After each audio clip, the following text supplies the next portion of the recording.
Welcome, Pewter Report readers, listeners, and viewers to another Pewter Game Day, this time a Week 16 matchup between the beaten-up Tampa Bay Buccaneers and the lowly and beaten-up Carolina Panthers. In Week 16 of this NFL season, the Bucs trying to shake off the just awful stench of a loss to the Saints that never should have happened, a 9-0 shutout loss in prime time that has everybody reeling in conversation about this Bucs team right now, as well as an onslaught of injuries that have plagued them all week. I'm John Ledyard from PewterReport.com. With me on this show, which is energized, of course, by our friends over at Celsius, is the wonderful Casey Hudson here. Casey, K. Huddy, what is up and how was your Christmas? Oh my gosh, Christmas was great. It was the first time in a while where it was a very chill Christmas, which is shocking because we know it's usually pure chaos and I have such a large family, but we compartmentalized a lot better this year, so I'm happy with it. Because you got like a festive background there and everything. I know. I'm still at my parents' house, of course, but you're extremely prepared. I love it. We went good all stuff. In. Yeah, that's great. This year. Yeah, that's awesome. We have a crazy matchup on our hands.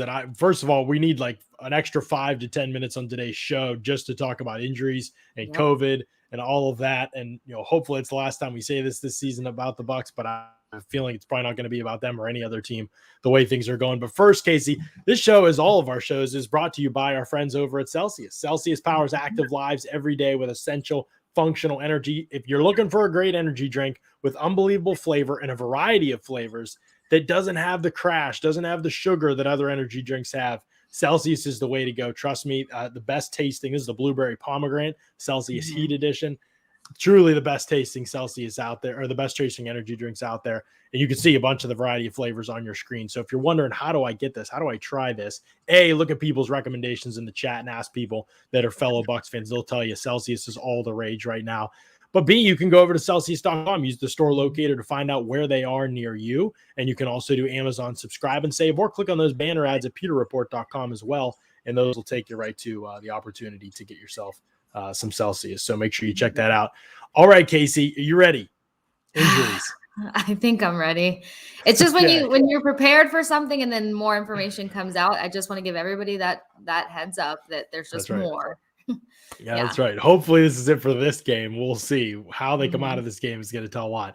Here's the Bucs situation, okay? And people may have lost track of some of this because there's been a lot of moving pieces, especially with the holidays and being busy. But right now, Bucs defense is without 2 of their best 5 players today.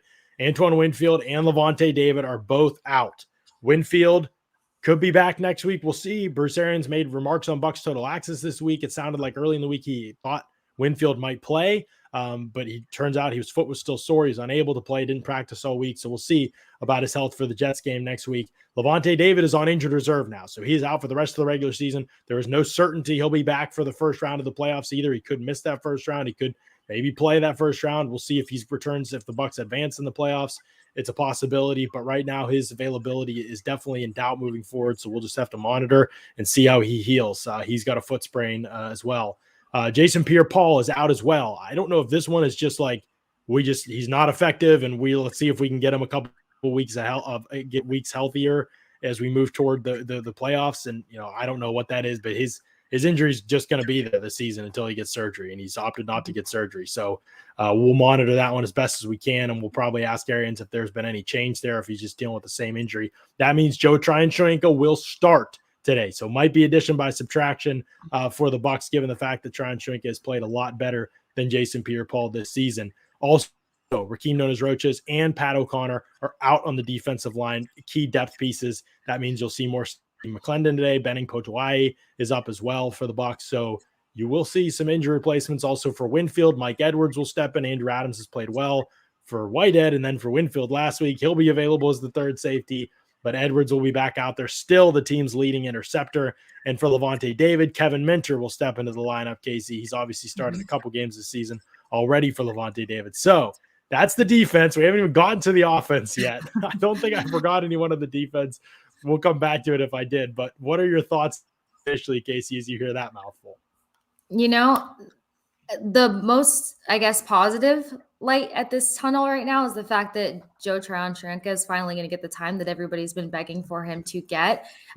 He's collected, I think about 4 sacks so far this season. So it's his game to really step up and step in and claim that role. We don't know how much more time JPP has left. And regardless of whether it's the fact that he's been ineffective or there's no way that he's been going out there and making these, or not making plays, but there's no way he's been going out on the field and not further irritating that injury and causing it to be worse off. So regardless of whatever the case may be, JPP needs to be put to the side for a while. Joe Tryon-Shoyinka needs to get that time to really start getting his feelers underneath him so that he could be the long-term solution of this team, not just in when somebody's hurt, because he deserves a lot more than that. So that being the positive, as you said, Andrew Adams, he has done quite well. I mean, even Jordan Whitehead gave him his credit after the post-game presser the other week and said that, he's been a great fill-in for him.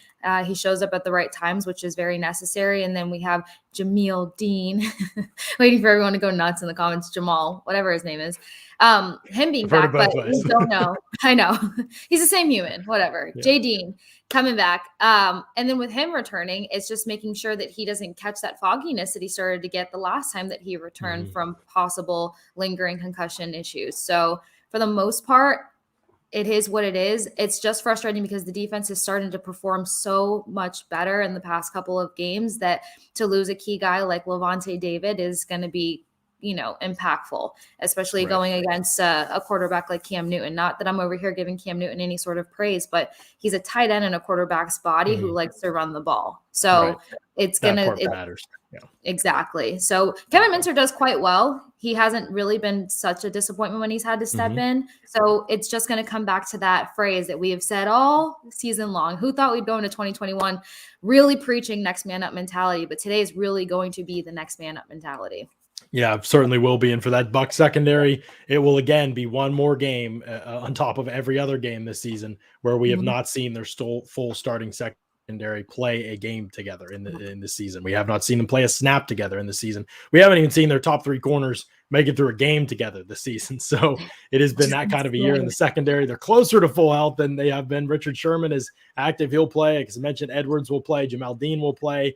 So those guys are all available today. So the Bucs are closer to full health. Just need Winfield back, and hope they can stay healthy today and get Winfield back next week. We may finally see that group at full strength. Let's move to the offensive side of the ball with the Bucs. Out for this game. Are you ready? Wide receivers for the top 6. Mike Evans. Chris Godwin obviously is on injured reserve. Evans is out for this game. Could return next week. Jeremy Fowler, ESPN, reported. We've kind of heard the same thing. Could return for that Jets game. Not a serious injury. I think if today were the Super Bowl, Mike Evans might be playing. It's definitely not. And so I think they're just going to try it. Hamstring injuries have bothered him before. They just want to make sure he's fully healed, and it's not a big deal. So Evans, something to monitor there. He could be back for the Jets game. He's 101 yards away from his 8th straight 1,000-yard consecutive season to begin his career, which obviously be the most in NFL history. He wants that record. No Chris Godwin because he's on injured reserve now with that torn ACL. He will be done for the year. Rashad Perryman didn't clear COVID. They thought he was going too early in the week. It didn't happen. So Rashad Perryman remains out today. Jalen Darden, a kick returner, wide receiver for the Bucs, is also on the COVID list. So he'll be replaced by Kenyon Barner. Perryman, you'll see Scotty Miller in there. I'm trying to even remember who else is up now. I think Cyril Grayson's up for this game. He's back and intact for the Bucs, catcher of the bit long touchdown against the Saints earlier this season. So he'll play some. Your wide receivers will be Antonio Brown. Yeah, Justin Watson. I think you're right. He's available today too, I believe. I'm trying to remember. I think all those guys might be active. I have to look at the actives list to make sure, but I know that it's going to be main 3 are going to be Antonio Brown, Scotty Miller, Tyler Johnson are going to be out there. Barner will be handling the return duties, and then we'll see who fills in for those other wide receiver roles. But it is a group that is seriously hurting right now. Not much depth. Can't afford many injuries there. Then, as I mentioned, at running back, Leonard Fournette Giovanni Bernard. Both of those players are injured. They won't return this regular season. More than likely, Bernard could for the last week, but I don't think his injury is going to let him. So Bucs are going to have to find their way with Ronald Jones, with Keyshawn Vaughn, and with Le'Veon Bell, who they signed earlier this week. He'll play some sort of role today, we would assume, probably on passing downs. So 4 of their top 6 receivers, top 2 pass catching running backs, and then punter Bradley Pinion doesn't look like he's going to go today either. I believe Stanley Hofrichter is going to punt today, I think. So that's the situation for the Bucs right now. It is pretty bleak on the offensive side of the ball. It is Brady, it is Gronk, and it is AB, and you hope that they can be enough for this team to win today, Casey. I know. That list, when it comes to talking about the wide receivers, is just so cringe. But, you know, we've been I know I personally have been hoping to see a lot more opportunities for Scotty Miller, let alone seeing a lot more production out of Scotty Miller. I was really kind of thrown this morning when Brashad Perriman got announced out, because I had him in my article to kind of help carry the day. But as you know, that's the fun part of this industry. Realistically, though, I know that, you know, Antonio Brown's leaving before his injury and the suspension issues. You know, he was kind of really making a mark with 418 yards and 4 touchdowns. So knowing this guy's mentality, knowing this guy's character, he is really going to come out here and try to do everything possible to, you know, help this team win. And we know that when Tom Brady gets in tough situations, he goes to the familiar. So he's going to be looking forward to having an Antonio Brown back in the lineup and Rob Gronkowski. So the interesting part is that with the matchups that the Panthers have had in relatively the last 3 to 4 games, it's kind of been, you know, when it was tight, it was a rushing touchdown from the other team that started to give them that extra inch to secure the game. So the run game is going to have to be present. Ronald Jones, the last time that these guys met on November 15th last year, rushed for 192 yards, probably the best game that we've ever seen out of Ronald Jones. And then that infamous 98-yard touchdown. He's going to have to find whoever that guy was last year and make sure that he is present and consistent in today's game, because there's going to have to be some sort of a run game in order for them to be progressive against the Panthers. I know the Panthers aren't anything special, but they're really depleted right now. So every play is going to count. You can't count out the Panthers when you have half a roster going against them.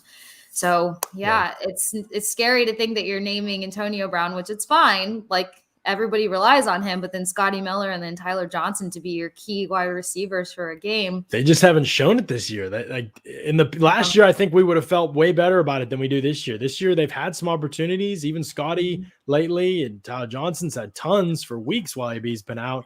Hasn't proven anything. Now, granted, this is what the Panthers are dealing with. So again, we'll say this on that side of the ball, on the Bucs offense, but on the defensive side of the ball for the Panthers, they are not exactly healthy either. A cornerback, they have now lost this season J.C. Horn, Dante Jackson, Troy Pride, and A.J. Bouye at corner. So 4 of their top corners are gone. Rashawn Melvin was a fill-in for them. He's on the COVID list as of the other day, so he's out now. So now you've got a situation. You have Stephon Gilmore there, who's not at 100%, I guess, but it's pretty close to it. He'll be there. So you have one lockdown guy for the Panthers, but the secondary right now, second in the NFL in passing yards allowed per game, but it's a little bit of an asterisk because this isn't quite that same group. Some of the depth at safety is missing as well. They're hurting there a little bit. And so they have some unproven guys. Yeah, Stanley Thomas Oliver's going to have to play. CJ Henderson's going to have to play. Some guys they don't typically rely on in these situations. Keith Taylor as well. You know, those are unproven guys in their secondary. If it were the Bucs starting receivers, I really think we could see a 40-burger, maybe even more today in this game. But because the Bucs are so depleted themselves at this spot, you know, being down top 4 of their top 6, it's really going to be kind of a fun matchup. Do we see who's better, AB or Gilmore? You know, is it those two guys going head to head, and is it Gronk and Jeremy Chin going head to head all game? You know, best players for each team on both sides, and then everybody else, just see if you can win your weaker matchups for everybody else who struggled basically on the field. So there'll be some fascinating matchups in this one. And then offensively for the Panthers, Casey, they are hurting big time on the offensive line. Matt Paradis was their starting center. He's out for the year. Pat Elflein moved from guard to center to replace Paradise. He's out. So Sam Tecklenburg will start his first NFL game, I believe, at center for the Panthers today, which means they're also to back up at left guard where Elflein was. I believe Michael Jordan, not the good one, is playing there. And then on the other side, John Miller's at right guard. Both Panthers guards have struggled a lot. Their center is totally inexperienced. huge opportunity for matchups for them to win inside in this game and create a lot of interior pressure. And then on the outside, Taylor Moton at right tackle is their best offensive lineman by far. He's their only good offensive lineman. And then at left tackle, Cam Irving has struggled all season long, but he's not even going to play. He's inactive for this game after being questionable going into the game. So Cam Irving will not play. Rookie Brady Christensen will get his first start for the Panthers. He's played a little bit this season. He's struggled. So there are 4 really weak spots along this Panthers offensive line. It's affected everything they can do at the quarterback position and the passing game. They don't make a lot of plays down the field. They don't have a lot of explosive plays. Yeah. Simply put, Casey, this is where the Bucs have to win this football game. Is in both trenches for sure, but especially their defensive line has to just dominate this game. Oh, absolutely. Because then you talk about 2 rookies that'll be on the line today. One of them going up against Vita Vea, another one being rookie versus rookie, Joe Tryon-Cherenka versus, I forgot the guy's name that you just said, but it's a very winnable game. Even though that they're depleted, when it comes to talent, when it comes to coaching, and I mean coaching in the aspect of, what Bruce Arians has produced throughout his career, you're looking at a better matchup in terms of the Bucs being able to produce. It's just everybody doing their part. For the wide receivers, the Saints killed them between the pressure that they applied to Tom Brady and the fact that the wide receivers could not create separation from the defense. Hopefully, I don't know how you practice that. I don't know how long, how many routes, what you have to do. But if that wasn't the focal point in practice this week, I'm going back to firing people, because we cannot be in week 16 and you cannot shake your man. Yeah. It's do or die at this moment. I know everyone's like, the Bucs are looking to be 11-4. They've done well. They're doing well. That's all fine and well and good. But towards the end of the season is when you have to show that you can find a way. Like, not to bring it into it, but, Tampa Bay Lightning, they're the Tampa Bay find-a-ways. Well, they need to give some of that juice to the Buccaneers right now, because they need to find a way. And even if they're just pinching by versus the Panthers because of all the adversity that they're dealing with, that's fine. But at this point, they have to win out these last couple of games heading into playoffs. Yeah, at the end of the day, they're better, way better at quarterback and way better in both trenches. As good as the Panthers' defensive line is, and they certainly are good, and it'll be a huge challenge for the Bucs. At the end of the day, the Bucs are better in both of those trenches, and so that needs to be the difference in this game, along with the quarterback play, obviously. Let's just talk about Brady and the passing offense quickly. We mentioned AB. Actually, we've talked about the passing offense a good bit in the matchups those guys are going to have to win. Just reality. Tyler Johnson and Scotty Miller are going to have to win matchups. That's this offense. They are not going to change their whole scheme to accommodate just because they've been decimated by injuries. There will be some different things for sure now with a week to practice, but there will still come times where those guys need to win. I wrote about it. I talked about it in the All-22. Paul's written about it, talked about it, tweeted about it. We've done everything we can to bring to people's attention just how bad the supporting cast was for the Bucs against the Saints. They were terrible when those injuries occurred and other guys were thrust into the spotlight. They need to be a lot better against the worst unit, but still a good unit. They need to be a lot better. And so that's going to be a key to this. The other one, Casey, is going to be the tight ends. Cam Brate has to step up. He's just had a miserable season. OJ Howard's barely even been out there. The depth at wide receiver and tight end has not shown up this year like we thought it would.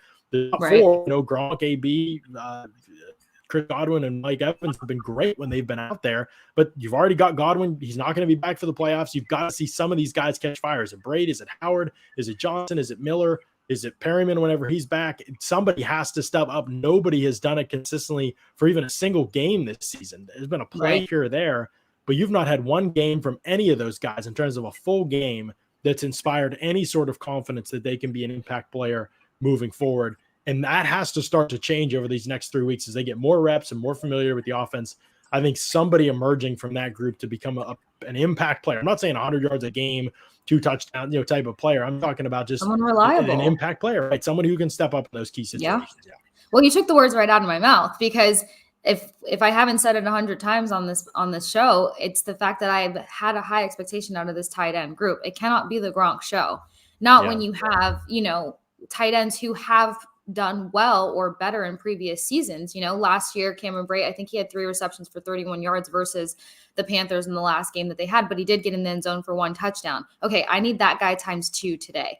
There just has to be a lot more not relying on these top tier guys that you have on your roster. And that's what I think almost kind of happened. Not to jump the gun, but I think some of these people just got super complacent because you have all these rock stars across the board. You have one of the most talented rosters in the league. And then they did not know how to act when these guys started falling off bit by bit. So when these guys step to the podium and say things like, oh, you got to stay ready. No, 80% of these guys look like they were not ready. So especially the intensity against the Saints. That was the big thing that irked me, was watching the tape. Last game, I mean, the first time those two teams met, Bucs Saints, Bucs were intense. They brought it in the trenches and at wide receiver.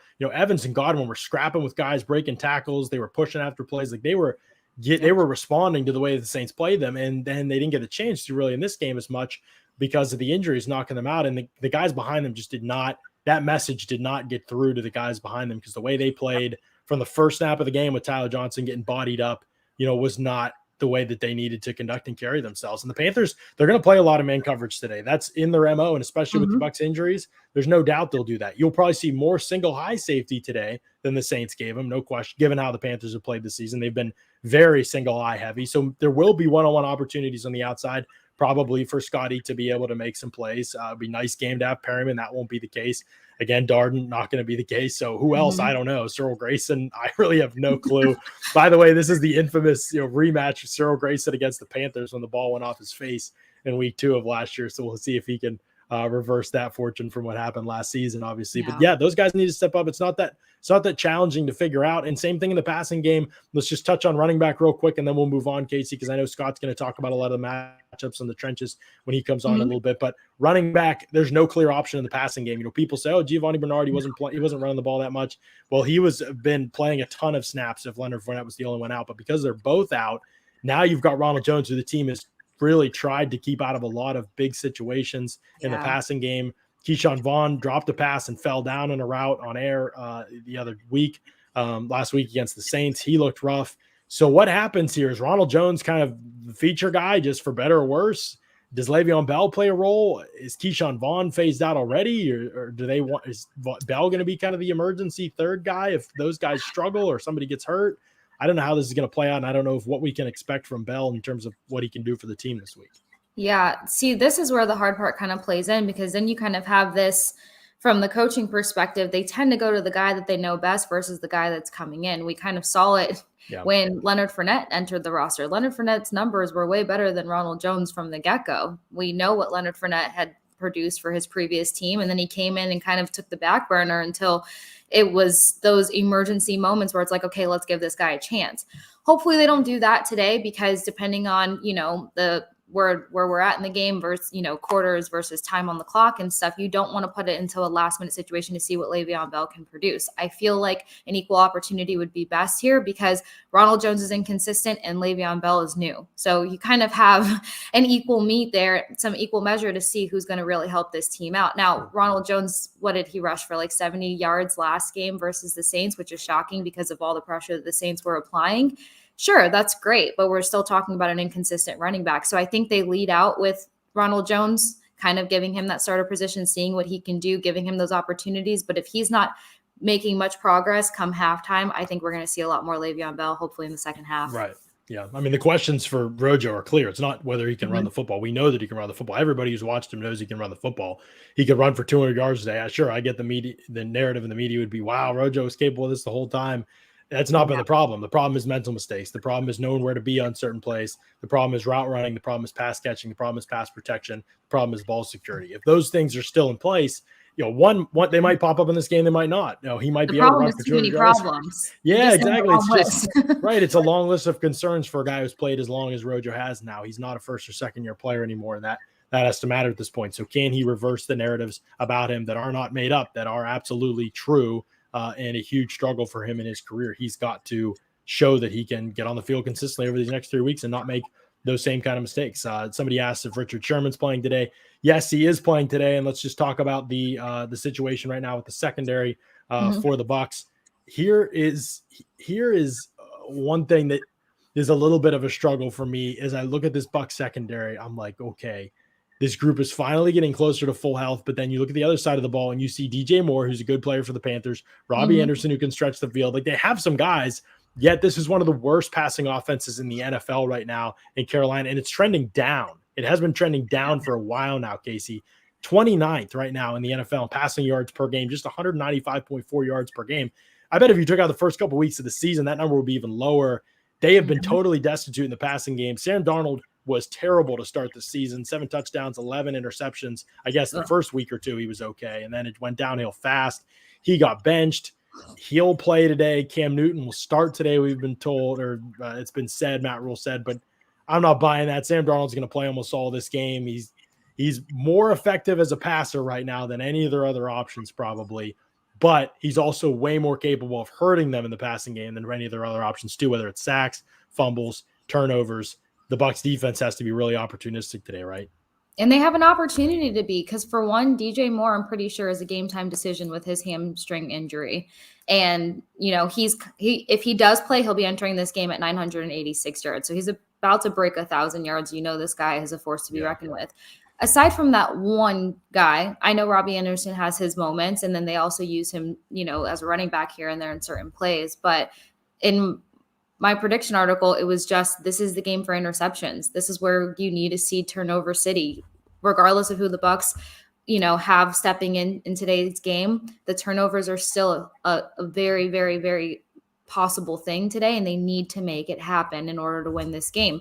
Not putting it all on the defense, but that'll help give the offense more time to just, pull it together, figure out how that they can best, strategize on their end. But like you said, they're not a great passing offense. You at least have decent guys in the secondary. Jamel Dean has, 2 interceptions this season. So as long as he's really feeling okay, he should be productive. Carlton Davis, I think he's done very well.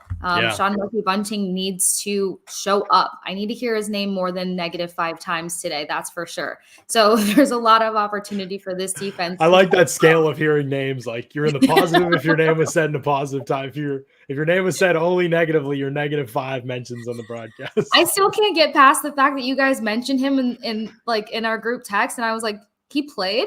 That's bad.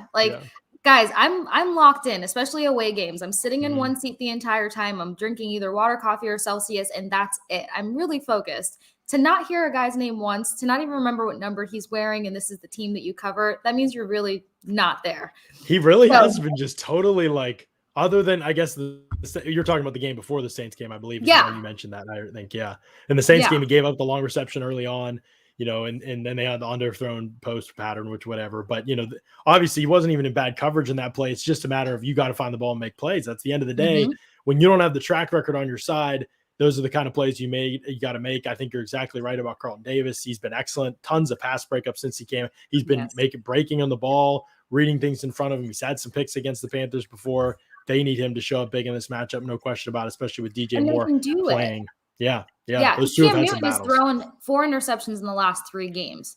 Now, I don't think he's really particularly a selfish player, but Cam Newton's one of those quarterbacks where he wants to be put in the situation to use his feet. That's where his confidence thrives. He loves the fact that he's 6'5", 230-something pounds, and he plays the quarterback position. So it's really going to come down to applying the pressure and eliminating Cam Newton and making sure he can't use his legs, because he put up 71 rushing yards against the Bills, but force those mistakes. He can make those mistakes. He's known to make those mistakes. He doesn't have the best accuracy when he's under a lot of pressure. They can collect interceptions off of Cam Newton today.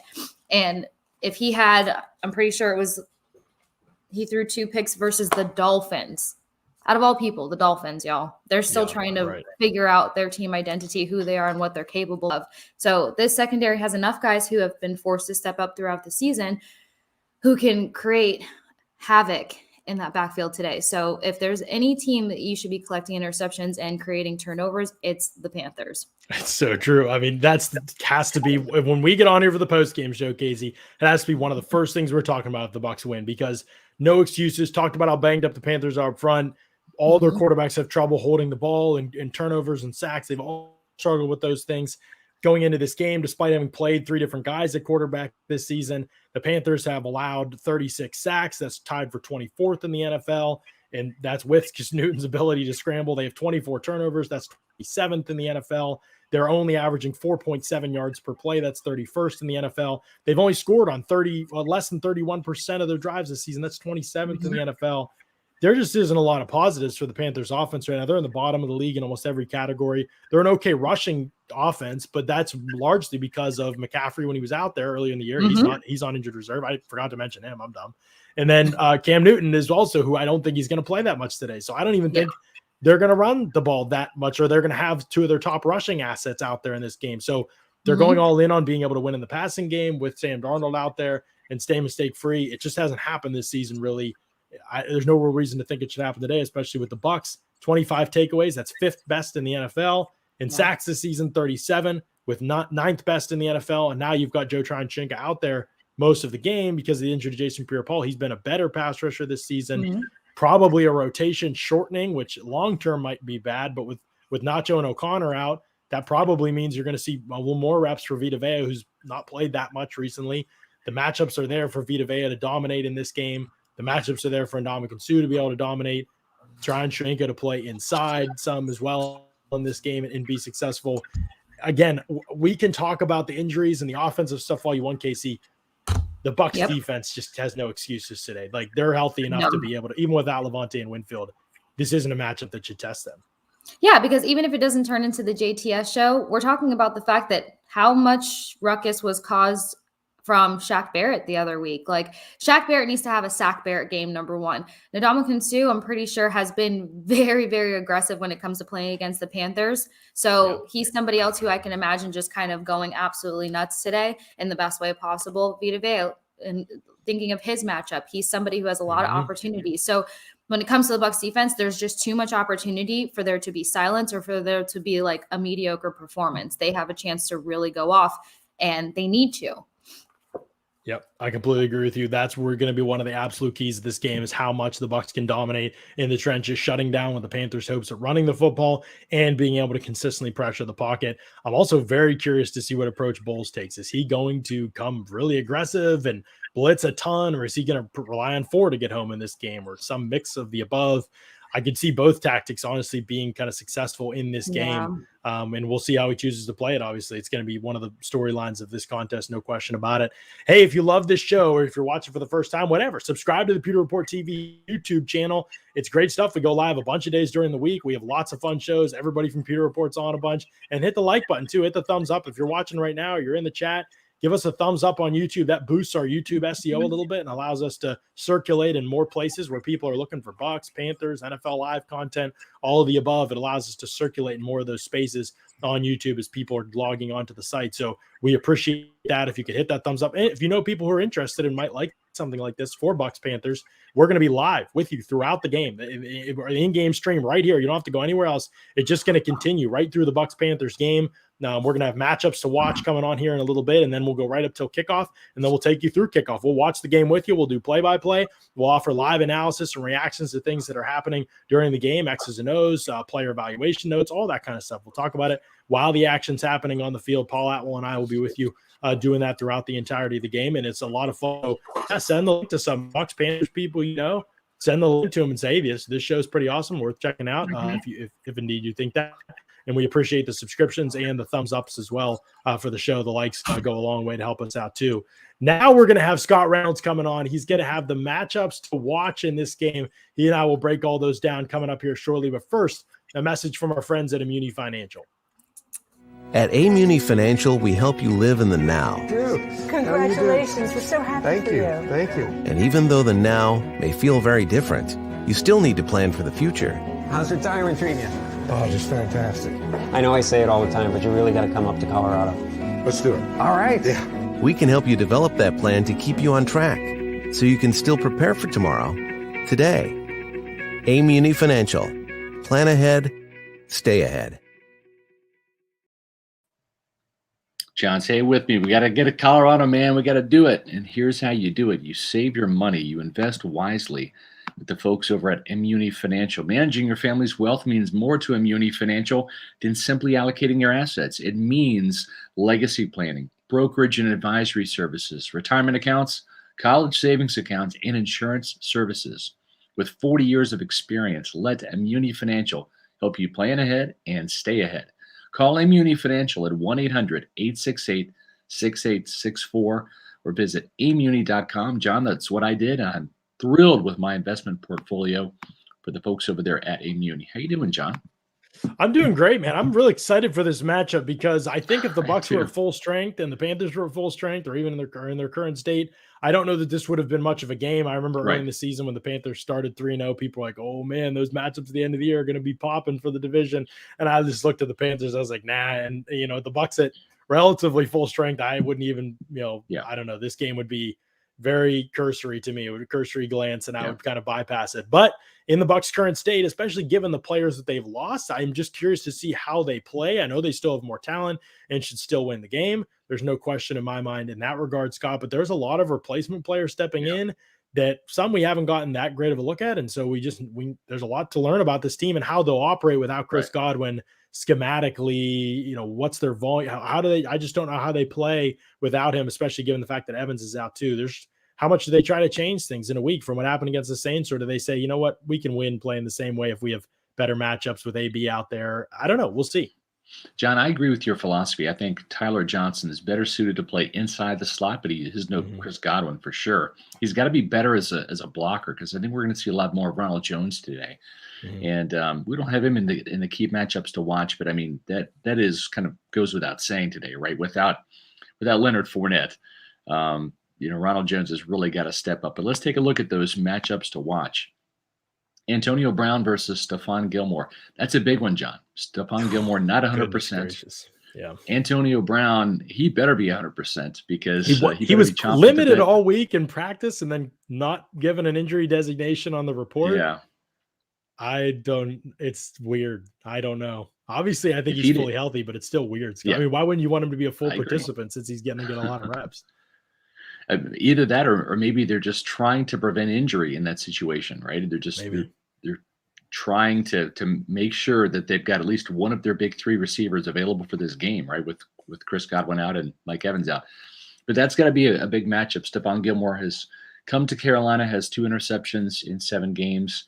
I got to think that Carolina is going to match Brown wherever he goes. You might see a little bit of Brown in the slot. You're certainly going to see Brown catch some of those wide receiver screens and work down the field.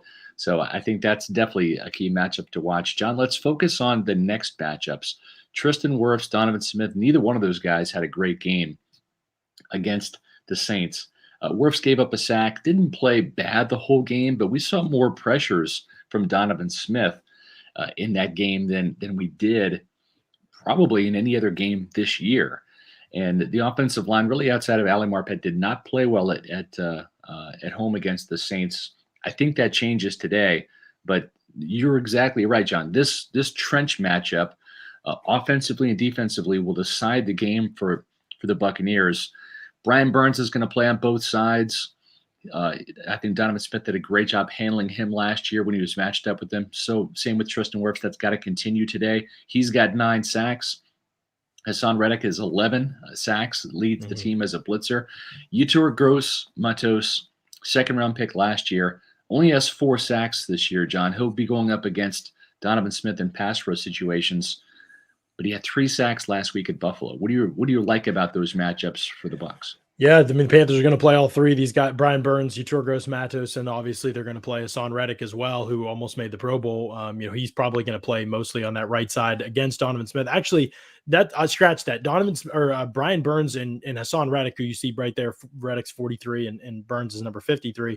Those guys have played basically exactly even on both sides of the line. So I don't know if they rotate every drive or whatever, but you're going to see both guys against Tristan Wirfs and both guys against Donovan Smith. You'll see those matchups all day. I don't know if one will be favored if they have more success maybe on one side. Totally different types of players than they faced last week against the Saints. Saints have like all power guys, big, long guys that can move all around the D-line and are great for games and stunts and things like that. The Panthers just have speed. I mean, these guys are speed rushers, but you have to watch the spin moves, especially with Burns. I mean, unbelievable inside spin. And he's one of the only dudes in the league I've seen hit a successful outside spin move multiple times this season. He goes in, he'll pass rush in, and then he'll hit an outside spin, and he hits it so fast and so tight to the tackle that he can still turn that corner. He's an exceptional football player. But in the run game, both are good players still, but they do rely on their quickness more than they rely on being able to overpower people at the line of scrimmage. Yeah. If the Bucs get physical at the line of scrimmage in the run game, I think there's some success that can be had here. Should be noted, the Panthers got Derek Brown back from the COVID list, so he'll play. That's and key. they have good talent up front in general. Defensive line. That's probably going to be the hardest matchup of the day for the Bucs outside of the replacement wide receivers trying to win against the Panthers DBs. The running game is such an attrition-based attack, and I'd like to see, with Brian Burns not being the biggest guy at 250, Hassan Reddick is an even smaller guy. They do rely on their speed and quickness. Wear these guys down. Run the ball. Don't be predictable about it. I'm not saying run every first down, but establish the run more so with Ronald Jones. And I think that you're taking less pressure off guys like Tyler Johnson and Scotty Miller when you do that, rather than have Brady throw 45, 50 times this game. But wear these guys out to the point when you do have to throw the ball, 3rd and 7, 3rd and 12, whatever, these guys are a little bit gassed and they're not revved up or ready to rush the passer. So those are some keys. And without Godwin and Evans, John, it's got to be a big game for Rob Gronkowski. He's got to bounce back from last week. 11 targets, only 2 catches. Got some separation. When he did, he dropped the ball, and when he didn't, Malcolm Jones prevented him from catching it. But Gronk has really got to step up against Jeremy Chin today, who had a big interception last week at Buffalo. Yeah, for sure. And Chin is a really good player, but Gronkowski definitely gave him the business last year when they played, especially the second time around. Really, it was all Gronkowski in that game. He elevated over Chin, made a big catch down the field. Chin has actually kind of struggled a little bit against Tampa Bay when he's played them, but he is a really good player. And obviously year 2 is a lot of things are going to have changed. Gronkowski got pretty good separation, and from that standpoint, it might have been the best he's played against Malcolm Jenkins last week, but he did not catch the football on a number of opportunities. 3 drops at a couple others he probably should have came up with during the game. So it was just not the performance we're used to seeing from him. He's got to make better plays on those 50-50s, especially in a game like this. That's where he's going to make his bread. That's where he's going to make his money, to be honest. That's where Brady's going to make it as well. And so he needs to make those plays, and he needs to be able to win a matchup against Chin. It could be Gilmore and Chin against AB and Gronk, and then the rest of the guys. We'll see what you can do against the rest of the Bucs guys, and could be kind of a vintage high-profile matchup, and we'll see how the Bucs come out if that's the way the Panthers choose to play it.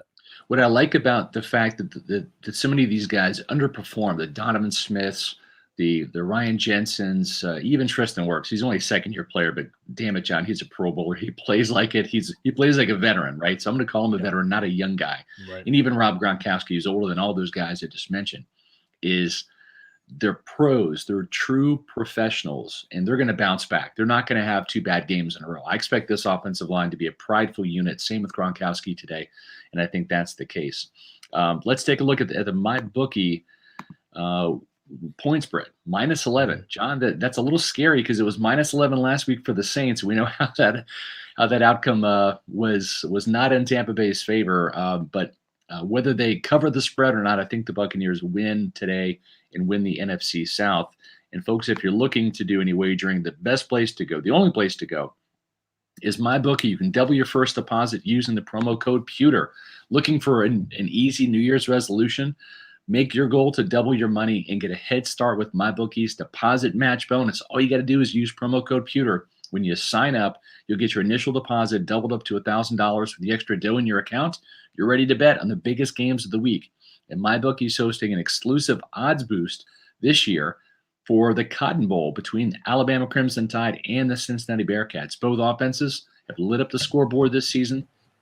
MyBookie is making the over an even more attractive bet by lowering the total on points scored. Both teams are in the top 10 in points scored per game in the nation. So go get to MyBookie today and take advantage of these boosted odds this bowl season. Don't drop the ball. Double your first deposit up to $1,000 using the promo code Pewter. Head to MyBookie and place your bets and ring in the new year with a win, and also with a win today with the Buccaneers. Bet anything, anytime, anywhere with MyBookie. John, as we continue with these matchups, let's look at the Bucs defense versus the Panthers offense. The 4 guys that I have are in the secondary and on the defensive line. I think those guys have really got to step up today because the Panthers are so limited in their passing game. Jamel Dean, he's got the length and the speed to match Robbie Anderson, who's really underwhelmed with his production after signing a big 2-year, $27 million extension. Anderson is averaging 10 yards per catch only has 4 touchdowns this year. You look at DJ Moore, he's had twice the production in terms of catches, in terms of yards. As Casey said on the pregame show, he's basically a catch away from 1,000 yards again. It'll be 3 straight seasons. Jamel Dean, Carlton Davis, these two have to really step up and blanket these receivers, don't they? Yeah, they do, and both are capable of that. Bob Davis and Moore have had some great matchups, honestly, in this battle between these two teams. Last year, they had some good battles. Davis is playing really well right now. Moore is not 100%, didn't practice stuff Wednesday or Thursday, and then limited, I believe, on Friday. He's going to give it a go today, though, so they just rested up his hamstring, so we'll see what his status is as the game progresses. But he's big for them. I mean, he just to give people an example of how big he is, now, he's got 986 yards of the season. Anderson's the next closest with 401 yards. And then McCaffrey, who's obviously on injured reserve, has 343 yards. After that, it's something called Brandon Zylstra. That's their 4th leading receiver. So it is just really rough. If they were to lose more, it would be Anderson and nothing else in terms of proven talent for this team right now. So it has been slow going for them, slow going for Terrace Marshall, the rookie, who I know many, we kind of talked about him as a potential Bucs target, maybe even in the end of the first round. It's been slow going for him in Carolina. We mentioned Darnold's numbers as well, but Moore's just huge, man. If they can get him going, they're a different team. In games that he's been productive, they're a different team. They can move the ball a little bit, but without McCaffrey, it really all runs through him, and we'll see how much of the load he can shoulder, especially with that hamstring injury. Yeah, we'll talk about the defensive line and what they have to do against Carolina in just a second. But, I threw in a bonus matchup, and that's just Ronald Jones against the Panthers defense. He really has to get off. I feel like he's got to come through with the 100-yard game today. And the way he's been running, what we saw last week and a limited opportunity, he's certainly chomping at the bit. He knows that this is an opportunity for him to kind of flip the script and maybe become this year's, playoff Rojo, like we saw playoff Lenny last year. And he's in that free agent deal. He's in his contract year. So this is a big showcase opportunity for Rojo, and I think he makes the most of that. On the defensive side, my bonus matchup is just Devin White, right? With Levante David out and Kevin Minter being really kind of pedestrian and an average type player, this guy's got to bring the splash plays today, whether it's sacks, whether it's an interception. He hasn't had a pick all year. He didn't have an interception last year except for 2 in the postseason. But I really think Devin White has got to affect the passer, whether it's Sam Darnold, who's certainly more of a pocket passer, or whether it's getting after Cam Newton. John, I really think that he's got the speed to track Cam down. Cam is not the fast version of Cam Newton from yesteryear, but we saw Cam get sacked a couple times by Buffalo's defense. But when this guy blitzes, Devin White needs to get home and make some of those splash plays for the Bucs to help out that front four, does he not? Oh yeah, no question. I mean, just in general, impact plays are going to win this game probably defensively. Mentioned that the Panthers give you about as many opportunities to make impact plays as a defense as any team in the league, no matter who's back their quarterback, given the state of their offensive line, now down 3 of their regular starters on a group that would have, if full health, would have been a bottom 3 unit probably in the league. Right. That should be where the Bucs dominate this matchup the most. If they don't do those things, it's one thing if Tyler Johnson and Scotty Miller don't win. It's a concern for this game moving forward. Right. It's not necessarily the longest term concern, right? Scott, same with Ronald Jones. If he sucks in the passing game today, okay, how are we going to survive the next 2 weeks? But long term, as long as Leonard Fournette's still coming back and maybe Giovanni Bernard too, it's not that big of a deal. But how you play in these games for units that are full strength and should dominate is huge. So how they play, especially up front for the Bucs defensively, if they can dominate in that area of this game, I think it becomes hard for Carolina to have a path to winning outside of Bucs mistakes and shooting themselves in the foot on offense for Tampa Bay. If they can't, then I think that it's a concern. Yeah, totally agree. It's not just the reserves stepping up like they didn't last week. It's the starters. It's the healthy guys playing up to their level. And when you look at the last couple of matchups here, it's really simple. It's Vita Vea versus Sam Tecklenburg, right? It's not Paradis. It's not Elephant. It's Tecklenburg. It's a guy getting his first start at center. And as you mentioned, John, the guards around him aren't really much of a help. Michael Jordan has given up 4 sacks this year. Miller, the right guard, has given up 5 sacks. John Miller. So that entire interior for the Panthers has really struggled, not just in running the ball, but also in pass protection. So I suspect Vita Vea and Ndamukong Suh inside they're going to look for some really good matchups. I don't think Tecklenburg has got the ability to handle Vita Vea one-on-one. So he's going to draw some double teams. The times when Sue draws those double teams and Vita's one-on-one with a guard or with the center, he's got to take full advantage of that. So I agree. I think that's certainly a matchup where the tackles, including Vita Vea, have to really dominate. But Joe Tryon-Shoyinka, John, you wrote about it this week. We promoted it a lot. You and I have talked about it a lot on the Pewter Report podcasts. It's time for this guy to stand and deliver. And I hate to say it, I'm not sad that Jason Pierre-Paul is inactive, because what it does is it forces this team to say that the future is now.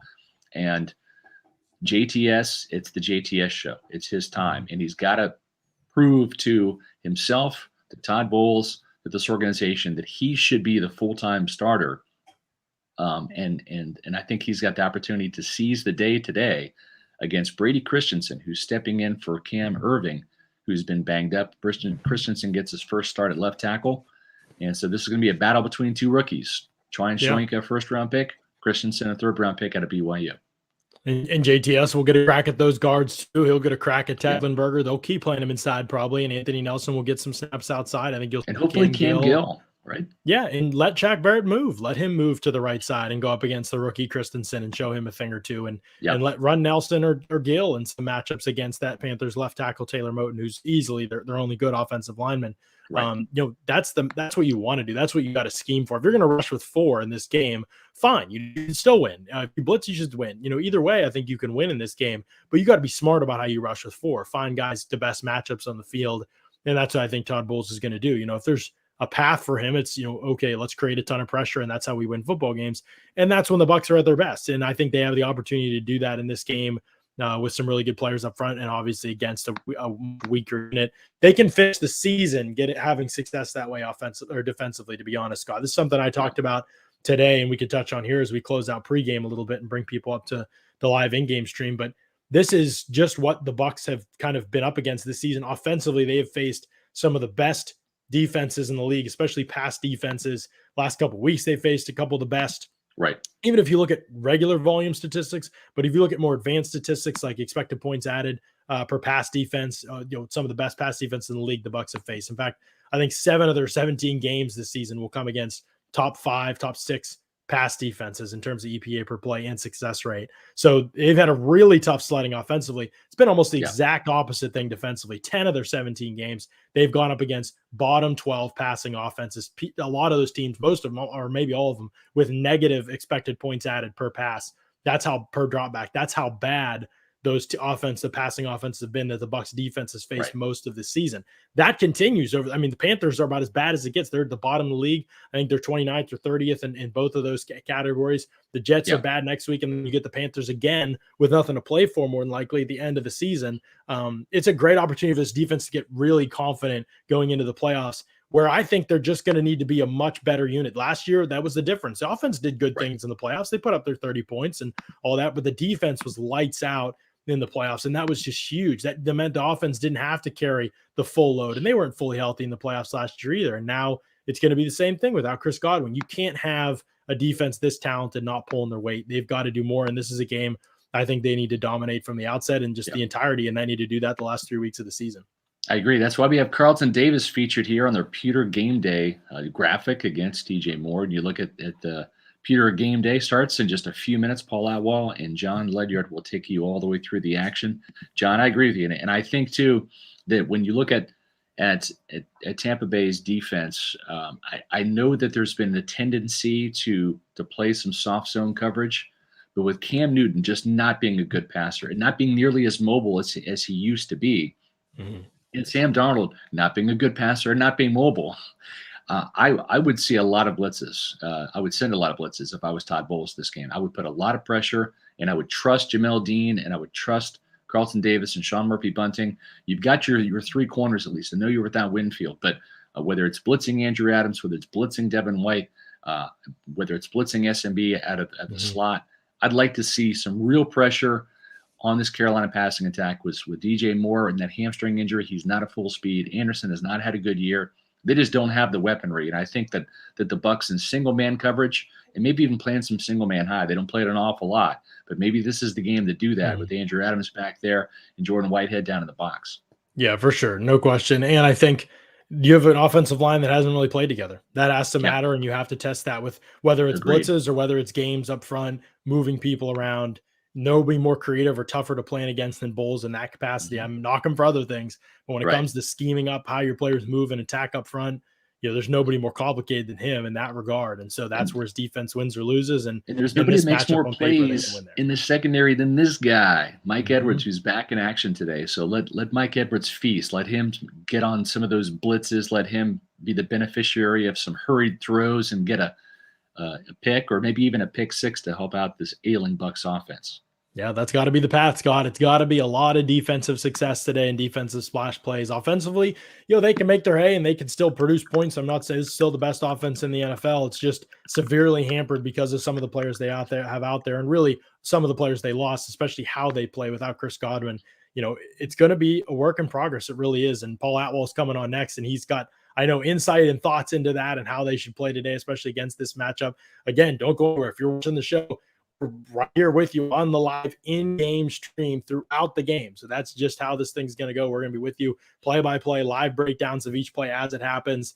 We'll have analysis, all of that stuff coming up here on the show. And Paul Atwal is going to give you a kind of a glimpse as to how he thinks the Bucs can move on now that Chris Godwin is on injured reserve. How does this team best move on? It's going to be fun stuff. So, Scott, appreciate you jumping in here and doing the matchups. Bucs Panthers is up next. Keep it locked right here. Don't go anywhere.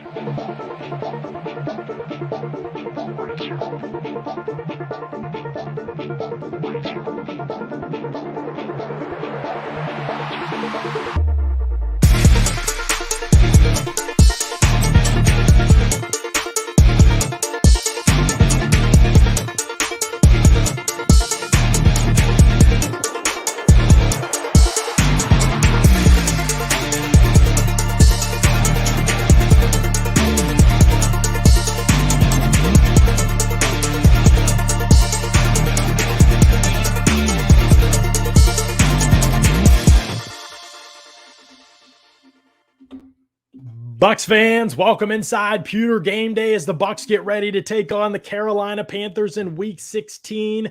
This one is for the division. If the Bucs win, they are NFC South champions.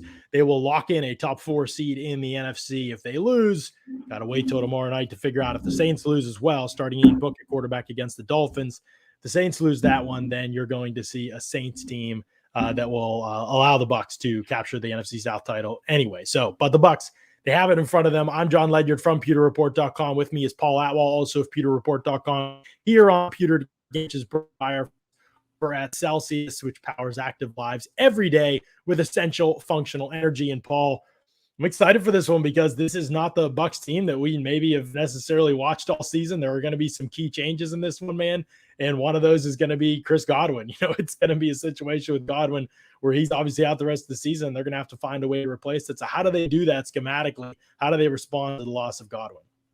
Yeah, this is going to be really hard. He's their hardest receiver to replace schematically, right? Not even if you don't think he's the best, which he totally might be. And I've spent a lot of time this last week thinking about what this offense looks like when Mike Evans is back, Godwin's out, and Brown is playing. But the tricky part is this could be really different in that time until Mike Evans is back. And the main reason is this. When Evans is back, I would try to put Brown in that Godwin role the best you can. Now, of course, that involves making a lot of changes as well. But until Evans is back, I think we're most likely going to see Antonio Brown in that X position, doing basically everything Mike Evans did. And we saw it last year when Evans went down against Atlanta. Brown completely just played Mike Evans' position in the offense. And I think until Mike Evans is back, that's where you're going to see Brown is predominantly on the outside and try to get one-on-one matchups. Yeah, it's a bad hair day. All right. I had to do what I could do, JC. People forget you got to wake up a lot earlier, kid. You're on the West Coast, you're Vancouver area, so you gotta. It's what is it? It's 10 a.m. there, right? Yeah, that's right. Yeah, but I've been awake for a while. The hair is just being uncooperative, so I had to go with this.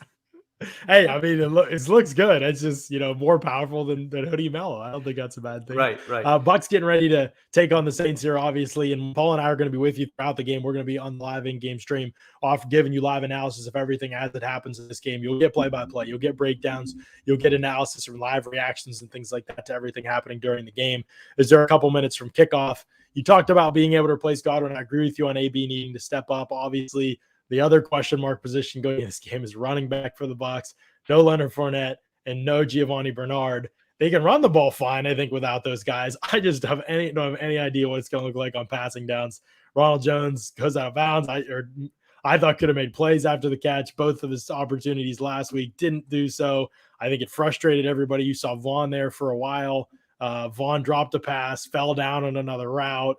That is an area of the game that just really matters given how teams have played the Bucs. You don't have to be special. You just have to be competent like Fournette was this season. Like, he wasn't really special as a receiver. He's just been a regular NFL human running back that can catch the ball. And that's just something Ronald Jones and Keyshawn Vaughn haven't shown that they can do. And I think it's a big worry. I think if you had to make Tom Brady take a lie detector test, and Byron Leftwich too, who is obviously very passionate about lying about how concerned he is about Ronald Jones in the passing game over the last couple of weeks when we've asked him. But I think if you had to make those guys take a lie detector test, they would be like, we're aware that these guys are going to blow it in terms of catching the ball cleanly, getting upfield, not blowing assignments, routes, things like that. I think pass protection is the scariest part, right? Because, okay, fine, you can work around not having a great check down option, but like the stuff that we've seen from Ronald Jones in pass protection, even going back to last year when he was getting more of these opportunities, it was rough, man. It was brutal. So one thing I'm really curious, and I wonder if you have some thoughts on this, John, is do they start to lean on that run game more now? Do we see them up their run frequencies? Not just because the receivers are out, but because they also don't have a reliable pass game back right now. I know Bell is in the waitings, but what do you think? Do you think we start seeing a more run-heavy Bucs team? It's definitely possible that happens, and I'm honestly in this game, I think they should be able to run football. It's not like Carolina is horrible against the run or anything, but they are great against the pass, even despite lots of injuries that they've had this season. And against the run, yeah, I mean, they're 20th in the league right now in terms of rushing yards per game allowed, and they're giving up 4.1 yards per carry. So, I mean, you can be productive running the football against. It's not like a hopeless matchup in that regard. Whether you become a volume rushing team though or not is where I think most people would probably split ways in this matchup in terms of analyzing it. Obviously, I want to see the Bucs throw the football, but more than anything, the play sequencing is what will matter. You and I talked about this at length pretty much every time we do one of these shows, just being able to make sure you're not running on every first down, throwing on every second down, then you're in third down. That's not a way to live. That's how the Bucs live a little bit too often at times. Or they can get into ruts during games where they do that, and that's where their offense tends to stall out a little bit. So they need to be able to find explosives, and play action has to be a huge part of this game plan. If it's not, I just don't even know what we're watching on tape if play action is not a big part of this game plan. Yeah, I totally agree. And I think we're going to probably see them go into more 12 personnel stuff. And one other wrinkle that I can see happening, think back to last year at the beginning when Ronald Jones was the main back. Gronkowski was way less of a pass catcher. They relied on him as a blocker way more. Yeah. And now for multiple reasons, but one of them being Fournette being a better pass protector, Gronk's been able to be more open in the pass game. He hasn't had to block on nearly as many plays as he used to. And right. I wonder if that gets tightened up again now. Yeah, I wonder as well as the game is getting ready to get started here. They are nearing kickoff. I'm seeing a high shot of the field, and the Bucs are going to receive. Is that what you're seeing now? I'm still seeing the NFL shield saying the game will start soon. Okay, I've got Laura Oakman on the sideline, and they're showing a graphic with Sam Darnold now on the sideline as well. So this one's going to be, we'll try to get synced up as best we can for this one. Again, we're going to probably be a little bit behind you. And if we are, that's okay. We can be a little bit behind you. We don't want to be ahead of you. Remember, you can pause us. You can have us match up with what you're watching. You can pause what you're watching if you're streaming. There's lots of options for you. It's just easier for you all to sync up with us than the other way around if you desire to be synced up with us anyway. And I'm seeing that high shot now. They're scanning over to the field. Okay. I've got they're showing a graphic of Cam Newton kind of yelling at the crowd, or the graphic with Cam Newton. I want to say I'm about 20, 25 seconds behind you because now I'm pausing. So let me know when you see Cam Newton. Okay. Whenever you see him. The first time I see him basically on the screen? Yeah. All right, cool. Should be coming up soon for you. So how much is Darnold going to play today? Do we know? I'm seeing Cam now. I think he's going to play a good bit would be my guess as the Bucs are getting ready to receive. Let me know when you see the Bucs return man. Okay. And now I'm seeing the return man for Tampa Bay. Here we go. Kenyon Barner set to return as the Panthers are getting ready to kick off. And the ball's going to go out the back of the end zone. So the Bucs will start at their own 25-yard line, and that's where the Tom Brady will come out trying to shake off that last matchup against the Saints. We've talked about it a lot before. Shea White, Tony, you say we're too far behind. That's intentional, as I mentioned just a couple seconds ago. If you'd like to be on the same time as us, pause what you're watching, or there's ways for you to sync up with us, but it's a lot harder for us to do that with everybody who's watching than vice versa. So we just encourage you to do that. Here's Tom Brady going under center here on 1st and 10, starting from his own 25-yard line.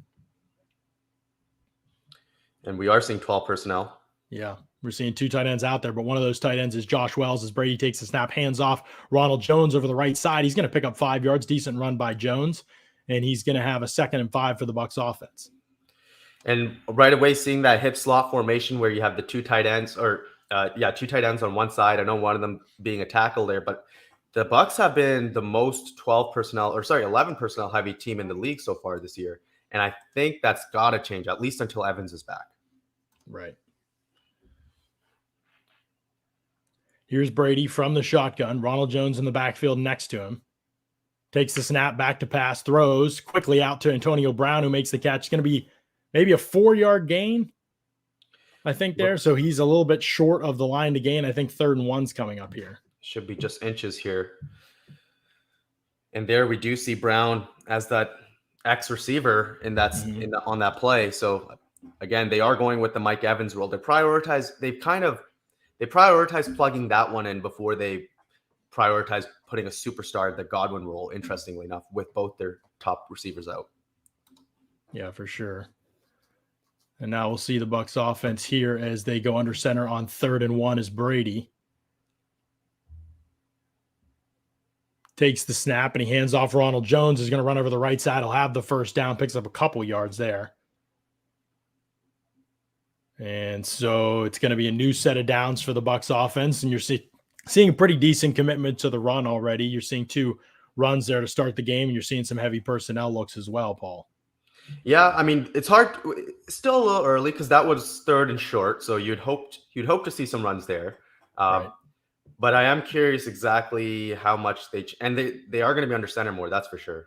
Right. It seems like those 2 conclusions can be drawn already as Brady is under center and he hands off Ronald Jones running behind Cam Brady, and he's going to have about 4 or 5 yards on 1st down. So pretty similar 1st down results there on their 2 1st down runs, and they're going to be in 2nd and 6 here, it looks like. Yeah, and they've really become a shotgun heavy team, especially just as of the bye. If you look at their percentages, they're way more shotgun. They're spread to run. They're trying to create those light boxes, and now they're really going the other way. Yeah, for sure. Here's Brady going under center again, 12 personnel, and he's going to go play action. Free rusher comes at him, and he throws incomplete to Antonio Brown. Looked like he had him coming out of the break. Antonio Brown wanted a flag there. Looked like Brown got free there, and they just couldn't hook up on the pass. 3rd and 6. It kind of looked like Brown had a sail route or an out route there, and I want to say Brady just missed it. Yeah, it looked like he might have there. As now 3rd and 6 is coming up for the Bucs offense, and we'll see what they're able to do here. 2nd, 3rd down of the game already, and you want to stay out of these situations. So to be in them on both of your first 2 series is not a great sign, obviously. Brady now working from the shotgun from his own 41-yard line, takes the snap. Keyshawn Vaughn is back there with him. He throws, and that one looked like it was tipped to the line of scrimmage. Also, nobody was out there. So don't know if somebody messed up a route or whatever, but he throws to nobody on 3rd and 6, and now it's 4th down. And they're in 12 personnel, but they're going in that 1-by-3 formation, isolating the tight end. And the issue that they run into in these situations when they don't have true deep threats on the outside is teams are able to just really prioritize that middle, whether that be in single high or in 2 high. Like, the safeties in 2 high are both keying those inside receivers and prioritizing any crossing routes. And otherwise on single high, you just have that one player in the middle playing there anyway, in man, for instance, and same with cover 3, you're just taking away everything over the middle. And I think that's going to be a really big challenge here for the Bucs as they try to move forward with these key injuries. Yeah, and I think the energy level too, it feels, I mean, you can see it even on that punt return. The punt goes down to the 14-yard line, but they don't get down to cover, and it's a 16-yard return. And now the Panthers will start their next drive from their 30 instead of inside their own red zone area. And so that's a big play right there that kind of is hidden yardage at the end of the game. But Bucs don't look very intense to come out. Obviously, the defense could set that tone and change things here, but kind of a sloppy start for the offense, which we've become accustomed to. But you'd expect better or hope for more intensity, at least coming out of given the way that they played last week against the Saints. So I'd have to punt early on.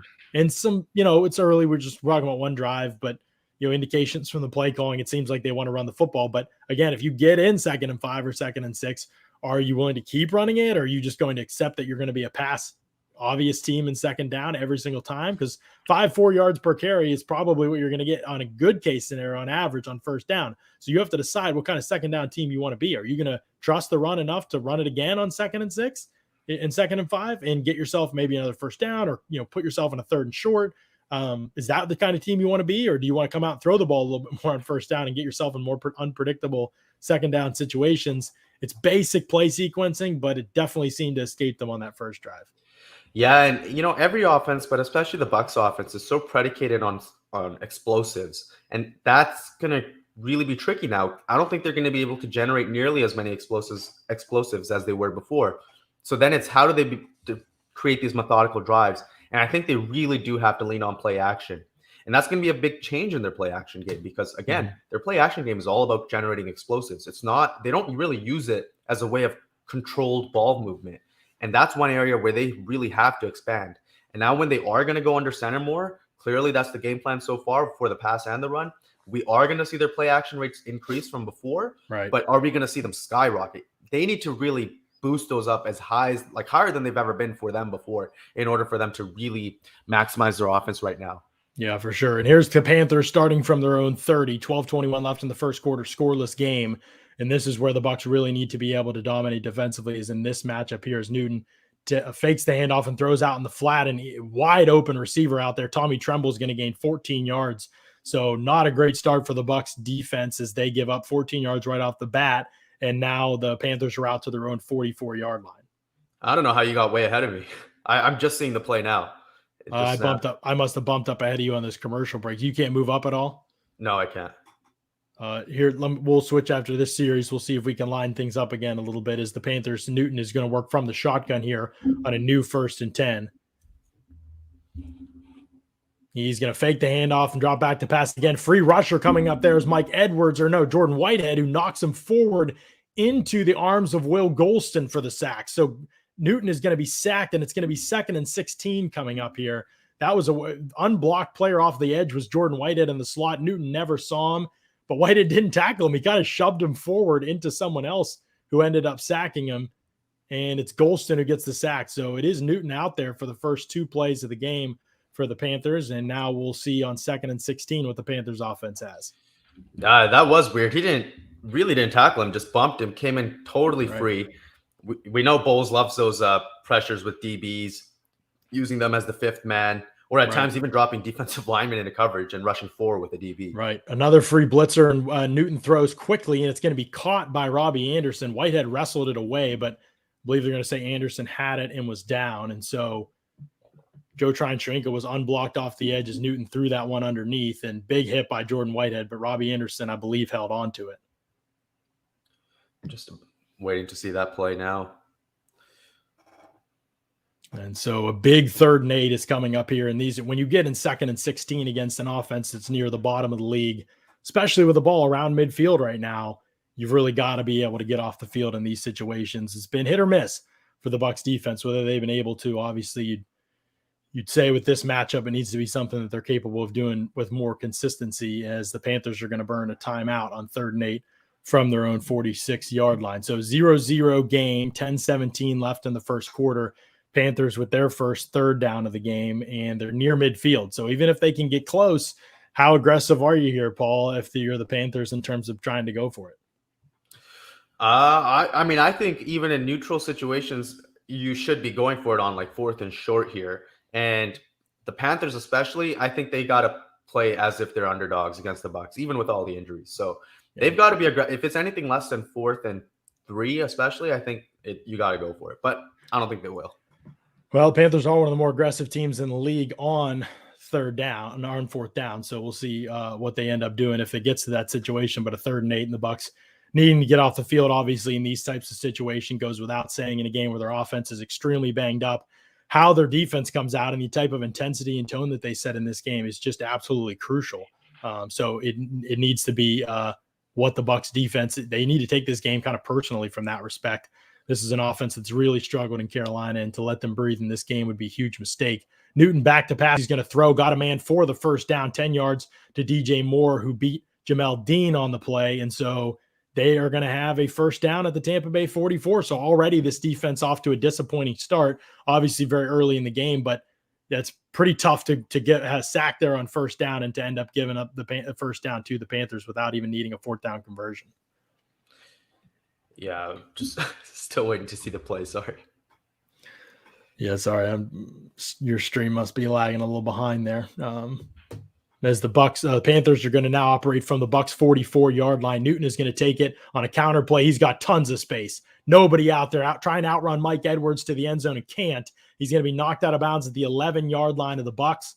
But it looks like a familiar, disappointing start for the Bucs defense. They, even in the Saints game, which they dominated most of the game, they came out slow and started like this, unprepared for what the opponent was coming at them with, for some reason. And yeah, you wouldn't expect them to be unprepared for a counter run with Newton, quarterback power there, and that just seemed way too easy. Oh wow, yeah, that's insane how much space he had. Holy. And they took care of business against Taysom Hill. And similar threat here with Newton, those schematic differences, of course. There's a run from Chuba Hubbard. He gains only 2 yards. Devin White knocks him back. And so 2nd and 8 is coming up here for the Bucs defense. I wonder, though, last week that we really saw them turn it down with the blitzes. They played more coverage, tried to make Taysom Hill beat them with quick passes underneath, and he wasn't able to do it. They took care of business. And I wonder how much that changes here. Yeah, certainly going to be. And how this game starts is just huge. You cannot go into an early deficit down the type of weapons the Bucs are down to a team as bad as the Carolina Panthers. It's just the one good thing that they do is get after the quarterback, and you have looks like a defensive offside neutral zone infraction, and that's what it is. Shaq Barrett jumps early and gives the Panthers an extremely manageable 2nd and 3 situation now from the Bucs 4-yard line, I believe. Just so much undisciplined play, Paul. I mean, Bucs going into this game, they've improved the penalties overall. They're 12th in the NFL now in penalties, a huge change, but they're still 21st in defense in pre-snap penalties. Just the easy kind, the kind you can eliminate just by being more focused. They're still bad at it. And so, and it's frustrating. Shaq seems to be guilty of it more than anyone on the defensive line. He is. Yep. I mean, but they're all guilty of it, but he's definitely guilty of a lot, and JPP guilty of it a lot as well, although he's obviously not playing in this game. Here's a run off the right side, and great job by the Bucs defense. They stand it up and they drop Abdullah, for a loss of 2. So it is going to be 3rd and 5 now for the Carolina Panthers offense from the Bucs 6-yard line. We'll see this play here as the Bucs have, a lot of numbers in the box, obviously.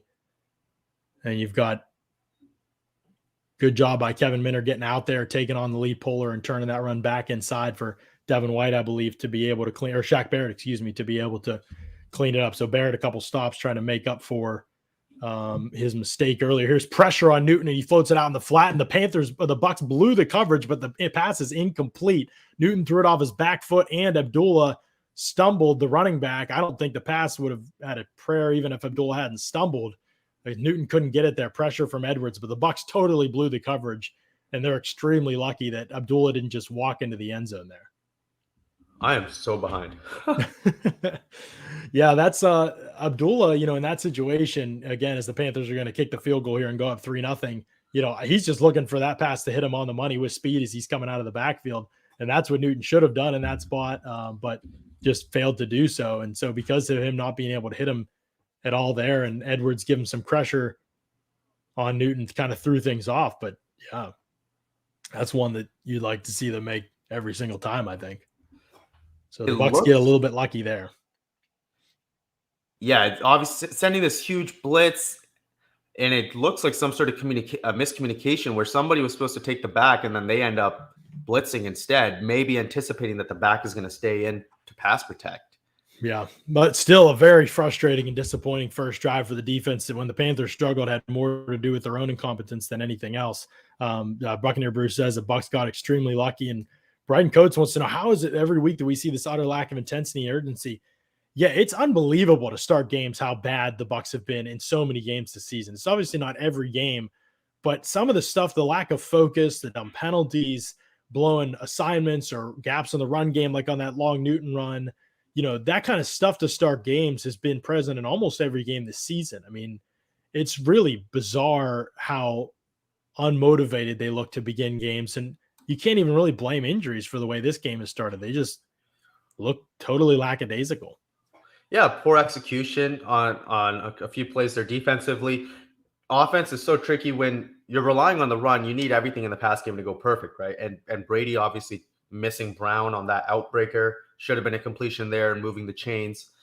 So the margin of error has gone from being huge with this Bucs team, where they're just way better than everybody they play, to now suddenly shrinking. Their best players on, a couple of the best players on defense out, a couple of their best players on offense, and they're not going to be able to get away with this stuff week in and week out the way they have before. Yeah, no. And especially obviously when the playoffs start. But even now, like, you have to bring it. Like, you have to win these next 3 games. Like, nobody's going to take you seriously. They're going to talk about you like the Cardinals if you don't win these next 3 games. It's just reality. Like, everybody's kind of pushing the Cardinals. They're out of the Super Bowl competition picture. It's the Packers. It's the Rams again. How you play at the end of the season absolutely matters. There's just no question about it. It matters. It's a huge deal. And especially when you're playing weaker competition. And yeah, if you're the Bucs defense, man, you just can't let drives like that happen. Like, you just can't. Yeah. Like, this is not an offense that you challenge you in that way. And yet here we are. And so, yeah, it's super disappointing. This defense has to take it personally, the situation that they're in. They have to come out. No Levante, no Winfield. I know those are 2 of your leaders, but this is where we find out really in a lot of ways what Devin White's made of, how much these guys listen and respond to him, how many plays can he make personally, obviously, but how those guys listen and respond to him, and how much he communicates and gets them right pre-snap. And Jordan Whitehead too, with Winfield out, that's going to be key, but that just matters a lot in this game. And we just didn't see enough good stuff on that first drive. Right. And by the way, do you want to just pause and I'll let you know as soon as the commercials are done here for me? Yeah, I've got the State Farm commercial wrapping up right now. And so coming back on the Fox and graphics score right now. So trying to get you to catch up. Don't want to fall too far behind the people. Okay. I'm seeing the graphic now. They just cut to Fox. All right, so we should. But I think yours jumped ahead. I don't think I got further behind. Yeah, I paused mine a couple times trying to get right with you, so we'll get it squared away. But big drive coming up here for the Bucs offense for their own confidence too. I mean, we've talked about this a little bit, I think, but they have only scored no points in the last 4 quarters, obviously, and then in those last 3 quarters against the Bills, they scored 10 points, right? The touchdown in overtime, and then the field goal in the second half before that. So that was it. So they scored 10 points in their last 7 quarters. That's really, really bad for this offense. And so they need to get something going. They need to find a way to find explosive. They've got to stay out of third downs. They've got to stop running on every first down and becoming so predictable as an offense. There's just a lot of, they can't fall into this, we don't have weapons, so we're just going to be this ultra conservative first down team. You need to go after people. You need to attack people. You need to get what you have involved, and you need to put it on players to be able to make plays. As Brady from the shotgun is going to hand off Ronald Jones running right side. Good job waiting for his block. And you get another good first down run. It's a 5-yard run for Ronald Jones on first down. And so now you're in 2nd and 5, and you want to be in those types of situations, obviously. So a good first down runs all 3 times. You can't be getting to third down on all of these drives when you have those good first down plays. And that we're seeing one back power from shotgun. That's become a feature part of their offense, especially since the bye. They're so good at it. And I write about that. You'll see that coming up on pewterreport.com. And I think that's one way they can really use this run game as well. Yeah, for sure. And here's Brady back to pass on 2nd and 5, predictably throws underneath. That pass is bobbled around. Jones almost dropped it. Did he end up catching it? I think he did end up catching it. Did he catch that? I think he did. He caught it for a 3-yard gain. So 3rd and 2 is coming up here. Again, Brady has to go underneath, though.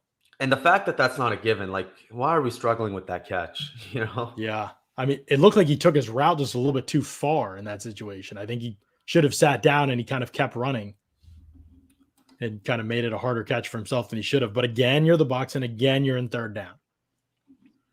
Yeah, 3rd and 2. It is manageable, but you can only succeed this way so many times in a row. Right. As you said, no matter what the 3rd down is, even if you could complete 50, 60 of them even, which is unbelievable. You're in them all game. That's a problem. Here's Brady throwing. He does have Antonio Brown wide open there for a 4-yard gain. And so they are going to get the first down there in that situation. And so good gain in that spot. And so they'll move the chains. But yeah, it is about staying out of third downs, right? Like even if you have a great conversion rate, if all your drives come down to, on all your series come down to third downs, then that's where you get in trouble because nobody's going to convert 100% of them, no matter whether third and inches or not, you're not going to. And so, yeah, that's a big factor in here too.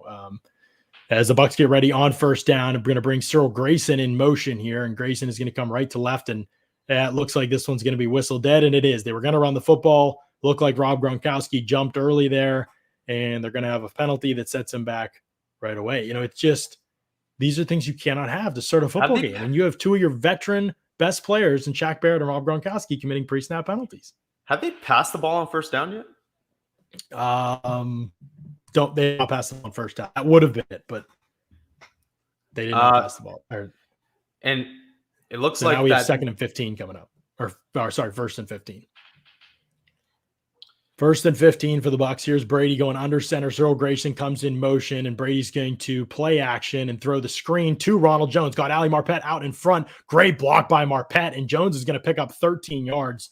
So they get into a 2-yard to go situation, getting 13 back there. That's a great play and a great play call on 1st and 15. Yeah, and this is how you have to manufacture yards as a play designer. This is a schemed up win, right, John? This is not really Chris Godwin making an amazing play with the ball. This is just winning on the chalkboard. And by the way, we're seeing Stephon Gilmore follow Antonio Brown around the field. If he's up top, that's where Gilmore is. If Brown is down at the bottom, that's where he is. Here's a handoff. Keyshawn Vaughn over the left side, broke a tackle, stiff arm. He's in the open field. Keyshawn Vaughn off and running, cuts back inside and gets help from Grayson. Another block from Grayson, and he scores. Keyshawn Vaughn with a 55-yard touchdown run and a great run too, Paul. And what a great job by Grayson. Awareness there. He was about to block in the back, but he knew that if he makes contact there, that's getting flagged. So he puts his arms up and gets his body in the way. Great execution by two guys who haven't played all year. Awesome patience by Vaughn. And that's the explosives. We're seeing it in the ground game. Stepping up. Amazing start for these guys, for Vaughn and Grayson. And that's very encouraging. Yeah, great job by Grayson because he didn't block back. He just went and got in the way. He went like this and got in the way of the corner. Just great job making sure he was in the way there. And Vaughn, he broke an ankle tackle by a corner there, then a little stiff arm in the open field. I think the defender kind of dove early, it looked like there, but Vaughn with a good stiff arm in the open field, and then patience. He didn't go out of bounds. He tried to score. He wanted the goal line. I love that run by Vaughn, and what a confidence booster for him because he needed it the way that his career really has gone to this point. That's a shocking play given how Vaughn has played through the first almost 2 full seasons of his NFL career. And John, again, we've seen it multiple times today. I haven't pointed it out every time, but the hip slot formation, those 2 tight ends on one side next to each other at the line. So what does that do? One, you don't feel like you have a great advantage with your third receiver. So you're taking him off the field, putting another tight end there. And for the run game, that creates extra gaps. That's more gaps that you have to run through because you have extra blockers there. And that just creates more stress for the defense. And that's exactly what he does. They're targeting that gap just inside of Gronkowski, outside the tackle. And then Vaughn bounces it outside of the second tight end and just gets way out wide and finds that open space. So I do like the stuff that we're seeing in terms of tweaks with personnel and formation so far. Leftwich being aware of what he has personnel-wise. Obviously not a fan of all the first down runs, but this makes sense what he's doing. Way more 12 personnel than we've seen all year. Right. And honestly, if you're going to have success on first down runs, then okay, you have to be able to get away from it if you're not, I think, obviously. But you start the game and have a bunch of good first down runs, and obviously they have in this game. You can't totally fall in love with it. You've got to start to play action, do other things off of it. But let's get away even for me, at least, I'd get away from even the coaching aspect of it and just say offensively, you knew you needed to run the ball in this game, no matter what down it's happening on. And if they sell out, we can quibble about that part of it too. But that's going to be huge, right, for this team. Being able to run the football today is important, regardless of the people that are out. Look at the Panthers; they're a great pass defense. They're not a great run defense. They can be beaten in the run game. This also goes back to people are going to overreact to this, Paul. And I'm not doing this to knock Leonard. I'm just saying that what have I said to you almost every game? I just think if they had somebody who's more explosive, they could take advantage of some of these gaps that are up there for more splash runs where Fournette's getting 7-8 yards. I think you could bust more of these for 20-30 yards. obviously Vaughn did a great job breaking a tackle in the open field, and then Grayson with the assists on the blocks, Vaughn with the cutting, very good stuff to finish. But I think you can get more of those explosive runs given how good this blocking is and the scheme is because of the changes that have been made. We've talked about this at length, and Fournette, his growth in the passing game and as a pass protector are remarkable. I've called it the biggest surprise of the season for the Bucs, his growth in those areas.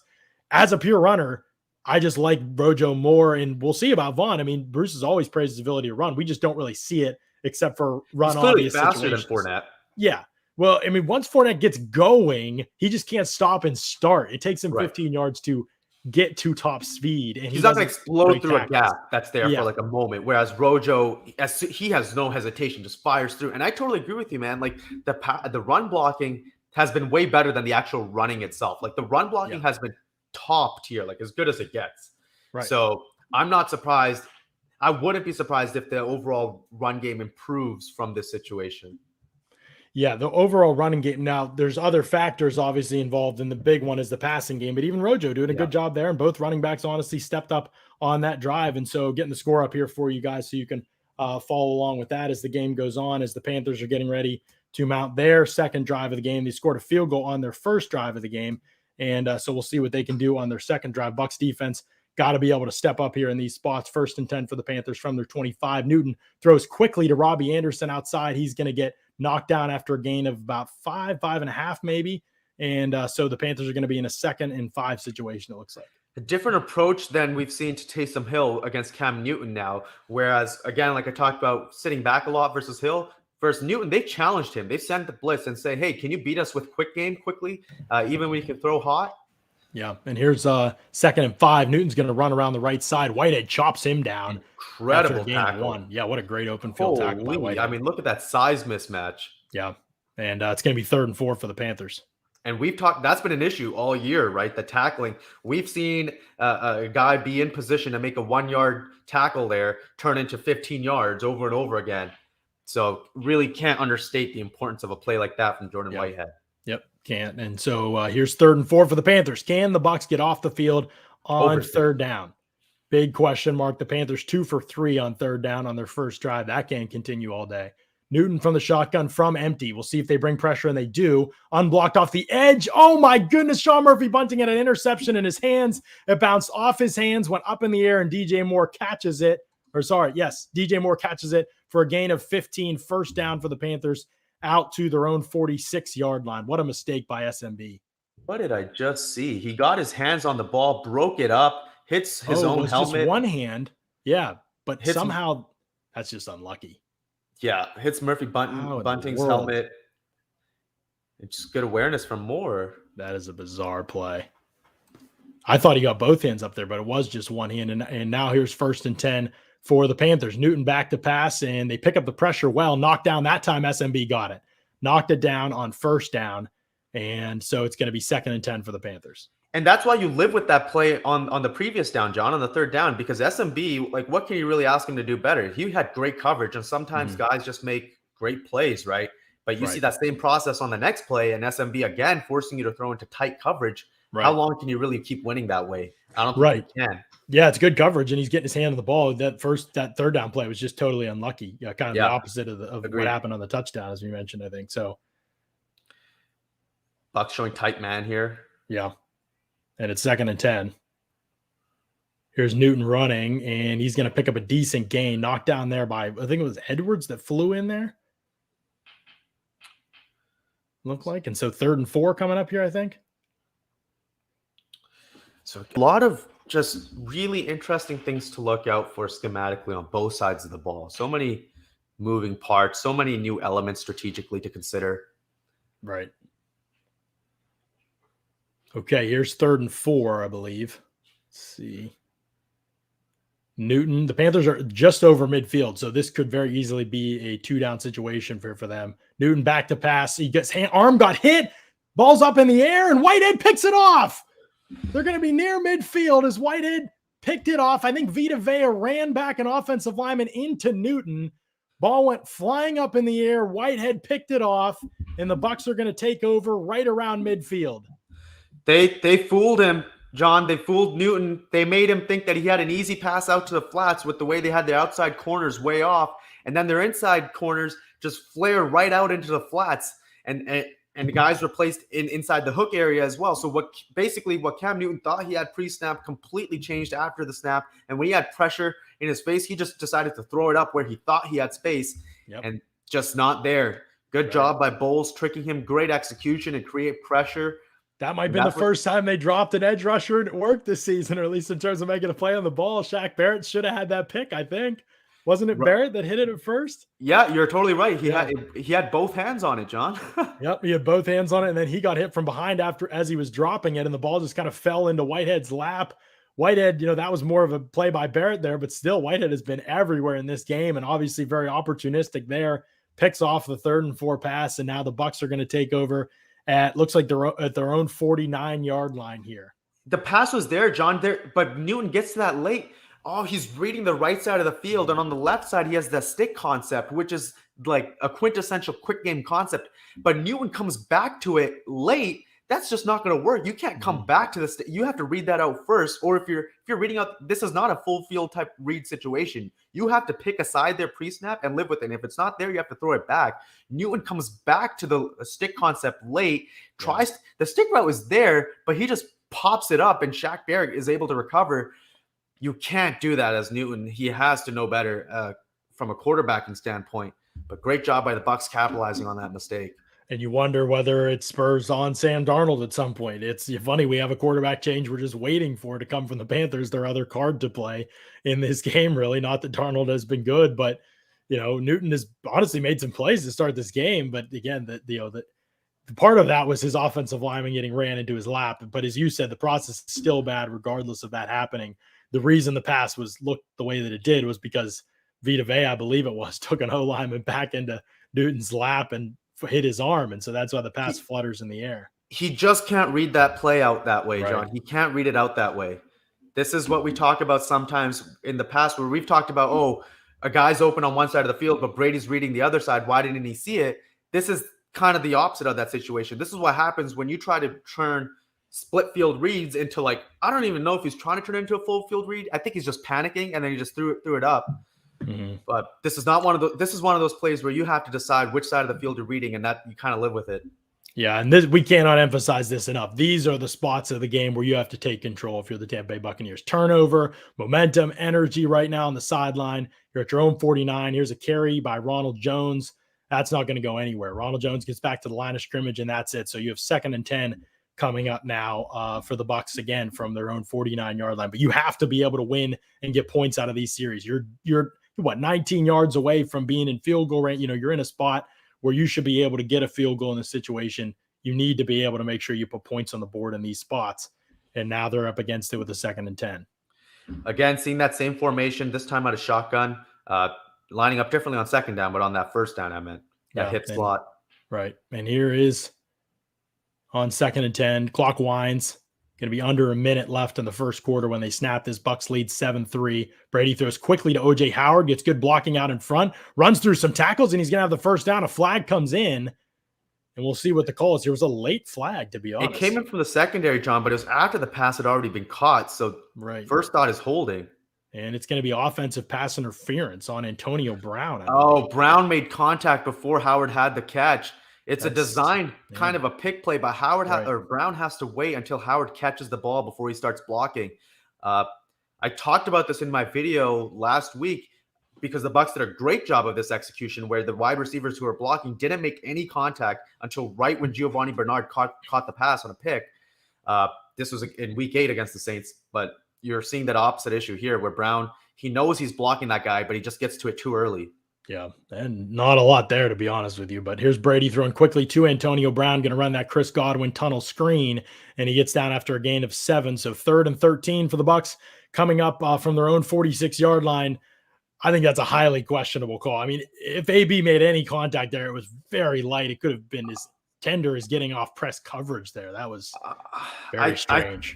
I want to see it again, but from what I've seen, John, I have to disagree. I think it's one of those clear cuts where he's clearly blocking, and you just can't do that. It's even if it's not strong, if you're doing it lightly, it's just kind of a black and white situation. To me, that's a clear flag. But yeah, I I could don't be know. wrong. I mean, end of the first quarter is happening here, and the Bucs are going to face a 3rd and 13 when they come back, and so that's where we'll have it, and that's where the Bucs are going to have to. This is a huge play in this game.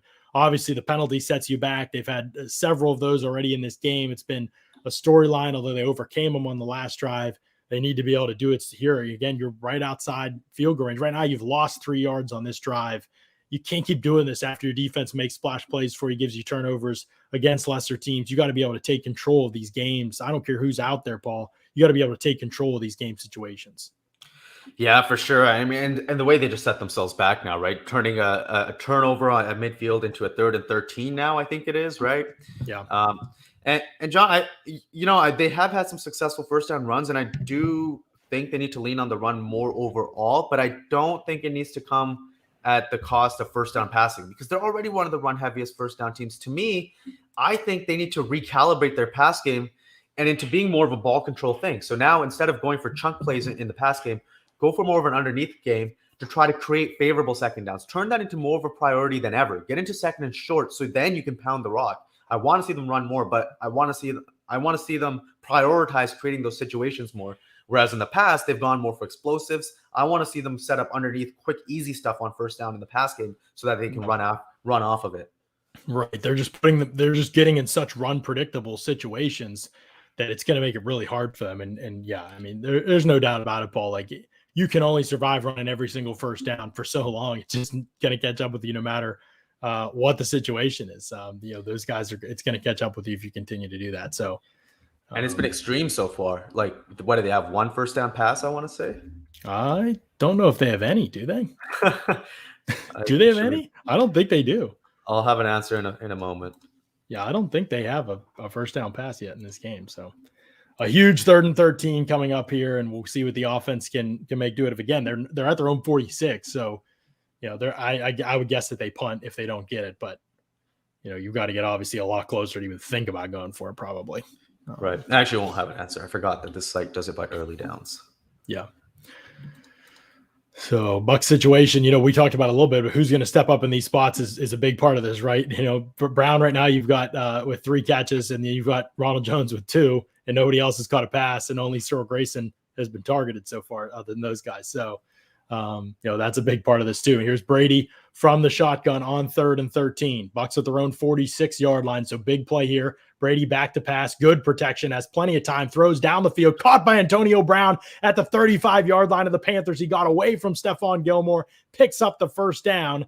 And now they're in a situation where they only need a few more yards to be in field goal range in this spot. Unbelievable play by Brown. He's the isolated one receiver on the one side, and he manages to just win. I mean, This is why you put him in that X receiver spot with Evans out. I mean, look at that. That's against Stephon Gilmore, and he just burns him on that deep stop route. Right. Big difference having him back in the lineup. That's ability to create separation by yourself and create offense there. So here's Brady. Going to be another first down run to Ronald Jones off the right side. He's going to push forward for a gain of a few, and he's going to have 4 yards. So 2nd and 6 coming up for the Bucs offense, and this is all they've done. They've run on every first down, I think, Paul. Yeah, I don't get it. Like, you scored a touchdown, you converted a 3rd down, but they have to realize what they're doing, right? They know that they're getting themselves in a 3rd down time and time again. So, yeah, you've managed to fight your way out of it so far, but wouldn't you want to just make it easier on yourself? Yeah, man, I believe they've thrown on every 2nd down. So, again, we talk about play sequencing. It's predictable so far, but when you get a splash play like a 55-yard touchdown, it doesn't catch up with you necessarily. And so here's another handoff to Ronald Jones. So now they're going to run on 2nd down. That's good to see. It's something a little bit different. He's going to be about 2 yards, I think, from the first down spot, it looks like there. So they're going to have 3rd and 2 coming up here from the Panthers' 27-yard line. And this is why it's so hard to move the chains with the run, John. You need to put together, think of it this way. You need to put together 3 successful runs in a row if you're only gaining your average yardage, right? And gaining that average yardage, by which I mean like 4 yards, we consider that a successful run. Probably most coaches do. You need to put together 3 of those in a row to move the chains, and that's just hard to do.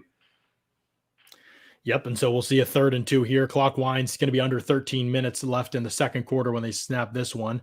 And Tom Brady's going to hand off to Ronald Jones off the right side. He spun out of a tackle, then was chopped down. He got the first down, and they're relying heavily on Ronald Jones here to start this thing as he gets the first down He's going to be down to the Carolina 23-yard line.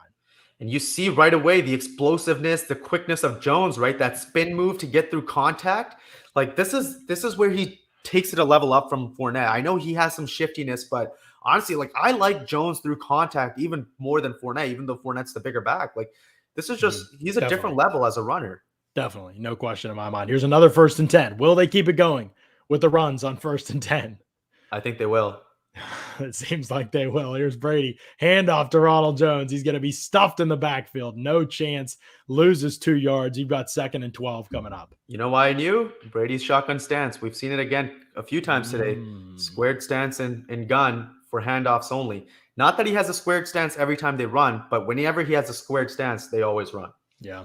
From what I've seen. So again, I am going to do this as a project. At some point, I'll sift through all the tape. I've gone through, I think, 5 weeks so far. Yeah, Bucs fans will say, don't publish it. Don't publish it. They don't want to give the other team tells. Can we say Here's 2nd and 12. Brady goes play action, throwing down the field to the end zone. Cam Brate got bodied. Not even close to that long ball.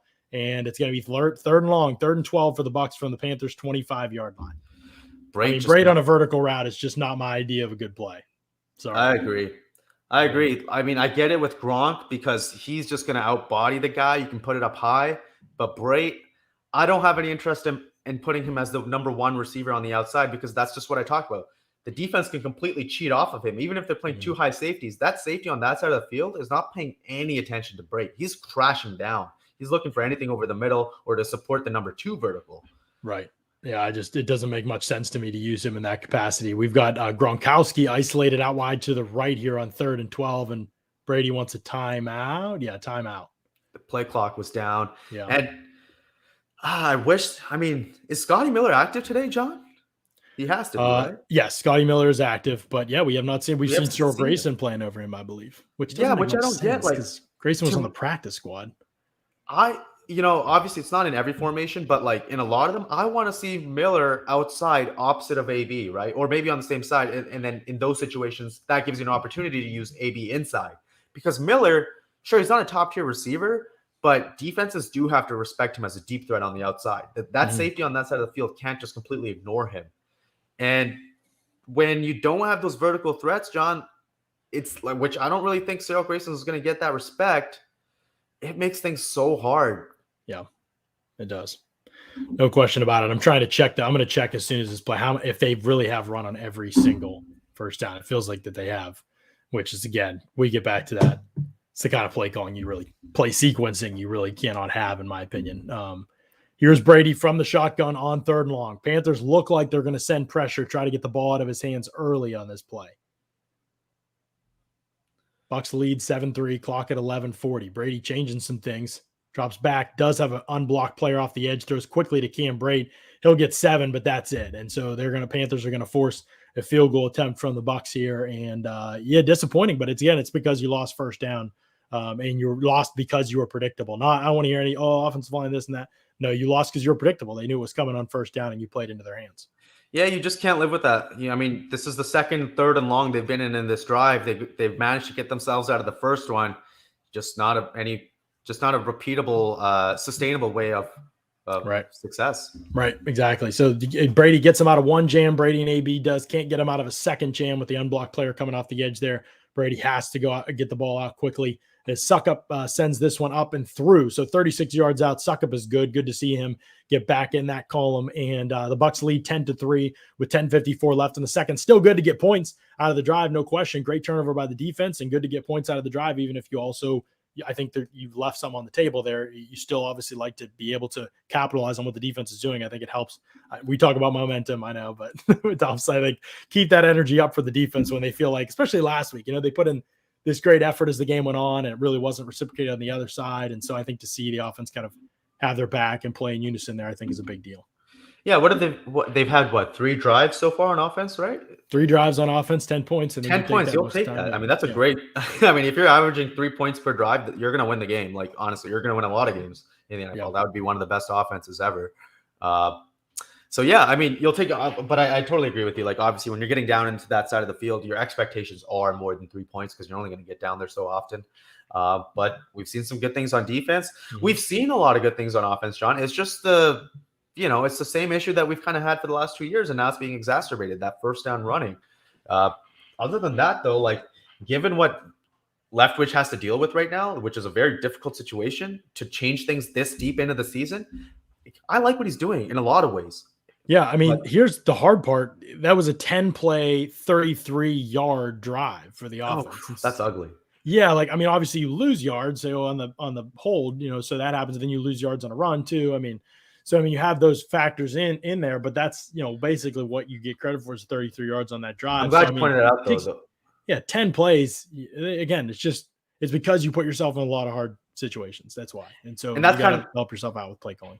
And you're pointing that out, which I actually kind of forgot that they had such great field position to start with, but that's thinking in terms of an EPA type of way. So like given the situation you were dealt, how much more of it did you make? And the offense didn't make a lot out of the situation they were dealt. So like, again, in the way that you're framing it, they didn't really accomplish a lot. And yeah, you're actually totally right. It'd be a different story if they started at their own 25. Right. And so we're just looking at process. Obviously good to be up 10-3. We're looking at process because we think it's predictive for the future moving forward. It doesn't mean that we think they're trash or that everything about that drive was trash. It's just like, process predictive moving forward. You want to see a little bit more out of those situations, obviously, when you're given that kind of field position. And so now we'll see what Carolina can do. It looks like Sam Darnold is going to enter this game for Carolina. I don't know if it's because of the pick, or they'll probably say they scheduled entry for Sam Darnold was the second quarter, and he'll come in at down 10-3 with 10:54 left in the second quarter. Get you some other scores quickly from around the NFL. Atlanta is up 7-3 on Detroit with 10 minutes left in the second quarter. Cincinnati up 17-7 on Baltimore with 13 minutes left in the second quarter. Chargers up 12-7 on the Texans with 11:15 left in the second quarter. Rams up 7-0 on the Vikings. I know a lot of people are going to be watching that one. They also have a 1st and 10 at the Minnesota 46 right now. And Buffalo, New England tied 7-7. Buffalo is in the red zone, third down at the Patriots 7-yard line. And then the Jets up 13-9 on the Jaguars with 12 minutes left in the second quarter there. So here you go for the Panthers. Sam Darnold coming out on the field, and you've got a 1st and 10 situation here for Carolina from their 25-yard line. If I'm the Bucs, I'd way rather play against Cam. Yeah, I would too. I mean, again, Darnold has these variance moments. It doesn't matter. You've got to neither of these guys. If either of these guys beat you, don't show your face on Monday. That's all I say. And here's a run by Chuba Hubbard, and you've got Ndamukong Suh making the stop after a gain of 2 yards. Brian Coates saying, I disagree. I like running on first. We just need more diversity in what kind of runs we call. It can't be so generic. Their run game is very diverse, especially in this game. The Bucs do all type of stuff this season: power, duo, pin and pull, counter, inside zone, outside zone, like everything. You name it, they do it. Their run game is creative. That's not the issue at all. All right, here we go. 2nd and 8. Sam Darnold from the shotgun. Bucs, will they send pressure or not? And they do bring Whitehead off the edge. Darnold back to pass. Shaq Barrett almost has him. Now he throws down the field wide open. Nobody around him at all is the Panthers receiver down the right sideline, finally knocked out of bounds by Jamel Dean, but absolutely nobody out there on the receiver, Shi Smith. They totally blow the coverage, and the Panthers have a huge 63-yard gain, and they're down to the Bucs' 10-yard line. I have no idea what we just saw there. Four-man rush, and it looks like they're back in cover 3, so somebody blew that. Oh, looks like it's just the play can't go that long. Dean was that deep third receiver there, but it looked like he carried a post, which is what he's supposed to do. And then Whitehead, I think, is playing the flat, and he's not carrying vertical. And the play you can't give him that much time. Basically, that's what it comes down to first and foremost. Arnold stepped out of pressure there, but they completely blew that coverage. Somebody definitely totally out of their assignment there as Newton comes in now on 1st and goal, and looks like you're going to get another timeout here by Carolina. Play clock was at 0 there for a while. I wonder if that was just a bug on Fox's part. It's just unbelievable how much this Bucs defense struggles for no reason. Just stuff that you can control, they just don't do it. They don't play like a well-coached unit. Other than when they're running these pressure packages and having success with them, they just don't play like a well-coached unit outside of that. It's just very frustrating because they have the talent. Anybody has the talent to avoid some of these situations, and they just haven't done it. Right. Yeah. I'm I mean, with think you. about have you seen the schedule? I mean, they had 10 of their 17 opponents this season are some of the worst passing offense in the NFL, negative EPAs per drop back type of offenses, and yet they are not near one of the top defenses in the NFL. So, And that's why by EPA, the Bucs defense is quite good, but I think that's misrepresents how they've played. right, I agree. Here's Newton on a run, and he's going to take it for a gain of maybe 2 yards, and that was all Devin White pulling him forward there in that situation. So, you've got 2nd and 8 coming up here for the Panthers from in a goal to go situation here. And this is where Cam Newton, I mean, this is the part of the field I'd rather play Sam Darnold than Cam Newton, right? Because this is where he becomes incredible. They love to design runs with Newton in this area of the field, but I just think it's kind of predictable. I don't know. But yeah, I don't have the numbers with me, but he does feel like he's pretty hard to stop here, though, right?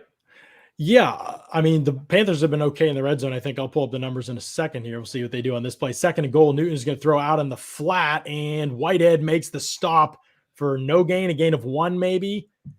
It's a minimal gain, if anything, there. Great job by Whitehead with another open field tackle there. And yeah, going into this game, the Panthers are 18th in the NFL in red zone offense. So not the Bucs. The Bucs are 2nd, but 18th in the NFL in red zone offense. And Newton's made some plays in this area of the field for sure. Yeah, I wonder how if they've been better since he's been there. But that being said, this part of his game is why you can totally convince me that it's still not that great overall as a red zone threat, because he's just so poor as a passer at this point. Yeah, and here's a big one. Sam Darnold's in for this one. 3rd and goal, and Darnold is in the game, and he is going to step back and step up in the pocket and be sacked. Shaq Barrett drops him on 3rd and goal. 3 or 4 yard loss there for Shaq Barrett. He almost had him before on the 63-yard gain, and now the Panthers on 4th and 11 are going to have to settle for a field goal. And that was Shaq and Vea creating pressure off of some sort of twist, I want to say. Yep. And the Bucs just creating pressure with 4. Looks like they're playing cover 3 back there. Yep, and tackle twist, and they get home. Vea got home pretty clean there and forced Darnold to step up right into Shaq Barrett, who also beat his guy. And so a 29-yard field goal attempt is coming up for the Panthers. That's 2 sacks so far for the Bucs.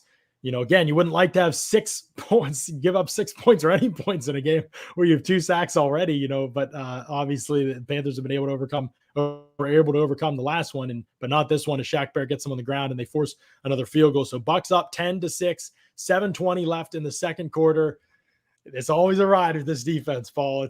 It's always a ride. It's never going to be quite the dominance you expect it to be, but rising up in the red zone twice is you don't want to live there, obviously, but they've made enough plays to stay alive. Right. And that, just a correction, that was definitely not cover 3. It's some sort of red zone coverage here. But yeah, great job on the back end, great pressure. But yeah, I agree with you. I mean, you don't want to live this way where you're letting them get down here over and over again by blowing coverages and whatnot. But we've talked about it a lot, John. When this defense is just based on splash plays, right? Mm-hmm. And if they make those splash plays, they win.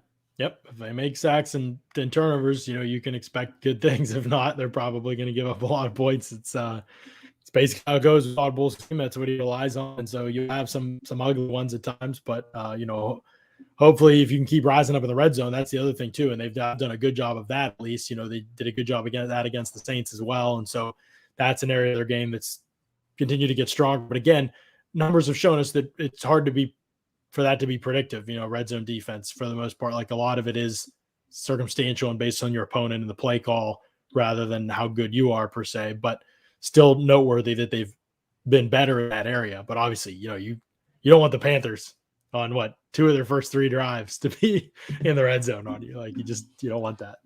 Right. Well, and they had a big play on the first drive too, right? I just can't remember what it was right now. Some sort of blown thing by the Bucs defense. What was it, John? Do you remember? On the last drive. On the first drive before the touchdown drive for the Panthers.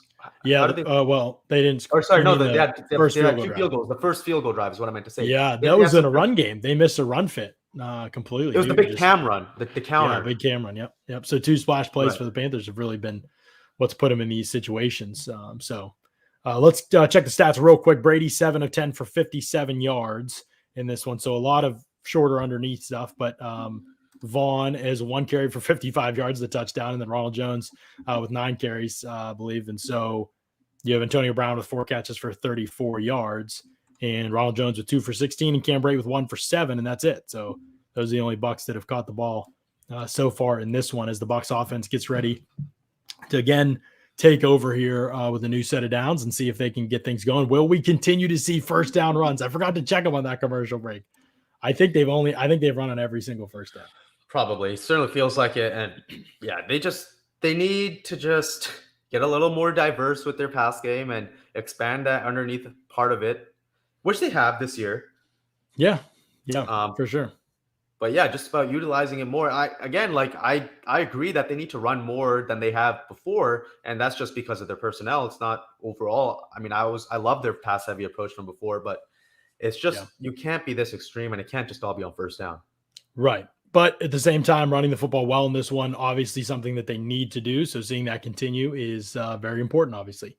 Here's Brady from the shotgun. He's going to bring Cyril Grayson, who's out there again with AB in motion. O.J. Howard and Gronkowski out there. Here's Ronald Jones around the right side. He's going to have a good gain. He spins, and he should have a first down there, it looks like. Are they going to spot him short? Impressive. I mean, I think they are going to spot him short. Man, Ronald Jones. By the way, look at Brady's stance. Square stance. Good job pointing that out. It's strange that, like, Ronald Jones, again, we've talked about this every game pretty much, but he is just a better runner. But the mistakes are what keeps you from getting super excited. And look at the way he finishes that run, right? Just that little spin, that contact fighting, a few extra yards. That stuff adds up so fast. Yeah, here's 2nd and inches. Brady's going to throw quickly to AB, who gets knocked down. Tyler Johnson got absolutely bullied on the block. AB should have been able to pick up more yardage there, but Johnson got bullied so much that AB was only able to fall and get the first down there. This was a problem last week, too. Tyler Johnson out on the perimeter just got lit up as a blocker, and he gets knocked straight back in AB there. He's catching guys instead of attacking them and firing out as a blocker. This is, to me, the biggest misconception with Tyler Johnson. He's an okay blocker for a wide receiver. Right. He's not that plus guy that Godwin is. And that's where, when you think about just plugging and playing Tyler Johnson in the Godwin role, I think it's misled. Yeah, it's definitely misled. You're right about that. It might be what they do, but it shouldn't be. He's not that player. And we've actually seen that this year. We've seen him not be that player this year. Mm-hmm. So that part of it's matter. Here's Brady under center. He's going to hand off to Keyshawn Vaughn on 1st and 10 again, and Vaughn's not going to go anywhere. No gain for Vaughn. And so another first down run, and the Bucs are going to be in 2nd and long. And just going back to that gun stance thing, though, John, I'm so, perplexed. I feel like it's so, there has to be more to it, right? I just have to be missing something. There's no way Brady, of all people, would have something like that, right? I am interested to see, there's some people I know who chart some crazy stuff that we could check on to see kind of what's up with that. But here's 2nd and 9 and Brady in another 2nd and long situation. Panthers bring pressure. He throws quickly. Got AB. First down is AB's going to have a 10-yard gain. He just says he wasn't down, but he was indeed down in that spot. And so the Bucs are going to have a new set of downs now from their own 36-yard line. And that's that tier concept, just those 2 square ins, or looked close to, it actually might have been more of a levels concept. So just a quick game thing. And this is the type of stuff that they could be doing more on first down, right? Gaining 7-8 yards, setting up those runs. But hey, I mean, it's working the way they're doing it. Right. And empty is going to be tricky to see how much they go in empty, because you got to be able to win quick. Your pass protection is not going to give you that long. And do they feel confident doing that when AB is the only true winner? Yep. Here's play action, and they're going to throw on first down. Here's Brady down the field. Got AB. Tiny toe taps. Has a first down for the Bucs. He makes the 22-yard catch. He's running off Stephon Gilmore right now, and he's down to the Panthers' 32-yard line. AB is that guy, John. We've been, I think we've been praising his play more than most and talking about his rankings relative to other Bucs receivers more favorably than most, because he's the real deal, man, on the football field still. He is still just unbelievable. And for him to come back after all these games off, and he looks good, 7 catches, almost 70 yards already. Yeah, for sure. Here's Brady and a handoff to Ronald Jones and another first down, and they're going to lose 2 yards, but there is a flag come in, and we'll see if this is a hold or what this is. All right. Offside defense. It looks like, defensive penalty. Wow, pre-snap penalty on the Panthers. It's possible. And 3:54 left in the second quarter. Bucs up 10-6 and driving here, but it's a big one. Yeah. Yep. If the Bucs are able to put a touchdown here, really create some separations. The Panthers do get the ball to start the second half, so they might get a double up situation. But So 1st and 5 spot here too. You like this? Playbook's open on 1st and 5. 17 points and a half, though. You would take it every time. Mm-hmm. Got to get there, though. And you got the one-on-one with AB at the bottom of the screen. Obviously, here's Brady. Hand off Ronald Jones. He's going to get over the left side for only a couple. So Brown wasn't even ready for the snap. He didn't move. Post-snap. He didn't move 2nd at all. and 3. I'd like to see a more creative play call there. Yeah. First you down, think so? 1st and 5. I know. We throw would one too. time on 1st down. Right. Yeah. I mean, you have Tom Brady and Frustrating. Antonio Brown, and not to mention Yeah. Gronkowski. Like, okay, fine. You're down your two most important receivers schematically, but this can still be an excellent passing attack. Like, you're not the Patriots here of 2019. Like, come on. Yeah, I don't understand some of the, again, 1st down, they're just pounding the run and mixed results. They've had bunny and no gainers mixed in there and some losses. Here's Brady back to pass pressure right up the middle of the field, and he has to throw it away. Panthers brought pressure late, and Brady had to get the ball. They had more than what was blocked for, and so he couldn't have any chance on that one. And 3rd and 3 is coming up now, and it's 2:48 left in the 2nd quarter, and this is a huge play. Yeah, going off of that play action there, and that's Ronald Jones missing his block, John. It's tough for him because he has to get off a play action and block, but it was right up the middle, and that's his guy. That's his responsibility. And they had another free one around the edge, so Brady knew he had to get it out anyway, but Rojo missing his block made it even less time. That's the big one. The free runner up the middle. That's the one that you absolutely can't do anything about as a quarterback. Right. Well, at least as Brady. So here's 3rd and 3. And from here, I think it's a 43-yard field goal. Here's Brady, quick throw, and that's incomplete. That looked like some Bucs won some flags, but nothing there. Brady's upset. They're setting up that pick play. They're using this is exactly the same play they ran with Gio. They used 2 tight ends to block. In this case, Gronk and Brait, Gronk and Howard. And now instead of Gio, it's Brait as the underneath slant runner. Yeah. But he doesn't run his route correctly. He gets too far upfield. He needs to. It needs to be like a now route, not a slant route. So it needs to be a one step and cut. And he's running into Howard there. That's on Brait. Right. I agree with you. He clearly just messed up the route, and that would have been wide open if he'd have run his route correctly. And again, the miserable season for Cam Brate continues. He has just been terrible. It's crazy with a veteran who's reliable. The drops and route running mistakes have been his biggest errors. That's been his biggest strengths in his career. He did run it as a one-stepper, but he's just not getting under. It's a timing issue. It's something there. It's just not right. Like, he's not giving Howard time to get past him and get up the field. And Suckup does nail the field goal, so that's good. He hits the 43-yarder, but again, just a 13-6 lead, and now 2:40 left in the 2nd quarter, and the Panthers will be aggressive here. I'm sure they only have one timeout, but to try and get some more points on the board.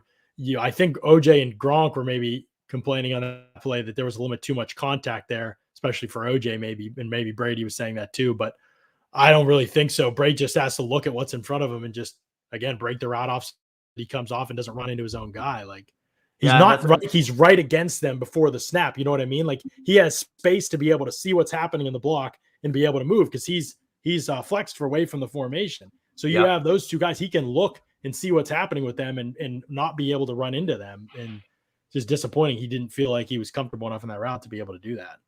And by the way, good job there by Howard and Gronk to not initiate contact before Brait got the ball, right? Because that's exactly what we saw on that AB, the AB screen that went for a penalty is AB blocked too early. Good job there by Gronk and Howard to know that they've got to actually make this look like a real route until Brait catches it. Right. And Howard definitely did. He wasn't blocking at all. I think he was just releasing there. And so, frustrating to not be able to execute on a play like that because it is a good play call. But again, you go back to that's a 1st and 5 situation and you can't make more out of it. That stuff is frustrating.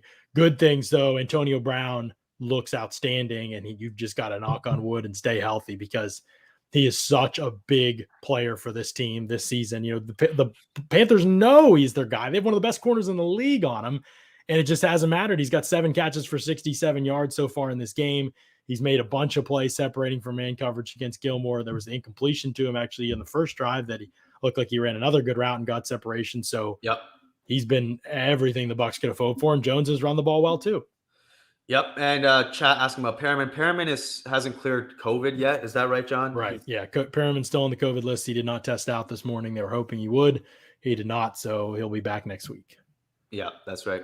And John, I mean, Brait is kind of that guy that has to step. Brait and Howard, really, but when they're going to lean on their 12 personnel packages more, those guys just have not played well enough, Brait and Howard, to be featured in 12 personnel more. And that's why they haven't gone to that package more, right? But they just have to be better, flat out. There's not much more to say. Did you see that statistic on the screen? I missed Brady, it. 116 plays without a red zone snap. That's the longest streak of his career. Jesus. That's what they're in right now. Obviously, they had a 55-yard touchdown, and they had a 58-yard touchdown against the Bills. And so, I don't know. That's kind of a weird statistic. But yeah, obviously the Saints game is going to throw that off, I guess, when you're not shut out. But they didn't even get in the red zone of the Saints. Or did they one time? I think they did one time. I can't. They got close to it, and they had that missed field goal, right? And then the one where they did hit the field goal. But I don't know if they actually got in the red zone. Yeah. Interesting. I have to think about that one for a second. They must not have. There's no way you get to that number, 100 something. And now we're going to see what the Bucs do with the ball, right? Okay, so or what the Bucs do, depending on what the Panthers do, is Darnold is in the game. How do those both teams manage the clock here becomes big? Is Chuba Hubbard trying to run around the right side? He stopped his feet and had no shot. Jordan Whitehead and Sean Murphy-Bunting got in there and dropped him for a loss of 2. Now the clock is winding, and now if you're the Panthers, do you want to let it wind? And if you're the Bucs, do you want to let it wind? Like 2nd and 12. Oh, as the Bucs, you want the ball back. Right. So do you want to use a timeout here, or is it too early? Are you willing to let them run this down to the 2-point conversion? 2-point conversion. 2-minute warning? I am. Yeah, I would. Okay, so you still think you have enough time to keep those 2 timeouts on the other side of the 2-minute warning, see how 2nd down goes? Yeah, totally. Because I do too. You could get good field position off the punt as well, right? So you don't necessarily need a bunch of timeouts or a bunch of time. Right. You have enough time to play for a field goal at the very least. Right. And if you don't if it's a terrible punt or whatever else goes wrong, then you just run the half out. It's no big deal. Yeah, I agree. Because you have timeouts here. Let's say you get a good play on this one defensively, then you obviously use a timeout, and then you get a stop on 3rd and long. You have to get a stop, but. Yeah, if this play goes horribly and you give up a big gain or 11 yards, then obviously you're, 11 yards, you put them at a 3rd and 1. Maybe it gets a little bit trickier. So we'll see. Definitely big clock management situation for the Bucs. Maybe this is wrong, but I also feel like if you use that timeout before the 2-minute warning around like 2:40 or whatever it was, I feel like it prompts Carolina to be more aggressive than if you just let it run to the 2-minute warning. Right? You're probably right. That's a factor. And I would rather them. I don't want to prompt them to be more aggressive, just generally speaking. Yeah, I mean, you probably 2nd and 12 here. Yeah, you probably are going to see a throw, but I guess what time kind of throw is still important here for sure. But Bucs execution on offense, Paul, has not been beautiful or crisp, certainly with a lot of new moving pieces. We've seen very little in the passing game from anyone unproven. We've not seen Gronk even targeted, right? I don't think. Possibly, again, being more of a blocker today. I haven't kept an eye on it, but that could be a big part of it. That would be unusual, but yeah. I mean, so far it's just been all AB. They have 10 completions and 7 have been to AB. 2 have been to Jones and just the 1 to Braid on the 3rd down. And so that's been a big part of this thing has been just getting the ball to Antonio Brown, even against man coverage. And you wonder at what point did the Panthers say, okay, we're just not going to let this guy do his thing against us. And so, right. They're trusting Gilmore one-on-one. I mean, he's had a good year, but he's getting burned by AB. Yeah. So now it becomes important. If you get a win on this 2nd and 12 situation, you've got to burn that time out and try to give yourself an opportunity to get more points, especially because the Bucs have not exactly moved the ball fast all game. Well, I guess they had the 55-yard touchdown run, but you're going to be throwing here in this situation. So you need to make sure you give yourself as much clock to play with. Again, you want a touchdown, not a field goal, and you need to be aggressive for that. So we'll see how this 2nd and 12 play goes for Carolina. And John, one pass. I just checked. I don't know if you already mentioned it, but 1 pass on 1st down, and that was the big gain to AB. So, if they do get the ball back, I expect that to change. But I want to point that out now before that gets skewed by the 2-minute drill stats. Right. If it comes to that, we'll see. 2nd and 12 for the Panthers from their own 23-yard line. Newton is on the sideline. Darnold is out there at quarterback right now.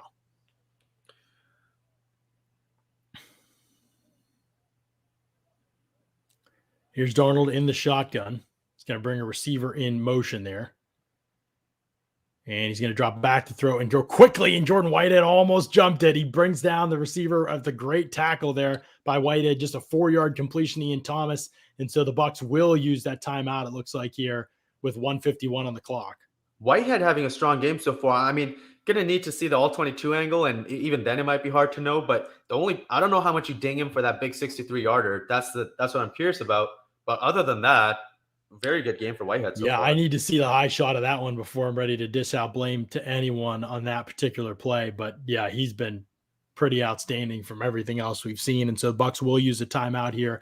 1:53 left on the clock. Panthers will have a 3rd and 8. Bucs lead 13-6 here nearing the end of the second quarter.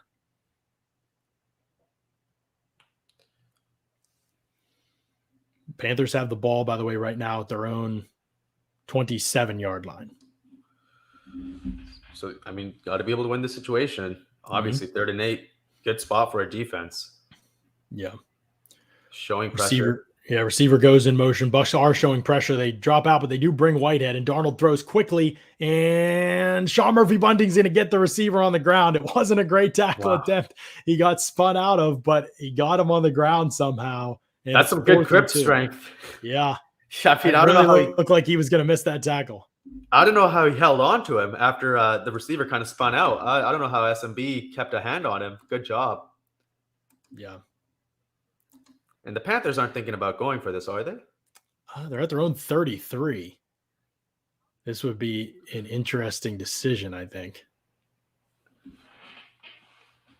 And no, Darnold's coming off the field now. Okay. And Cam is also staying on the sideline. So the Bucs look like they're going to get a shot offensively here. And now this is going to be we haven't really seen the Bucs offense in a situation so far this game where they're pass heavy or predictable in terms of passing, right? I guess so. They've been in the 3rd and longs, but I mean for an entire drive here, the threat of the run is kind of gone. They've been very under center, 12 personnel heavy. What does that look like in this drive? Yep, that's definitely a question, Paul. We'll have to watch for as the Panthers do punt it away on 4th and 2. And Barner is going to come up. And does he field this one on the bounce? He does field on the bounce, and then he wipes out. He did get the ball cleanly, though, but an aggressive decision by Barner in his first action of the season there. And he's going to have the ball at the Bucs 31-yard line. So that's where Tampa Bay will take over on offense. Can they get splash play going against this Panthers defense? That's going to be the key here as we approach halftime. This has not really been a good spot for the Bucs this season as it was last season. They were great at scoring before the half every time and then end a game, all those kind of situations. And obviously they got the ball to start the half, right? Start the game. So the Panthers will get the ball to start the second half. So something to keep in mind there. It's 1st and 10, 1:41 left on the clock now. Bucs are up 13-6, keep in mind. Here's Brady, shotgun, takes the snap. Panthers rush 4, but he's got all day. Brady loads it up, fires way down the field, got Tyler Johnson wide open. No, it's Cyril Grayson, and he's tackled from behind. Grayson with the speed gets down to the Panthers' 7-yard line. And you just got to hope this isn't coming back. There's a flag down. I think they're moving down the field. This is the Bucs offense. It's illegal contact against the defense. Penalty decline. This one's going to stand. And what an explosive play, John. This is what we said that they might struggle with today is generating those explosives. Right. But they've seen 2 huge ones, and Tyler Grayson's been heavily involved in both. One as a blocker and one as a catcher. Right. Incredible out-and-up route. That cloud corner, he's not meant to carry. He's just sitting on it. I think that's cover 2 behind it, so he's expecting safety help. And they're kind of it just looks more like the safety. I would have to see it. Right. Just wasn't in position for that. Here's what I can't believe. How did Cyril Grayson get caught from behind? Running at full speed. I know. I don't understand. I don't want to harp on it, but that's unbelievable. He's supposed to be one of the fastest guys in the league. That's incredible to me. I don't know how that happened. He had a full head of steam. Here's Vaughn up the middle for a gain of a couple. And so it's going to be 2nd and goal from the 4 coming up here for the Bucs. I can't believe Grayson got caught from behind. I totally agree. Yeah. He's a former track star for people who don't know at LSU. And they're talking to him on the sideline right now, and they can't believe it either. But let's see if they can get this now. These 2 downs here to get it in, and we'll see what they end up doing if they don't get it on 4th down, obviously. But 2nd and goal coming up here for the Bucs, and the clock, is a situation where you kind of, you wouldn't mind milking it a little bit more. Obviously, you just want to score. I'm just worried about scoring. Right. But I also don't think the Bucs are going to be overly. I think they're going to become more passive on 4th down, which if that's even possible. Yeah. But I think that they're really going to try to take the points in these situations, not necessarily having the same confidence in their offense, though. I mean, things are looking good so far, but I think that's going to be their approach. So you got to be able to score on these 2 downs here. Yeah, absolutely. Have to be able to. And here's Brady from the shotgun. He's got 2 receivers out there, 2 tight ends. As Tyler Johnson comes in motion a little bit, and he throws out in the flat. Ronald Jones dropped it right off his hands. Oh my God. On 2nd and goal. And so now it's 3rd and goal coming up for the Bucs offense. 1:22 left in the first half. So there's probably going to be time here for the Panthers no matter what. I'm assuming there will be time. Well, they don't have many timeouts though, John. That's the thing. So right. They don't have any timeouts, but this will probably be 3rd and goal, this or they go for a 4th down. But either way, very little time is coming off of this clock for the Panthers get the ball back. But right now the Bucs are just focused on trying to put that ball in the end zone right now. 3rd and goal, 1:22 left in the 2nd quarter. Here's Brady coming in motion. Brady looks, throws, middle of the field. Cam Brate, touchdown. Wide open, all by himself was Cam Brate. Brady hits him for the score, and the Bucs are an extra point away from going up 20-6. Let's see what happened here. It looked very similar in terms of formation. Oh, beautiful design there. It's Gronkowski attached to the line. Watch him. He's going to break out and then come back in, and he's going to clear all sorts of space for Brate to come right underneath him. Yep. Just nobody another went night. with Brate at all. That's the easiest touchdown you'll ever see. I wonder if this was some sort of banjo coverage thing where they're manning and they're meant to switch. One guy takes inside, one guy takes outside. If that's what happened and it was just a miscommunication or something else, either way, beautiful design, great touchdown. Again, that's a leftwich touchdown more than a Brate touchdown, right? So yeah, that's a leftwich and everybody else touchdown more than is a Brate one, but they'll take it flag down here in this situation. And so we'll see on the extra point. And so we'll see if they can, what do they get closer for the extra point or something?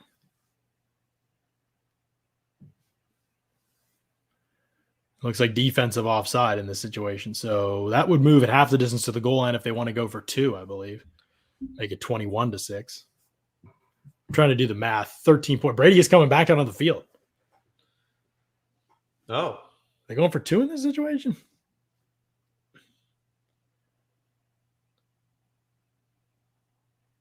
Interesting. So I'm trying to do the math real quick, but right now, 20 points. You're up 4 points or 2 touchdowns, we just tie it. I guess you could go 15 in this situation, but I don't understand why that would be a priority right now. It's probably right when you have this yard to go.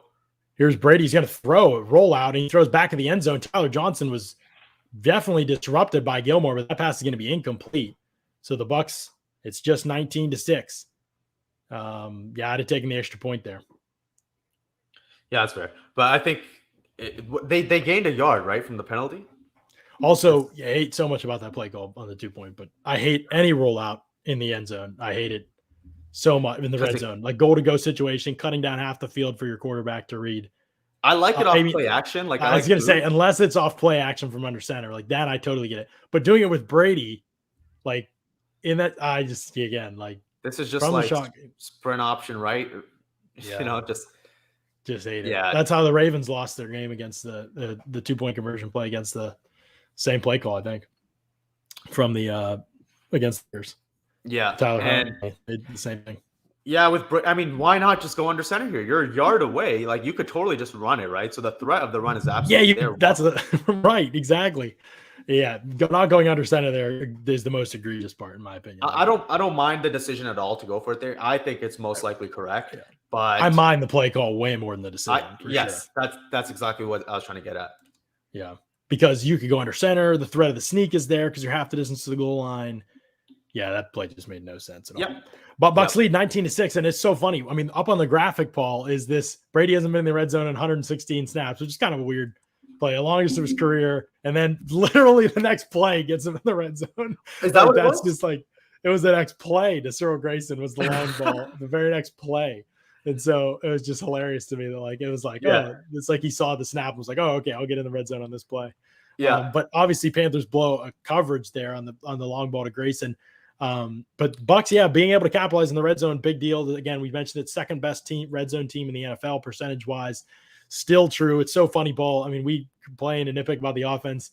It has been a rough year for offense in the NFL. And last week has been brutal. Look at all the primetime games. I think the Packers have the high 24 points, and they didn't score in the fourth quarter. I don't think. Like, they I think have the high of points scored for the last, what have we had? 10 primetime games over since last week because of all the moving the games and all that kind of stuff and the holidays. And nobody scored. Like, it's just way down. I think last week was the lowest scoring week in the NFL in a long time, at least is a very long time, I think. But here the Bucs are, getting shut out by the Saints, and they're still first or second in almost every offensive category. So, right, yeah. I mean, I think a lot of the offensive stuff. I saw a graphic pointing out how pass rates over expectation have plummeted throughout the season, and that's brought scoring down. Teams are just running it more, right? And also, I mean, just for the whole season, more of the too high stuff, right? That's taking over the league, taking away explosive plays, making it more of an underneath patient offense, or forcing offenses to be more patient. And that's helped too. Right. And here are the Panthers going to take over from their own 25-yard line. If you're the Bucs, don't give up splash plays and don't give up anything due to penalties down the field, especially because that's how you're going to let the Panthers score basically in this situation. Panthers have no timeouts, but they do have plenty of time to work with. I think they're going to be pretty conservative here. We'll see. I mean, they have too much time to be 115. That's a lot of time. But teams love pissing away a possession. Yeah, that's true. Here's Darnold from the shotgun. And the Bucs do send pressure. Whitehead's been blitzing all game, and he comes in on that play. And that pass is batted around, almost picked. Did Golston have a shot at picking that? And now there's a flag down. Bluffing penalty here. Oh, man. Not good. That's the kind of stuff you absolutely have to avoid in these spots. Can't make any dumb mistakes. Roughing the passer on Whitehead. That hurts. That moves the ball out to the 40. Yeah. That's a bad one. Whitehead blitzing late. Nobody picked him up. They've had free runners all game long. Oh, my goodness. What? We got to be. What? Are you serious? Oh, it's the contact to the head. He jumped up and his shoulder bumped his face mask, but he's not even using his hands. He's trying to make as little contact as possible because Darnold got rid of the ball as Whitehead was in the air. So come on. It's a black and white thing where if there's any contact to the head, I get it. It's a flag, but we got to change that. That rule's got to change. The rules we're trying to take out hits that put the head in danger. There was nothing about that play that was dangerous. There's Darnold over the middle, quick stop. Kevin Minner grabs Abdul after a gain of 2. And so it's going to be 2nd and 8 from the Panthers from their 42-yard line. And John, just to finish that, I have more of a problem with the rules than I do the officials, generally speaking. Yeah. I mean, both are horrific, but yeah, sure. Here's Darnold with actually a lot of time to throw, and it's going to be knocked away by Dean. Darnold floated that one out to the sideline where Robbie Anderson was, and Dean knocks it away. So 3rd and 8 for the Panthers now from their own 42-yard line. Dean fighting hard to undercut that route at the very end of the play. He had good position throughout, and then just at the very last moment, undercuts it, gets a hand on it. Terrific concentration and awareness. Yeah. No question. A great play there by Dean, who's played really well this season when he's been out there. Really well. Absolutely. And so here we go. 3rd and 8. Big play from the 42-yard line for the Panthers from their own 42. And here's Shaq Barrett around the edge. Almost strip sacked Darnold, who throws incomplete. Whitehead almost picked it. Barrett almost strip sacked it. And now it's 4th and 8. And with 44 seconds left, the Bucs offense is going to have another chance if they want it. Whitehead in the area of the pass. Barrett just totally destroying the tackle with that move. Barrett looks like he got his foot stepped on. He's limping around after the play. We'll see what happened here if it was indeed his foot getting – it looks like his toe got stepped on. By his teammate. I'm not sure who that was. Right. And so he's down actually right now. Oh, no.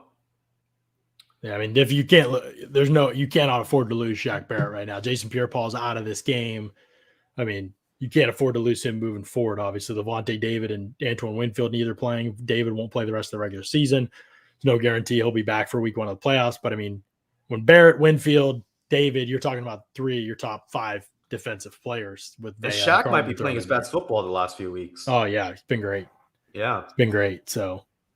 We'll see what the injury is, obviously, here as he's going to have a shot here. But a huge punt return here, John. I mean, I think the Panthers probably try to just punt it out of bounds, and not – I don't think they get greedy by trying to pin them. I think they just try to get it close as they can down the field and not give a chance for a return. Because the only way the Bucs offense tries to score here is if they get a great return. Yeah, I agree with you. They have no timeouts and 35 seconds to go, and they lead 19-6. I would be aggressive, but I would always be aggressive. So, and I agree with you that they probably will not be in this situation. I don't even know if I would be aggressive. Like when you say aggressive, like how good what do you need to as your starting field position? Here's what I'm doing. You're gonna laugh. Here's what I'm doing.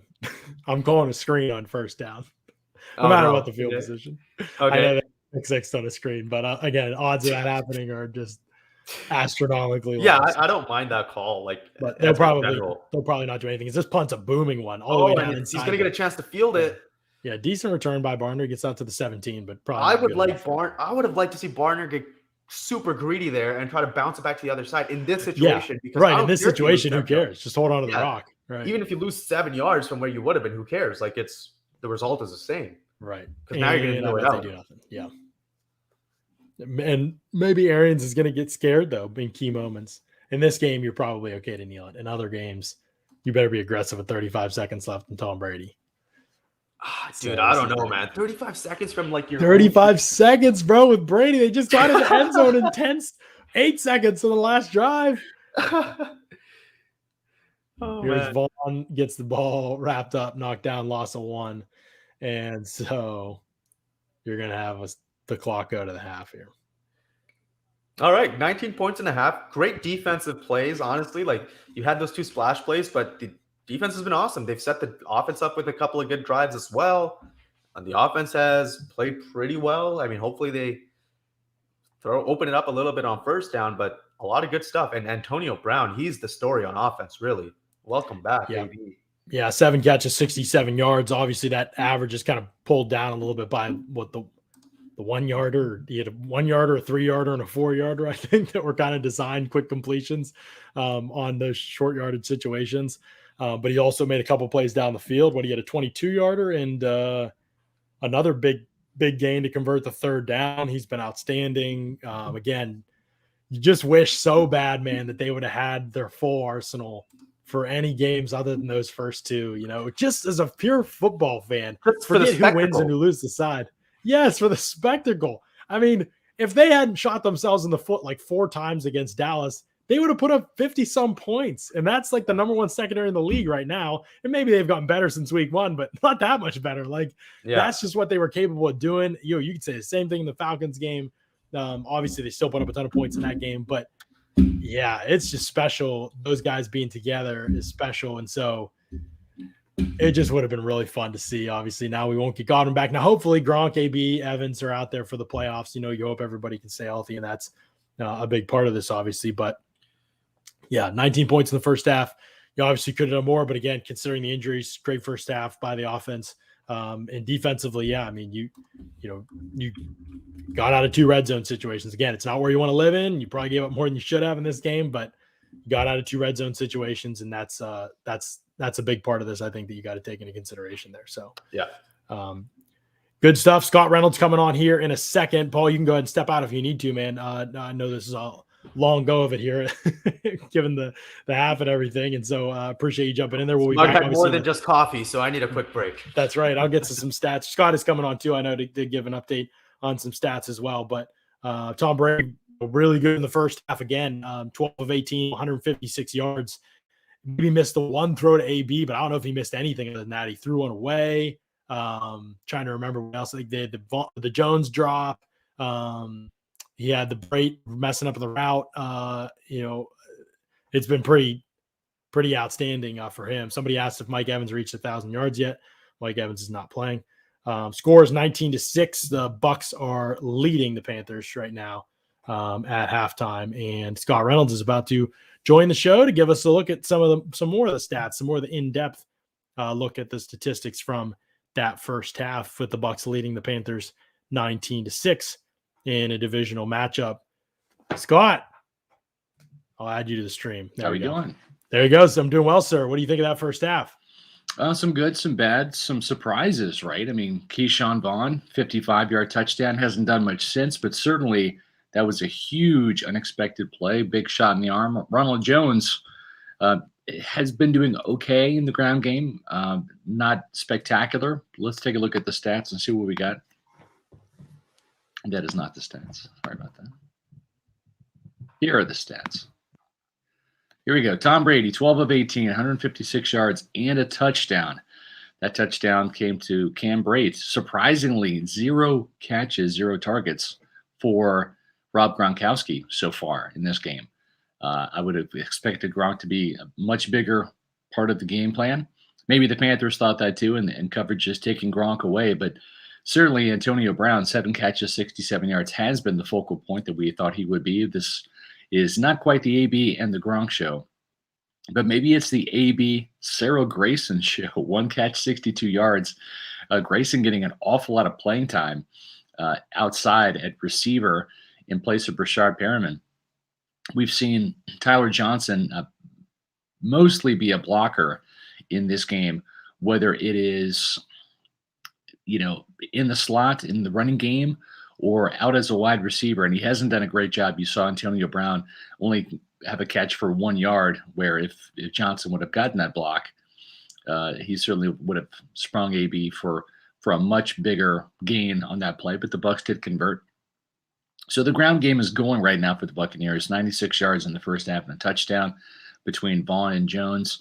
We'll see if that continues. The Panthers certainly have been keying on the Bucs run game and really forcing Brady and the Bucs to beat them through the air with their depleted wide receiving core.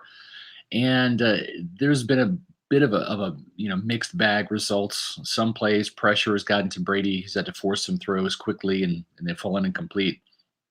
But I think what you're seeing is kind of like a carbon copy of the game plans. You're seeing the Panthers blitz the Bucs a lot. You're seeing the Bucs blitz the Panthers a lot. It's really to be expected with both of two of the top these blitz teams. heaviest teams in the NFL this season. Yeah. Scott, Bucs Exactly. And it's are going 1 and Panthers are 3, right? I think in blitz percentage. So yeah, going right according to script so far. And speaking of blitzes, we've seen Will Golston be the beneficiary of a sack. Jordan Whitehead probably should have had that sack, but he ended up getting the assist on that when he blitzed from the blind side of Cam Newton on the very first series. Golston with his 3rd sack of the year, that ties his career high. Shaq Barrett also has a sack. You saw him walk off at the end of the first half there. A little gimpy. I think he might have gotten stepped on, tweaked a little bit of an ankle there. We'll see what type of effectiveness he has in the second half. The Bucs really need him, though, because they're without Jason Pierre-Paul. And we've seen Joe Tryon-Shoyinka rush inside an awful lot, with Anthony Nelson rushing outside opposite Shaq Barrett. And Whitehead, this has been, John, the Jordan Whitehead show in the first half. 5 tackles, an interception, so close to having a sack, so close to having another interception. Yeah, he's been really playing lights out. Oh, he's for been the Buccaneers. Outstanding, man. I mean, honestly, I'm starting to man, do they need to think about trying to re-sign him? There's some other guys that have fallen off the priority order. We've talked about that, right? Jason Pierre-Paul being one of them. And so, man, it's could you get Jordan Whitehead to stick around, especially if you don't, trust Mike Edwards or whatever the situation is there. I know, there's been some, can he, how versatile is he? Can he play single high? Is he going to be able to play in the box with Winfield's or free safety? I just wonder what that's going to look like in the offseason, because Whitehead has just played so great, and he's such a perfect player for Todd Bowles because of his versatility. Right. I just wonder, John, if he's not a great scheme fit for some teams. He's a perfect fit for Tampa. I mean, he is exactly the type of player that Todd Bowles likes to have. And I did just wonder, with his size, he's undersized, 5'10", about 195 pounds. If he has the, if he has enough size for some teams in certain defenses, they might want bigger safeties. But I'd like to see Joe Tryon-Shoyinka get home here in the second half. I think he's been playing well, pressuring Cam Newton and Sam Darnold a lot. But really, the Keyshawn Vaughn touchdown, that was a huge play for the Buccaneers, kind of an unexpected play. That and the Cyril Grayson play, right? I mean, huge splash plays by guys who at the points of the season were inactive, and they both made great plays. Grayson helped out on Vaughn's play too. And so, and the offensive line's been great. So you've had some mistakes from the offense, but it's mostly been penalties. And, Cam Brate messed up a route on 3rd down. There probably should have been, completion and that pick play. And, they had some things like that. But overall, considering what they're working with and the fact that they're working against a defense that's pretty good, it's been pretty good, creating pressure and and making plays in the secondary all season long. It's been a good first half, and Brady's done exactly what he should do. I think he's had like one off-target pass the entire first half. He was absolutely brilliant.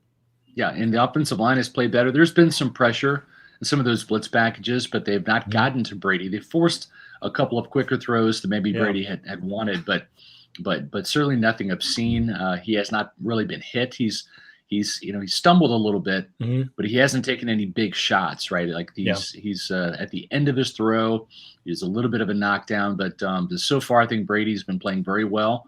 The offensive line has rebounded from last week, and Carolina, they're going to continue to blitz, and I think the Buccaneers should continue to run the ball and kind of physically wear down. Because John, we talked about this, and Paul, I want to get your thoughts on this as well. During the pregame show, Carolina's defensive line, especially their speed rushers, Burns and Reddick, the blitzing linebacker, they're undersized guys. They're not like a Cam Jordan or a Marcus Davenport where they're bigger guys like they were last week when they played the Saints. So I think if you kind of wear them down a little bit physically and get into the attrition situation with the running game, if the Buccaneers do have to pass a lot in the second half, if they do get in third and long situations, maybe those pass rushers, those speed rushers, are out of gas a little bit because they've been catching blocks in the run game.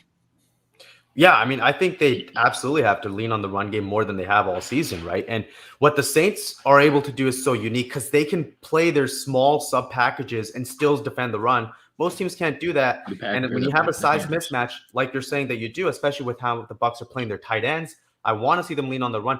I just wish they would mix it up more on first down because they're making themselves very run heavy on first down, and as a result, very pass heavy on second down. Can we just mix those two together a little bit? And then I'm all for it. Yeah. Well, and also, too, from a personnel standpoint, Paul, it's a little bit of a tell, right? When you've got Ronald Jones at running back and you bring in Josh Wells at tight end, you're not fooling anybody, right? It's going to be a run, especially when you've got Cam Brate and either Rob Gronkowski or Cam Brate and O.J. Howard in the game. When you're in essentially 13 personnel, it's not going to be a pass, and you're pretty much tipping off on first down. It's going to be a run play. And that's why they got to jack up their play action usage, right? Because they're under center so much now. Like, honestly, like when it comes to other than third down, I don't really see much of a reason for the vast majority of their pass attempts to not come off of play action because you're so run oriented and even formationally. Whereas before, Scott, they've become very much of a spread shotgun team after the bye. It becomes harder to call a lot of play action from those formations. It's not the case today. They're in run formations on like every single first and second down. Yeah.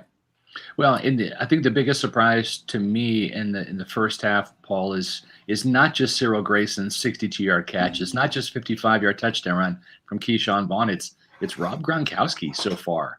And I'm not sure what they're doing because we're limited with the TV view.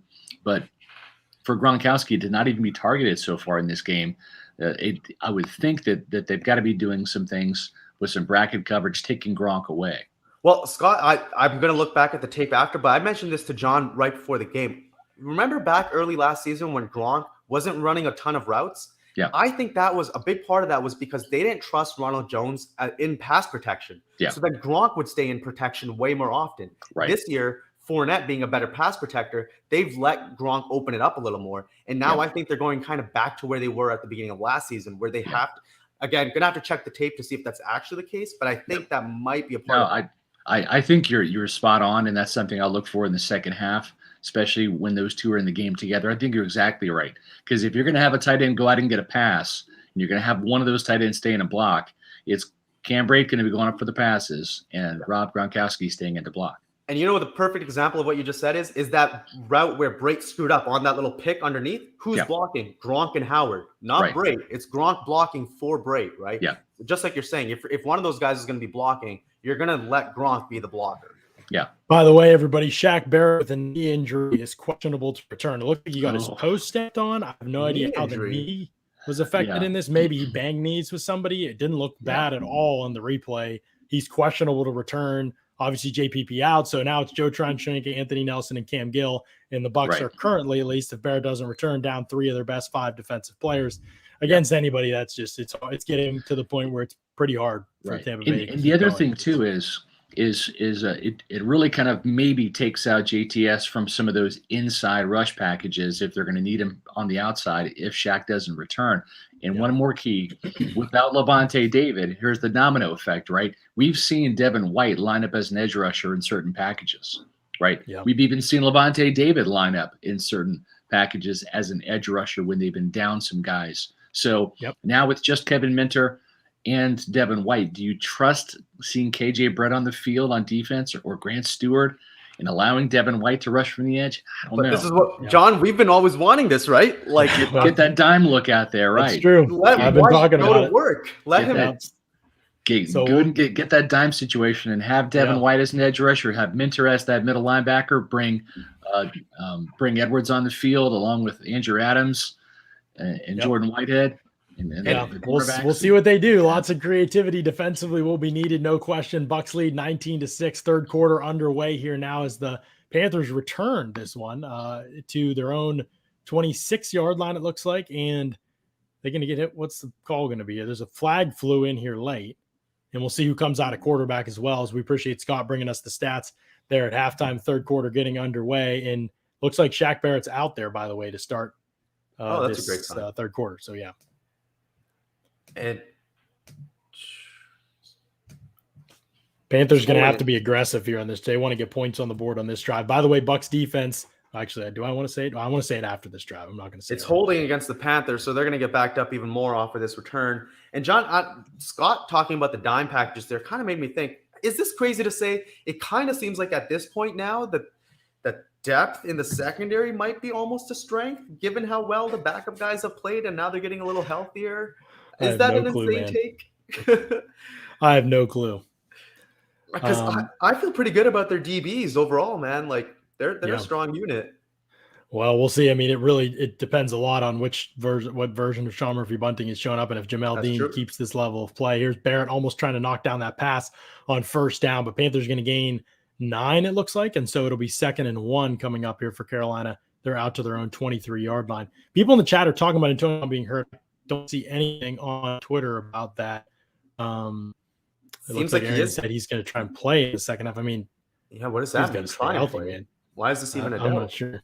Yeah, I didn't see anybody say anything about it, so I'll check on it. But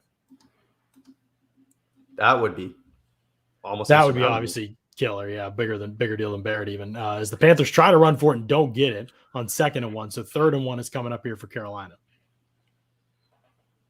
Big stuff by Vita Vea for no gain on Chuba Hubbard. But yeah, AB doing just a great job separating. And that was a huge issue last week, John. Just nobody getting open.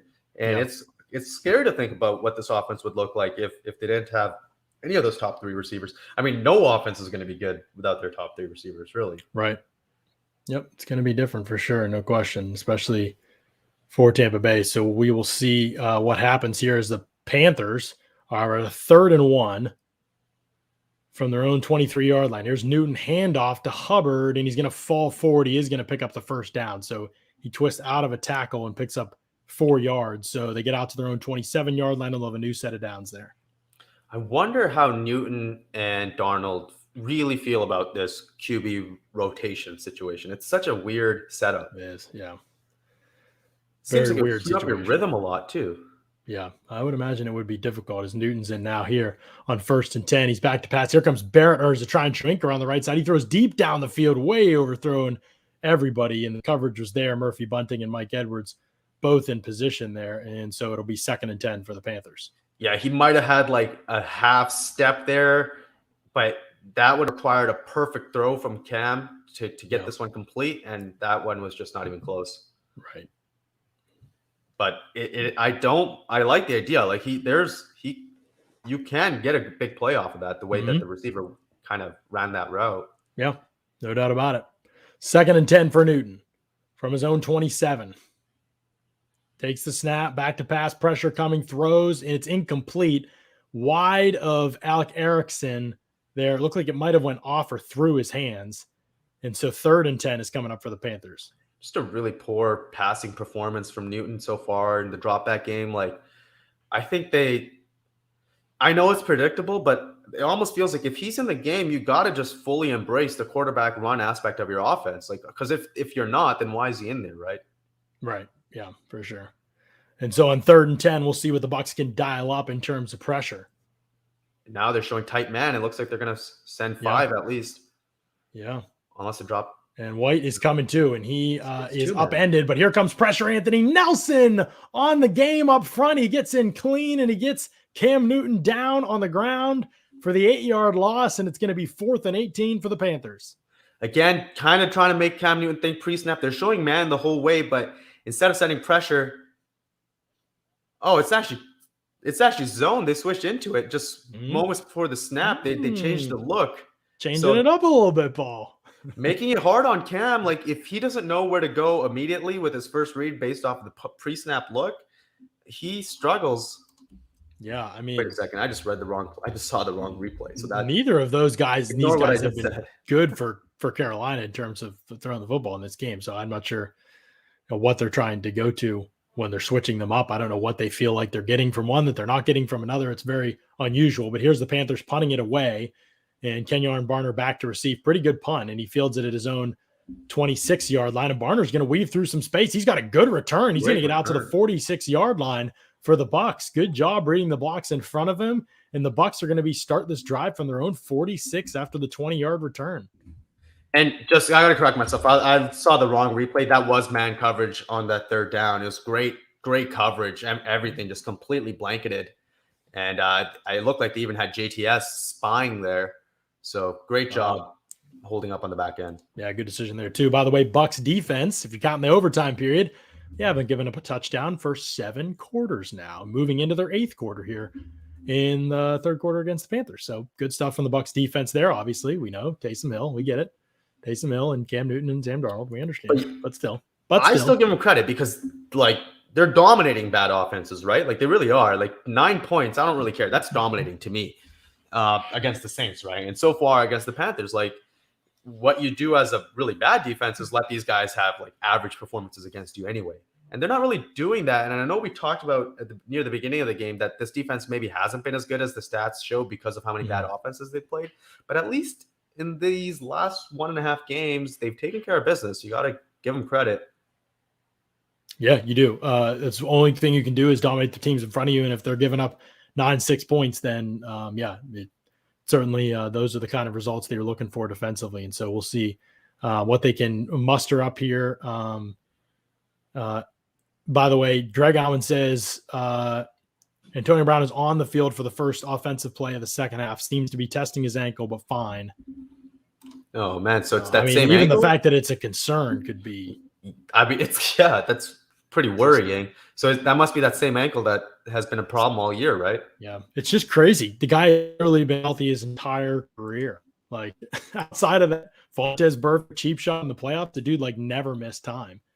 And I don't know if it's bad body going or if it's just unluckiness. Like, obviously, it looks like he's in unbelievable shape, and nobody trains like. I mean, he's like Tom Brady in terms of his training for his position. Right. Like, just hard to know like what is the issue is there. But yeah, I mean, if it's the same injury, that's just super concerning. Like, right. Yeah. But these are the situations. Oh, go ahead. And maybe that's why they limited his snap counts when all 3 guys were healthy, right? I mean, it was frustrating, but maybe it's been something that he's been battling for even longer than we know or knew. Yeah, certainly possible. Now Shaq Barrett is being rolled out for the rest of the game with his knee injury. So I don't know if he went and tried to go back in and give it a go, and it wasn't up to par. Not sure, but huge negative news for the Bucs as they try to run over the right side with Rojo, who's going to get 3 yards before he's knocked out of bounds. By the way, you ready? In that first half, 10 first down runs and 3 first down passes, but one of the first down passes only came after they got a penalty on a play they were going to run it on first down. So they really only 2 yards. Now, here's the deal. They got 13, 22, and 67 yards on their 3 first down passes. So maybe do more of those things. Again, using pullers and the run game out of shotgun. I'll talk about why this is going to be helpful with Godwin out after this play. Yeah. Here's Brady back to pass on second down throwing, and AB can't haul it in along the sideline. Would have been a tough catch, but one that you consistently see AB make. And so now 3rd and 7 for the Bucs offense. So, John, one of the benefits of how they've adapted after the bye, which is going into the shotgun spread to run kind of offense, one benefit is that those type of runs ask less of your receivers. You don't need that dominant power slot type blocker on that type of run that we just saw on first down. Right. Obviously, they've still used that a lot. They've run a lot of duo with Godwin there inside, but they have parts of their offense that they can lean on instead if they want to get away from that. Yeah, for sure. Here's Brady back to pass, throws Antonio Brown, sliding catch for a first down on 3rd and 7. And he gets up, catch. celebrates a little bit. So looks none the worse for wear so far. And they're going to move the ball out on that play to the Carolina 38-yard line. So still just outside of field goal range. But Brady keeping it low to protect AB, but Brady probably wishes he put that a few inches more to the left. Brown having to slide back and catch it by his back hip in his rib area. Difficult catch, but way to pull it out. I mean, unbelievable. Right. Yeah. AB going to take a play off here. By the way, for anybody asking in the stream, we are intentionally behind y'all in terms of the broadcast. We don't want to be ahead of anybody. And so we are hoping to be behind you a little bit. As here's a carry for Vaughn, who fights forward, maybe got a yard out of that situation. This is just too much. Like this run heavy approach. This is like, it's as if they're, playing in a blizzard right now. Yeah, it's very unusual. Like they are so run heavy on first down. It's incredible right now. And maybe they can survive it against this team, but it's just. But it's clearly a game plan thing. Like this is what Ledyard and Arians want to do. Like this isn't just like Brady checking it at the line. Like Here's 2nd and 9, and Brady handoff to Cyril Grayson around the right side, and he's going to be tripped up after a short gain, and a flag flies out there. And what's the call going to be here? It looked like a holding area flag. We'll so again, just putting themselves behind schedule, right? Offside. It's going to be defensive offside. So another pre-snap penalty on the Panthers. That was the latest defensive offside flag. I mean, that was as Grayson was turning around the end after he got the end around. And I just saw the replay, John. I didn't see anybody offside. So, I mean, I don't doubt that there was, but certainly a lucky break for the Bucs. And because had they not gotten that, they would be in another 3rd and long right here. It'd be 3rd and 7, another difficult conversion situation that they keep putting so now they're in 2nd and 4. And Brady's going under center. Brady's in the backfield along with Ronald Jones, and Tyler Johnson goes in motion. Brady's still not back. It's 13 personnel. Here's Brady back to pass, looking down the field. Gronkowski makes the catch, and he gets knocked down at the 8-yard line, it looks like. But wow, the defender just totally wiped out there, I think. It's so funny, John. They run play action concepts without play action, and then they just have more eligible receivers and are like, hey, Tom, just read it all out. And he does. He just reads out these concepts, finds the holes. It's a difficult thing to do the way they run it, but when you have players like this, you can get it done. Great job.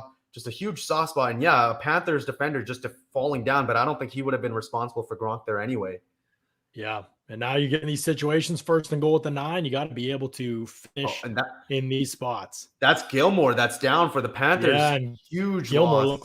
looked like a hamstring. He was grabbing his back of his leg, and he's down with an injury. And so the Panthers have already lost 5 cornerbacks this season, Paul. It's incredible what they've endured at that position. 5 players. And Gilmore was on the injury report on Wednesday and didn't know that he was on the injury report. He was meeting with the media after the game, and they said, we saw you popped up on the injury report. How are you feeling? And he said, I had no idea I was on the injury report. And they said, yeah, you're listed with the knee. He said, okay, news to me. And so he just, didn't even know what was going on. We'll see. But there's a big play to Gronkowski for his first catch of the game there on the 23-yarder from Brady. Now Brady up to 14-21 for 192 yards in this game. AB's got 8 for 80. In this one. And so we'll see they'll keep monitoring things, I'm sure, with Antonio Brown's health and seeing what his issue is. But Gilmore, by the way, is walking off on his own. That was a cool concept there, John. They're under center and they ran double seams with their tight ends. Gronk was obviously attached at the line, and then Brate was kind of in that offset fullback position, and he's just coming to the side of him. So they have 2 seams on the right side, and then they have crossers coming in from the backside. So what does that do from a design standpoint? It lets Brady read the whole thing out if he wants. It's not a pick aside. He can start on the right side, and then the guys from the left side are coming into his field of vision.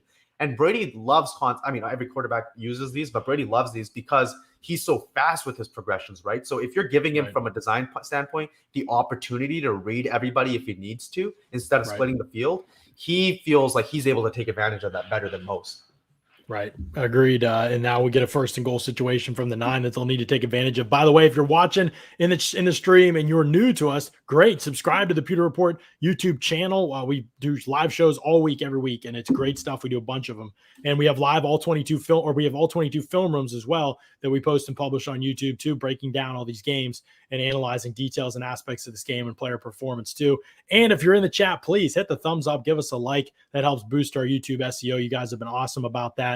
But man, there's a lot of people in here right now, so we should see a lot of likes on this moving forward, which could be really exciting if we can get out of this and see a bunch of likes on this show once it's done. So we'll see what the Bucs can do now on a 2nd and goal from the 9-yard, or 1st and goal, from the 9-yard line. And Wells in motion. Yeah, Wells in motion, and he's trying to block, and Brady gets hit as he throws it up to the back of the end zone, incomplete, but there is a flag down.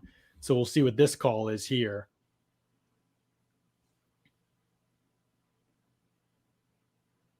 No idea. Flew in my eye, by the way. If you see me blinking, it's because something just flew in my eye. I'm inside. Defense. Yeah, defensive penalty. So that will move the ball to the 4-yard line here, I believe. Is this half the distance to the goal? Were they on the 8? They were on the 9, so maybe it's 4.5. Okay. Got to finish in the end zone in these situations. You get a 1st and goal now from the 4. Yeah. Hammer that play action again, honestly. And Gronk just getting clearly held. But to be honest, that type of thing happens every play. He should get those calls more often. He could get those calls all the time. Here's Brady trying to throw and nobody home, and so he throws it out the back of the end zone incomplete. They clamped down. He was trying to hit that play action pop pass over the middle, wasn't he? Is he gonna? I think so, but is he gonna get grounding here? No, he's not. I don't know. Nobody it does look like they're trying to get that pop pass going, though. Yeah. And now you're tough. 2nd and goal. Yeah, I'd like to see if they're planning to go for this on 4th down. That's an interesting aspect of this too. Because if you are, you could run here, but if you're not, it's a little bit tougher to run here, I think. Because you're going to get a loaded box. Right. And the secondary's up tighter too. I have no idea what they're trying to do there actually on that 2nd down. And they're going to hand off to Ronald Jones anyway. Runs over the left side, and he's going to get a couple yards, but not much. Looked like he had an opening there. Now it's 3rd and goal. Yeah, I don't mind either call there. And it looked like I didn't get a great look at that formation. But again, going out of gun, trying to lighten that box up a little bit. See if we can get on 3rd and goal here for the Bucs. And clock winds, by the way, under 9 minutes to play. Bucs lead 19-6. 4th and goal from about the 2.5 here for the Bucs. Yeah, they went with split zone there out of 11 personnel. So again, that's their spread to run thing that they've been doing after the bye a lot. And you're still seeing that be a big part of the run game here, which is Brady is frustrated with Cam Brate there, and they burn a timeout. They're just not able to get lined up in time. Yeah. And this is a part of, John, like, we always we talk about wanting to see more motion, and we certainly talked about that last year, and they've upped it this year, but there are downsides to it, right? It takes more time off the play clock. Guys got to know what they're doing, like, a lot. Like, you got to get it. You're switching from one formation to another. There are a lot of moving parts, and when you're making mistakes like this, you kind of see why they get away from it sometimes. But at the same time, it's like, from a coaching standpoint, you got to be able to get your guys up on the same page. Like, Cam Brate didn't just join the team. Like, he knows what's going on. Right. Cam Brate is a multiple-time veteran who is just in a rut, man. I don't even want to speculate. It's bad. You need him to play way better than this. It's ridiculous. Here's Brady looking to the end zone for Gronkowski. Perfect pass, and he dropped it. What a throw to the back of the end zone by Brady, right in Gronk's hands, and he couldn't pull it in. That was incredible. I mean, that's very tight coverage, and Brady just put it in an unbelievable spot. Now do you go for it on this 4th down? No, Brady sprinted right off the field. Wow. Oh, unbelievable Gronk catches throw. that 100 times out of 100. Oh my God. And that we saw these type of plays a lot last week. And then at the end, it turns into, Brady can't win without all-star receivers. It's like, well, he's putting it in their hands. Like, what do you want? Yeah. So the Bucs are going to kick a 21-yard field goal. I'd go for this for sure, but they are going to kick the field goal and Suckup sends it up and through. So 22-6 is the advantage. That's what 16 points. Sorry, I'm bad at math. 16-point lead. So 2 touchdowns, 2-point conversions will be needed by the Panthers here to tie it. And the Bucs, I'm sure, factoring that in. But a touchdown there would have basically ended it against this offense without some type of a collapse. So just a brutal drop in the end zone by Gronkowski on an unreal throw from Brady, who has been outstanding today. They've dropped a couple, but he's been marvelous in this game. He really has. And just looking at that play again, not that he really got open, but AB, just an unbelievable release at the line of scrimmage. I can't believe how fast he is, how quick he is, how his acceleration, like his ability to get into top speed. If you get a chance to look back at that play, just look at AB's release. It's hilarious. But yeah, Brady having a really good game. You got to be able to come down with that. I'm not surprised that they kicked the field goal. I agree that they should be more aggressive there, but oh well. Not what they're going to do in this game, in this situation for sure, is they take the 22-6 lead over the Panthers. And that's, by the way, in this game, let's get you some other scores, actually. We haven't updated in a while. Detroit and Atlanta are tied 13-13. 144 left in the third quarter. The Bengals are up 31-14 on the Ravens. The Texans are up on the Chargers 17-15, and they have a first and goal at the Chargers 4. The Vikings have cut it to a 3-point game against the Rams, 13-10, 8-11 left in the third quarter. Obviously, Bucs fans will be watching that one closely. The Buffalo Bills are up 20-7 on the Patriots. The Patriots do have the ball at the Bills' 44-yard line with 9 minutes left in the third quarter, and they have a first and 10. The Jets are up 16-12 on the Jaguars. The Eagles are up 10-3 on the Giants, and that's your scoreboard right now around the NFL. And by the way, I believe as I spoke, yes, a punt return touchdown for the Rams to go back up. If they make the extra point, it'll be a 20-10 advantage for them with 7 minutes left in the third quarter. So the Vikings continue to invent new ways to lose games that they have to win. And games that the Bucs need them to win too. Come on, Vikings, step up for once. And by the way, that Ben Baldwin spot calling that decision a toss-up. So it seems like it was actually like it's showing 0 win probability difference between going for it and kicking. Though Buccaneer Bruce makes a good point that there is a big difference between being up 16 and being up 20. But just in terms of weighing the probabilities of success and stuff, it seems like it's a fine decision. Right. Dylan says you want to shit on Brady, but Gronk has dropped more passes. There's a little thing called track record, and it allows you to give players benefit of the doubt in certain situations because they're ballers. You wouldn't talk about somebody after a mistake they've had a terrific season the same way as about somebody who's been MIA all season. And John, you were pretty vocal about that being Gronk's worst game of the season last week. So I don't think Gronk wrote a whole section of my column about it. Yeah. Did a whole all 22 show about it. Yeah. So I mean, it ripped both of them because both Gronk and Bright were bad. But, Shay White says, Tony says, surprised you haven't talked about Pinion being out. Well, the Bucs really haven't punted hardly at all. So that's been a big part of it. But yeah, you're right. It is a change. And the Pinion thing has been bizarre, by the way, but we've got to get to the Panthers. I didn't even notice. The Pinion thing has been bizarre because it's like Bruce saying, he's got to punt better. I don't think it's related to the injury. And then he's like, it's on the injury report. And, he's only going to not punt for us if he's not healthy. And then he doesn't punt it. So it's bizarre. But here's a run by the Panthers on 1st and 10. Now they are trying to do the same thing other teams have done, right? They're trying to run the football a little bit. They've got a flag down here, by the way, on this play in situations where they think the Bucs defense is playing for the pass.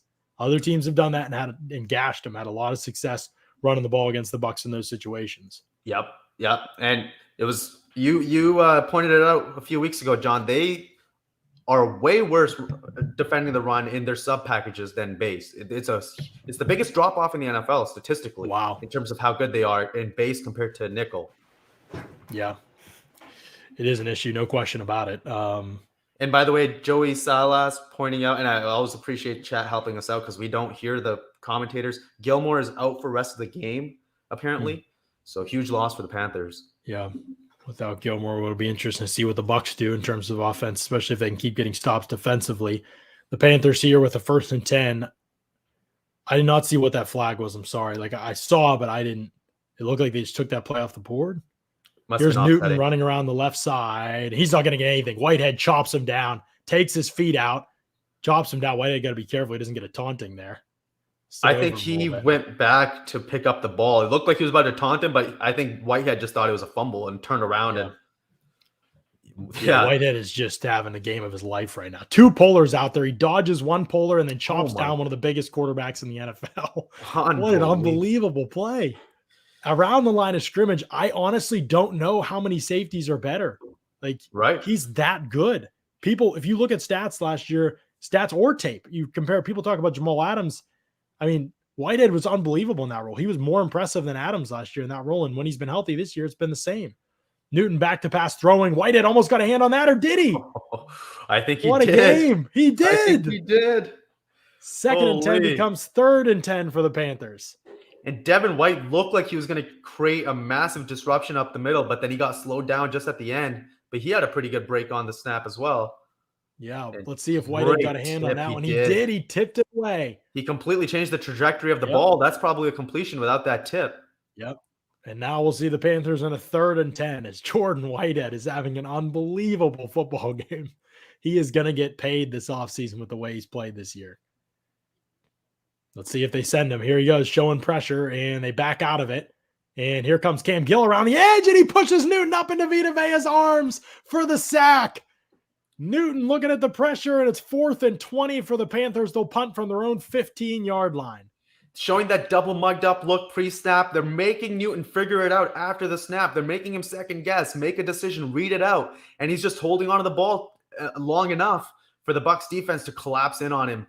And by the way, and Ndamukong Suh just winning his one-on-one too. I know he's not going to get credit for that. JTS was in there. Yeah. But everybody was in there. It was a party at the quarterback, and created by Gill off the edge, pushed Newton up in the pocket a little bit there too. And so now the Bucs hopefully will have good field position. Let's check this punt. Barner's going to come up to receive it, and he does, and he is going to get a couple yards. He runs into his own guy and backward a couple yards to his own 43, but that's where the Bucs offense will take over at the 43-yard line. So play action shot here. You have speed.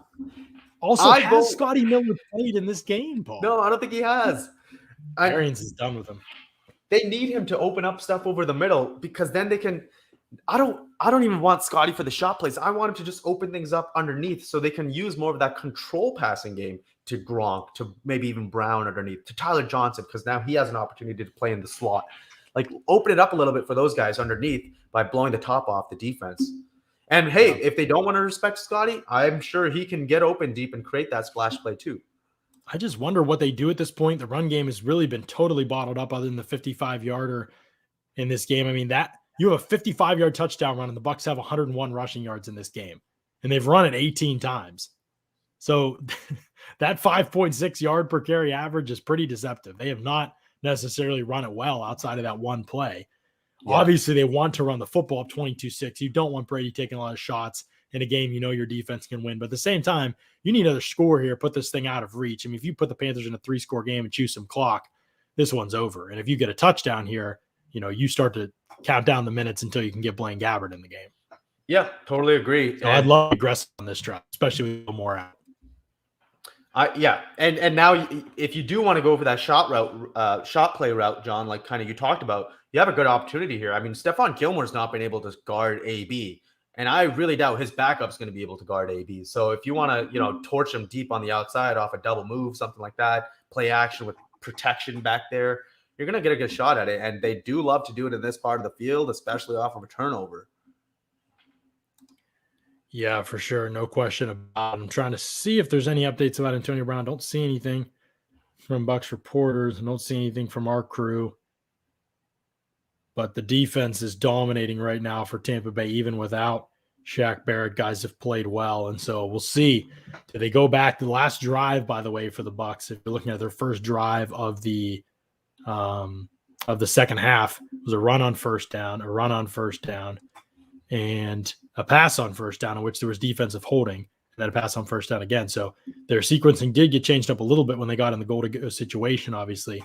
And now you wonder, how much does Antonio Brown get the football? Not that he had any trouble getting it with Gilmore on the field. They probably missed him twice. Well, he dropped one, and they missed him once early in the game too. He could be even better. But we'll see if they do that, if that's the goal on first down here. AB is out there, by the way, and they pitch to Ronald Jones. He runs gain of 2 on the short pitch. So another first down run. That's very little. And so the Bucs in 2nd and 8 in an obvious pass situation on 2nd down. I don't trust Ronald Jones to even catch tosses. Okay. Honestly, like you're just asking for a fumble. He can't catch a pass to the flat. Why would you trust him to catch a toss? Yeah. Just don't do it. Take it out of the playbook. Right. I wouldn't either. Here's 2nd and 8 for the Bucs. And we got Brady going back to pass. He throws out wide to Antonio Brown, who makes the catch and stiff arms and goes out of bounds. And Kevin Ross tried to catch Antonio Brown, the Bucs defensive backs coach, on the sideline, and Brown fell through his arms. And so Kevin Ross actually tackled Antonio Brown on that play. Very bizarre. John, they started off very tight, heavy formations with those hip slot formations. And since then, they've started to spread it out a little more, still using those heavy personnel packages, but spreading it out with the formations a little more. And I think it's because they just know if they put AB in space, he can just win one-on-one quick game. I can't get over how weird that play was. Here's Ronald Jones trying to get out of trouble. And another first down run goes nowhere. And the Bucs run game is just cratering right now. They've done nothing really other than that 55-yard touchdown. There's been not much going on there. There's no run game good enough to justify this frequency. It's not like I'm not even going to rip on the run game like in and of itself. It's just you can't put this much weight on it. Right.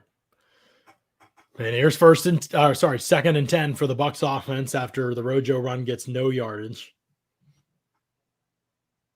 Brady's going to work from the shotgun in what you would assume is another pass obvious 2nd down situation. They've been in them all day. Here's Brady back to pass.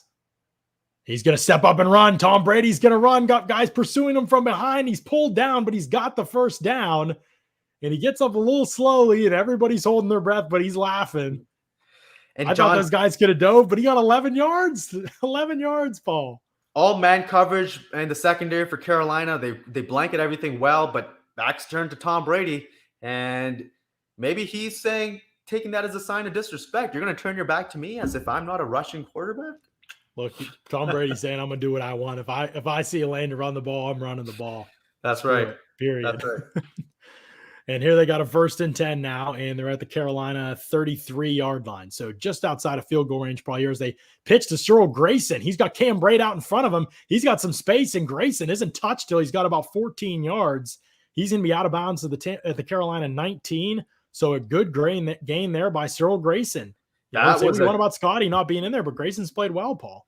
It looks like they're trying to make that appear like it's a toss right, and then Grayson just comes right in underneath and intercepts the toss and then brings it back the other way on a reverse. Yeah, pretty cool play there.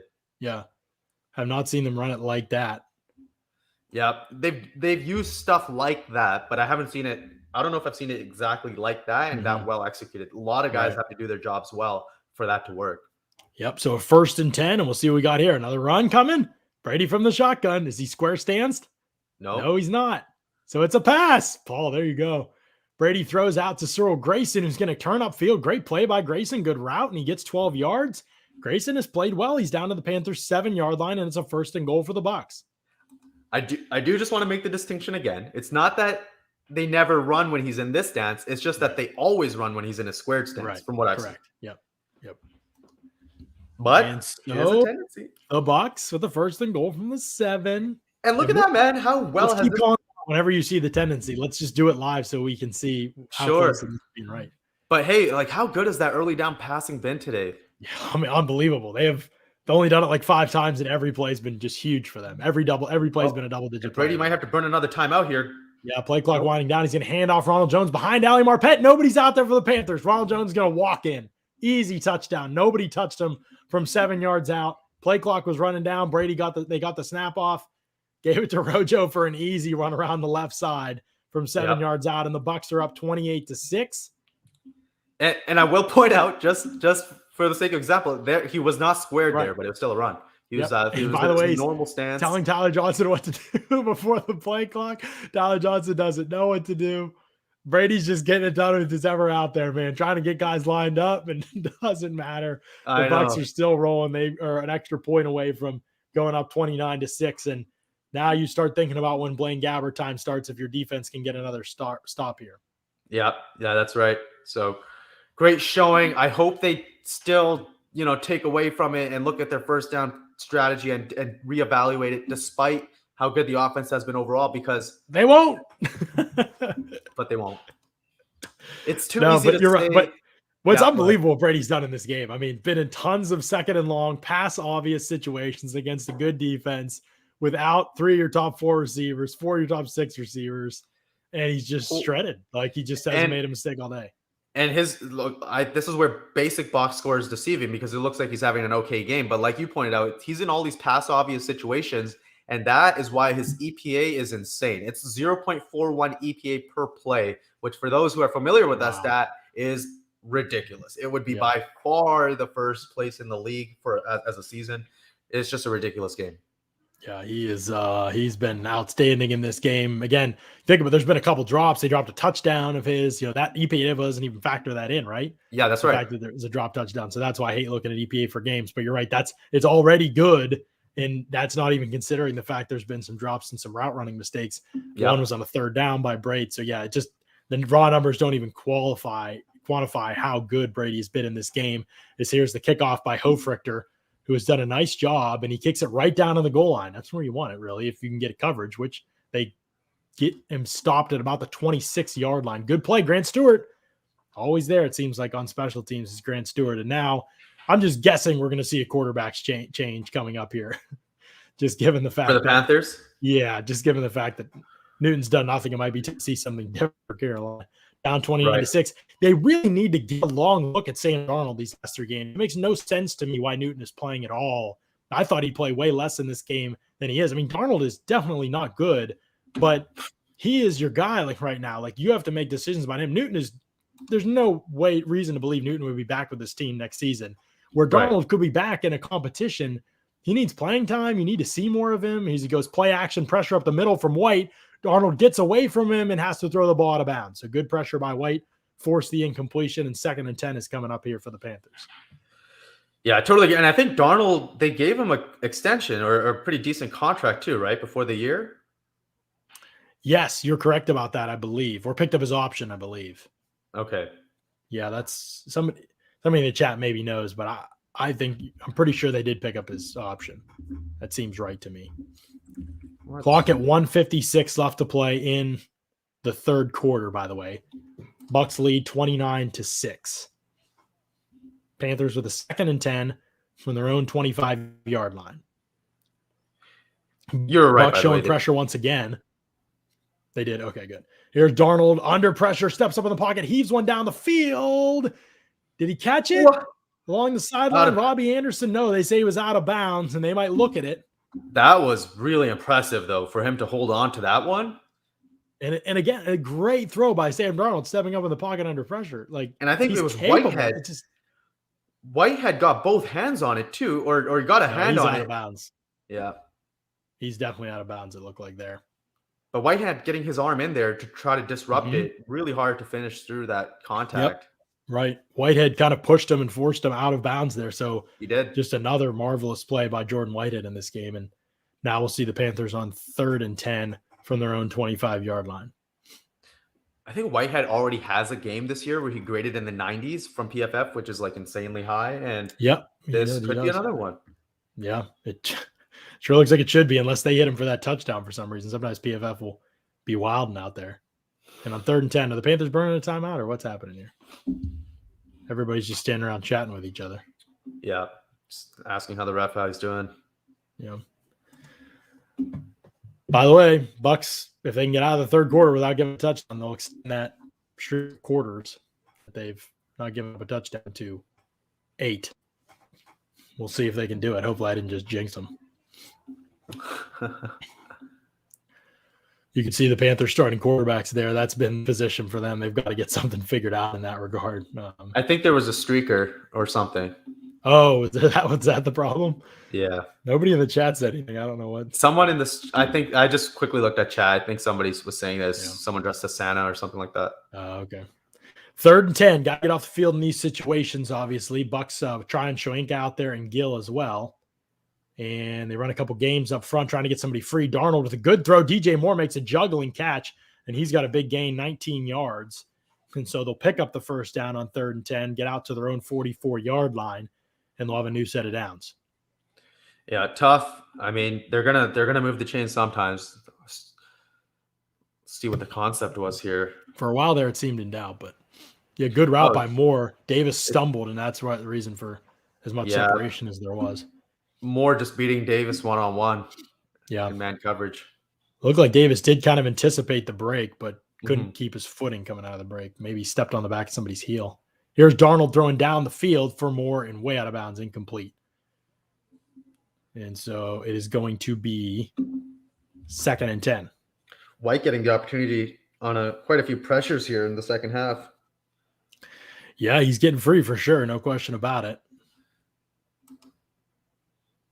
I mean, Darnold isn't good, but I can't believe how much Cam Newton played in this game. It just did not feel like that was going to be the case. Well, going into the game, he missed a wide open touchdown throw, right? You can't forget that. I think that was on the opening drive. Yeah, under pressure, obviously, but yeah, no, I mean, that's a throw you got to probably make. Here's Darnold throwing quickly out in the flat, and Carlton Davis makes the tackle, but it's not good. Tremble spins off him, falls forward, and picks up 8 yards of play. Probably should have had about 5, so it'll be 3rd and 2 for the Panthers offense.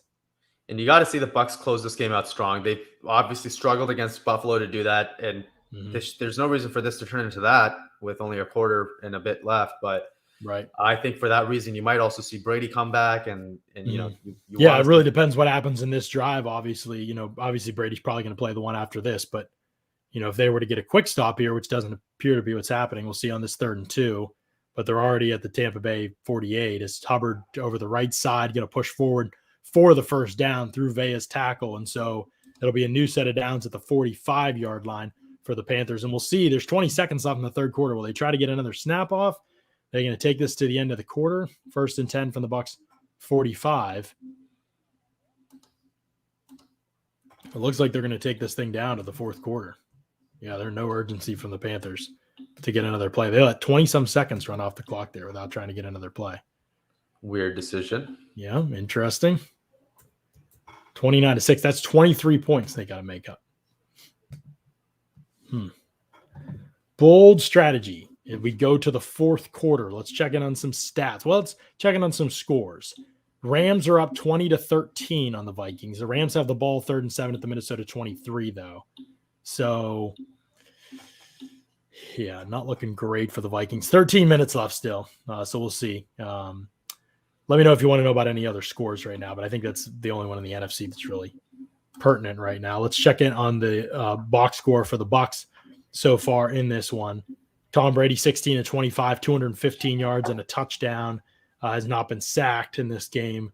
Antonio Brown, 9 catches, 91 yards, 2 for 74 for Cyril Grayson. And Rob Gronkowski's got 1 for 23.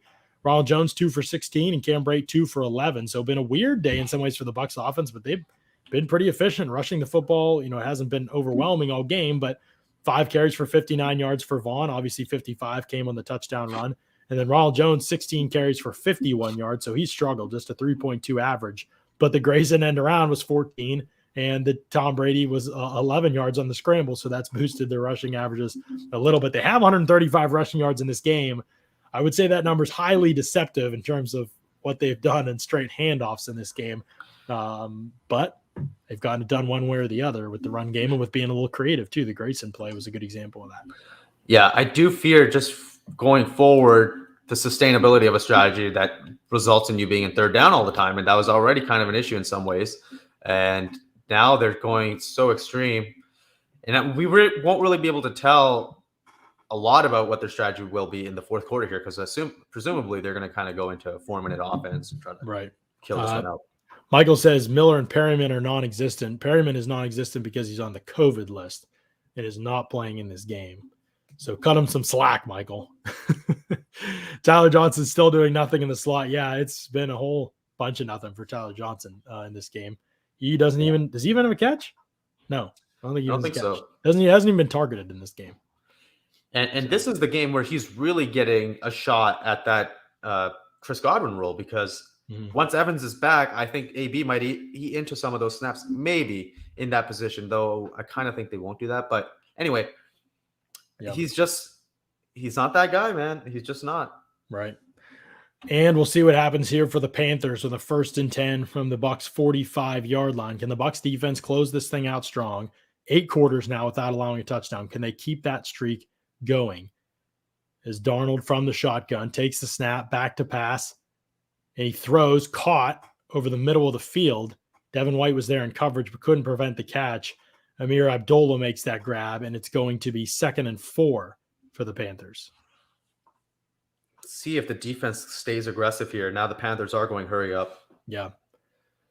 Darnold from the shotgun takes the snap, hands off, and he's going to be hauled down quickly by Cam Gill. Good play by Cam Gill from the backside. Hauls down Abdullah, and that's going to be a gain of 3 yards. So 3rd and 1. I'm sorry, coming up here. And I gave him a little extra on that. And I thought going to say the same thing, John. You've pointed out that they've had issues in the run game, specifically on the backside. The backside is the one that's getting all the way through and making the play. Yeah, that was a good example of Gill is how it should look. Is here's pressure and go over the middle. They pull the ball out and throw to Robbie Anderson for a 13-yard gain on 3rd and 1. So they're going to move the chains and get a new set of downs at a 1st and 10 at the Bucs 23-yard line. And looks like an RPO. They see SMB coming off the slot and the pressure, and you just have that wide open space. Devin White looks like he's sucking wind right now. Wonder if he's a little bit tired out there, especially with them going hurry up. And we'll see on 1st and 10 what happens here. Darnold in the shotgun as well. Clock winds 13:30 and counting left in the game. Darnold quickly throws out in the flat to DJ Moore. He doesn't have anywhere to go. He's hauled down quickly by a bunch of Buccaneers. Mike Edwards, Devin White, Carlton Davis, Joe Trine, Shoinka ran all the way out there to get involved. Good play by those guys. And the Bucs defense is going to force a 2nd and 8 situation now for the Panthers. And I think the luxury here of this lead is even a touchdown is still your game. You still have it in hand. But certainly changes the feel in some ways. Yeah. Here's Darnold from the shotgun on 2nd and 8.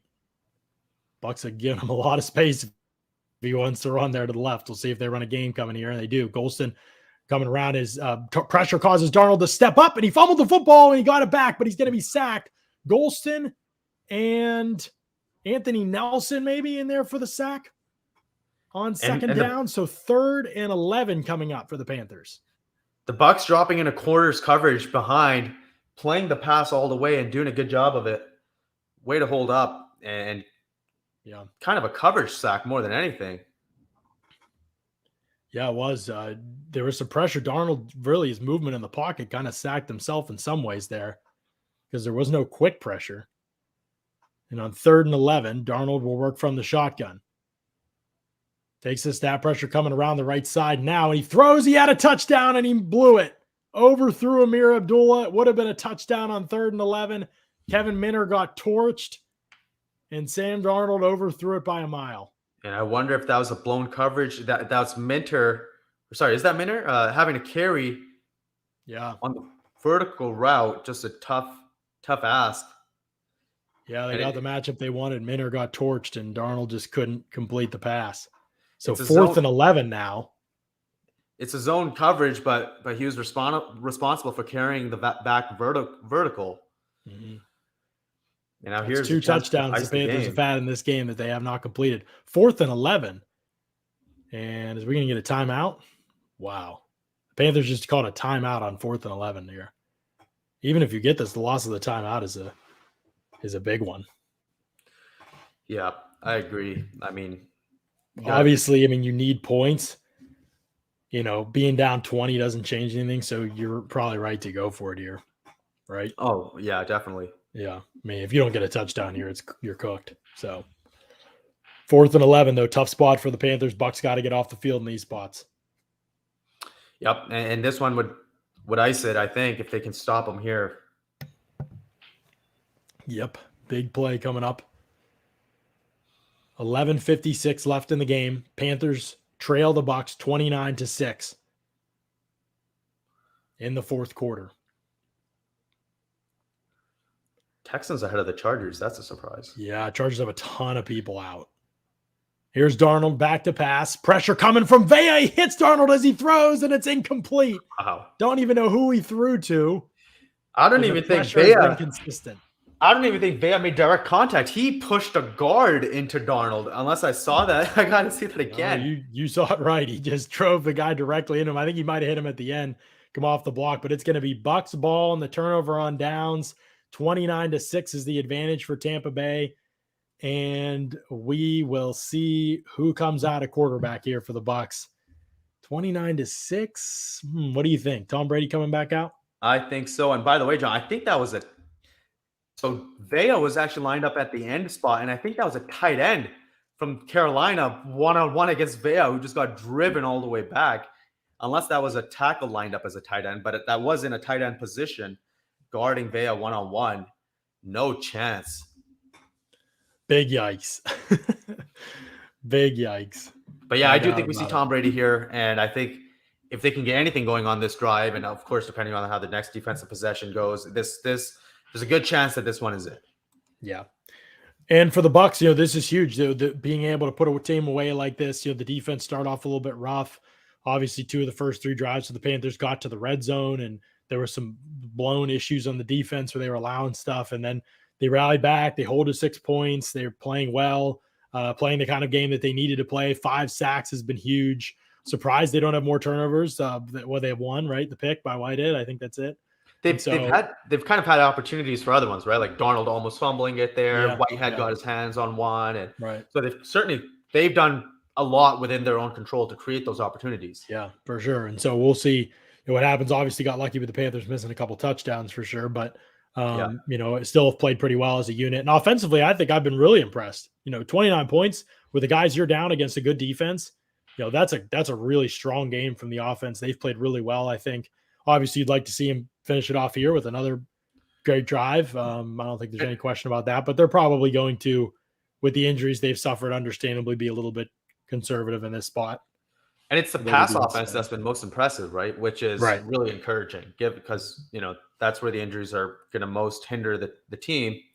My only gripe is the play selection on first down, but other than that, like really good execution as a whole for the game. A few mistakes here and there, but lots of good stuff. You're seeing adaptation from Leftwich. You're seeing him immediately. Like the changes are obvious. Just personnel usage, how they're lining up. So you want to be flexible in that way. Yeah, for sure. And I'll love to see the snap counts at receiver after this game and to see, what it looks like, because it feels like there's been pretty much those 3, Cyril Grayson, Tyler Johnson, and AB, as Jones runs up the middle and gets belted. Somebody crushed him after a gain of a couple. So another bad first down run for the Bucs, and they'll be in second and about 8. Yeah, 13 personnel there, which we've seen probably more this game than we've seen all year. So just these heavy packages. I'm also curious to see how much AB is out there. How much is that injury holding him back? He is out there right now. Yeah. And how aggressive will they be on 2nd and 9? Would normally be a very pass obvious situation for the Bucs.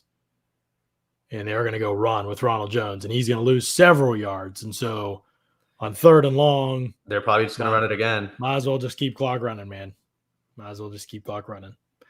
By the way, the Bucs punted on their first possession of the game, but then touchdown, field goal, touchdown. Obviously nailed it for the end of the half. Field goal, touchdown since then. So if they can't convert this one, this will be obviously with an asterisk on it, but this will be their first punt since their first drive of the game. Not too bad for an offense playing without all the guys they're playing without. Not too bad at all, especially when they're playing with 2 down so often. Yeah. And so here's Brady from the shotgun, and we'll see if they give Devon or not, and they do not. Brady is back to pass, steps up in the pocket. Ball is going to be batted at the line of scrimmage, incomplete. Antonio Brown was open too. Good job by whoever that defender was at getting their hand up, but that pass was intended for Brown and was incomplete as a result of that. So not sure that I would want to be exposing Brady to too many hits after you've put him in a horrible situation where he has to run the ball. If you're going to throw and keep being aggressive with best player on the field, then put him in a better situation where he can win. Don't put him in a situation where he's getting teed off on. Yeah, that's right. Yeah, take advantage of some of those easy schemed up passes on early downs, right? And then pound it out on second and short, third and short, even medium. But luckily, pass protection holding up well there. They gave him a lot of time, and he actually managed to get away clean on that play. Yeah, right. And here's the return from the Panthers. They're going to start with good field position at their own 42, maybe. So that didn't look. Let me see what the yardage was on that punt, but that didn't look like a great punt by our friend Stanley Hofrechter.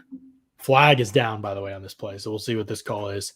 Tony Saylor says Diaz hasn't allowed a touchdown in 7 quarters. Actually, 8 if you count the overtime against the Bills, which they had a possession on it, so count that one. I don't know. Holding against the Bucs on special teams here.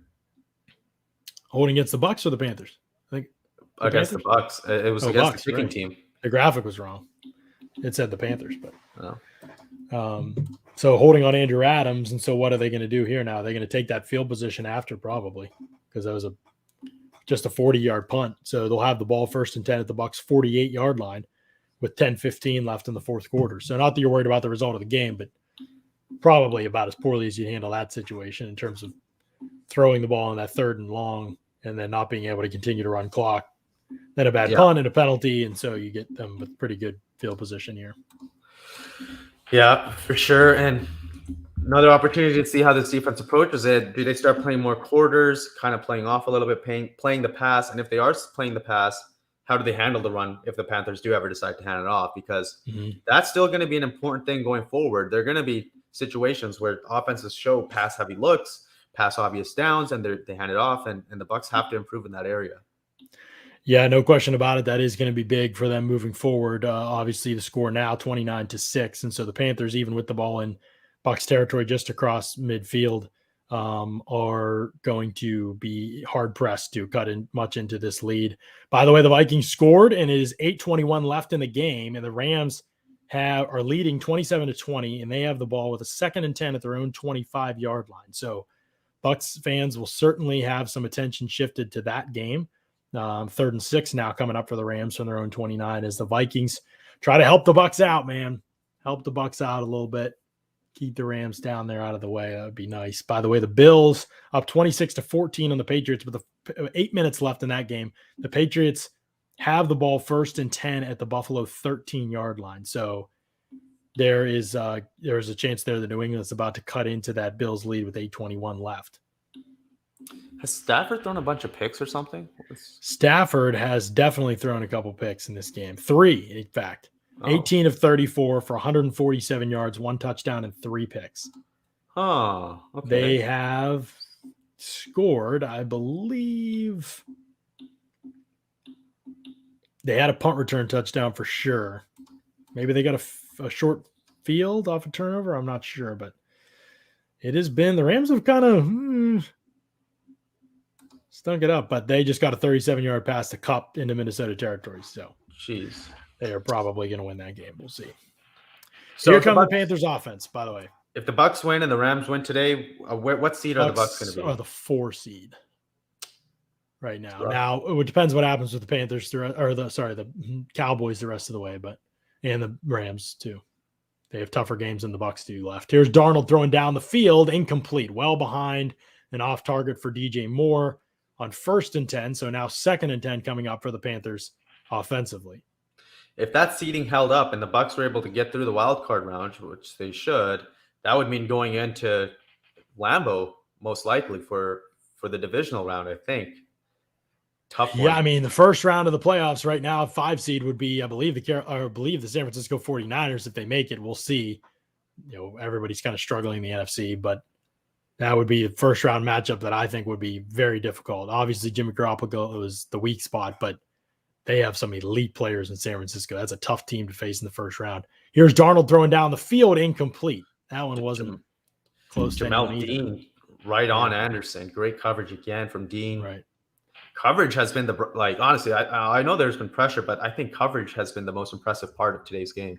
Oh, sorry. Long Lost Glazer said the Cardinals are the 5 seed. You're right. I forgot about that because the Cardinals bumped down. So yeah, you're right. Cardinals are the 5 seed. So right now it'd be 4-5 would be against Skyler. Do you like that matchup more than San Fran? I would rather play the Cardinals. Oh wow.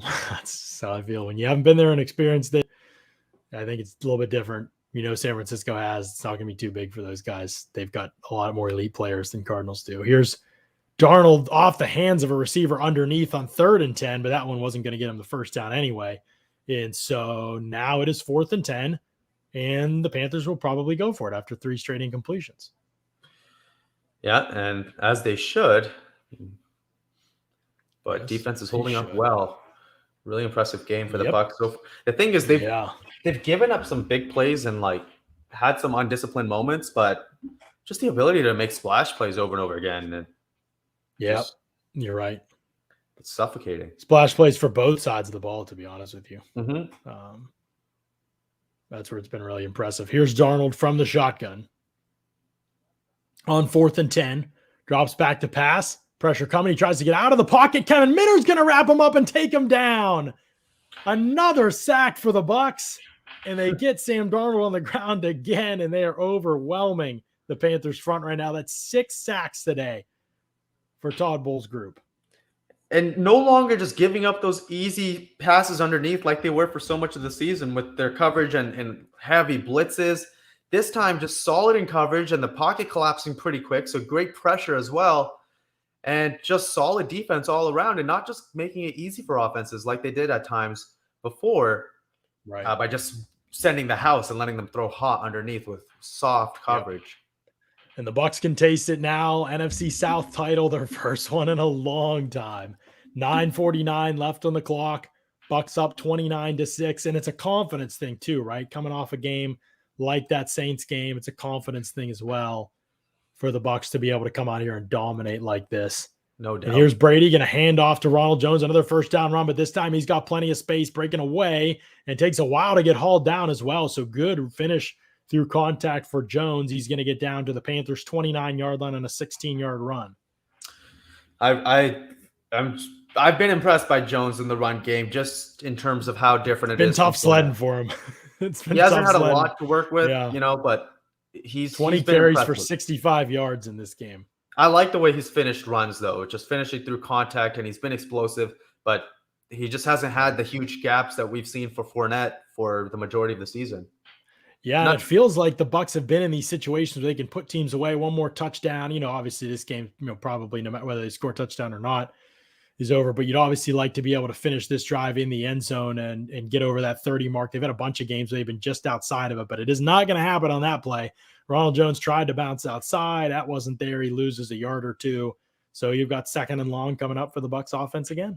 With the way they're pressing up against AB there, it feels like one of these first downs is going to go for a play action shot. Yeah. And right now, if they didn't gain another yard, it's a 47-yard field goal. But obviously, again, this team they feel like a lot of drives bogged down for them in this territory lately. And these are the situations you want to be finishing in, obviously. Mm-hmm. Bucs from their own 30 on 2nd and 11. 11 personnel spreading it out. Yep. Gronk is in line. Here's Brady takes the snap. Looking to throw deep down the field to AB, and AB broke off the route and came back. Miscommunication there. The two of them seeing it differently. Looks like AB might have had a bit of space this time, and that's why he decided to stop. He's not facing press coverage the way he had been. And Brady might have been expecting a double move from AB there. Yeah. Not on the same page, but AB stopped. He's taking advantage of all the space there. Just based off of that, obviously it's impossible. There's a ton more that goes into it, but it looks like AB made a pretty smart decision just sitting down. Yeah, no question about it. Is Brady goes from the shotgun and he's going to step up and avoid pressure throw underneath to Keyshawn Vaughn, and the ball goes right off his hands. This is the most unbelievable statistic you'll hear. Are you ready for this, Paul? I'm ready. Okay. Keyshawn Vaughn in his career has been targeted 13 times. He has 6 drops and he fumbled another catch. Oh my! Throwing Keyshawn Vaughn is the most pointless thing you could do as an NFL team.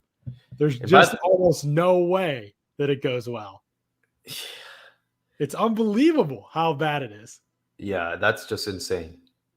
I mean, I don't know if I've ever seen that kind of. I know it's a small sample size, but he's never going to get larger because nobody's ever going to play him again the way that he catches the ball. Both guys just can't catch out of the backfield.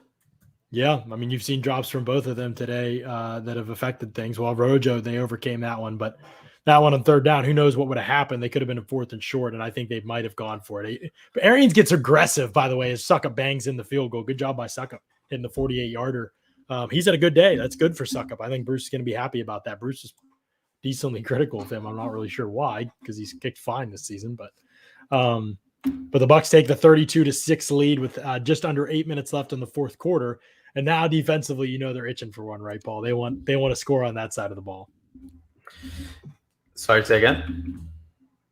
I said the Bucs probably want to score defensively now too, huh? Yeah, that's right. They've done about everything else today. Right. Yeah. A big TD for a return. I mean, like Mike Edwards finished it off against Atlanta. Yep. Feels like that kind of situation where if they can get a ball to bounce their way here, they could finish things off in style.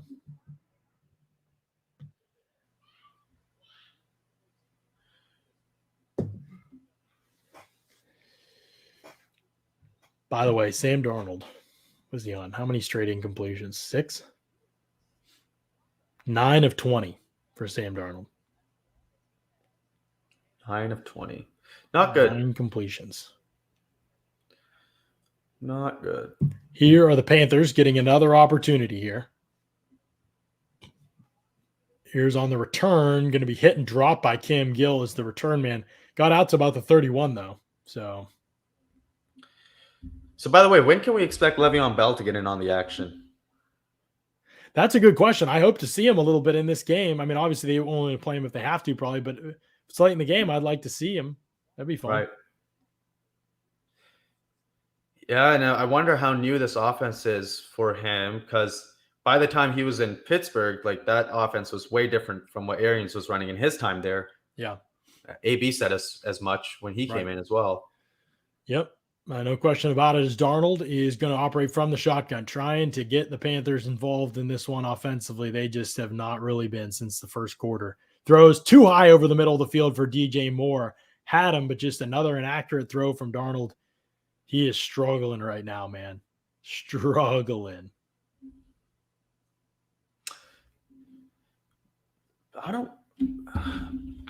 Will they keep going for them fourth down if they get to it? I don't know. Why not, right? Would be fun if they did. Where are they? They're on their what, like 25, 30? They are on their own 31, I believe, yeah. Here's Darnold from the shotgun. 3 receivers to his left, tight end to his right. Drops back to pass. They run a game. Here comes Golston. Gets him on the ground. Will Golston. Oh, my goodness. That's 7 sacks today, Paul. Holy. And Golston himself, I believe, does he have 2.5? He does.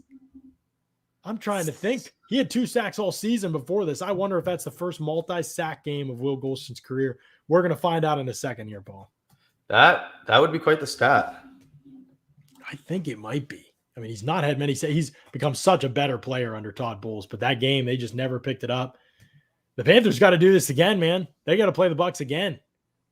Talk about miserable. And yeah, they might actually punt on 4th. Yeah, they're probably going to. Here comes McClendon breaking through, and he almost gets Darnold on the ground. And Darnold throws incomplete at the feet of Chuba Hubbard. And it's going to be 4th and 18 with 7 minutes left in the game. McClendon just bullied right through a Panthers offensive lineman. This is a pitiful performance by the Panthers O-line. Jeez, both guys lost up front. Not even sending a ton of pressures, John. I mean, I know those have gone through at times, but they're just winning with 4. Yeah. All right, I'm going to check the game logs on Will Golston here. It's that time of the game. It's check the game logs on Will Golston here to see if he's having a career day.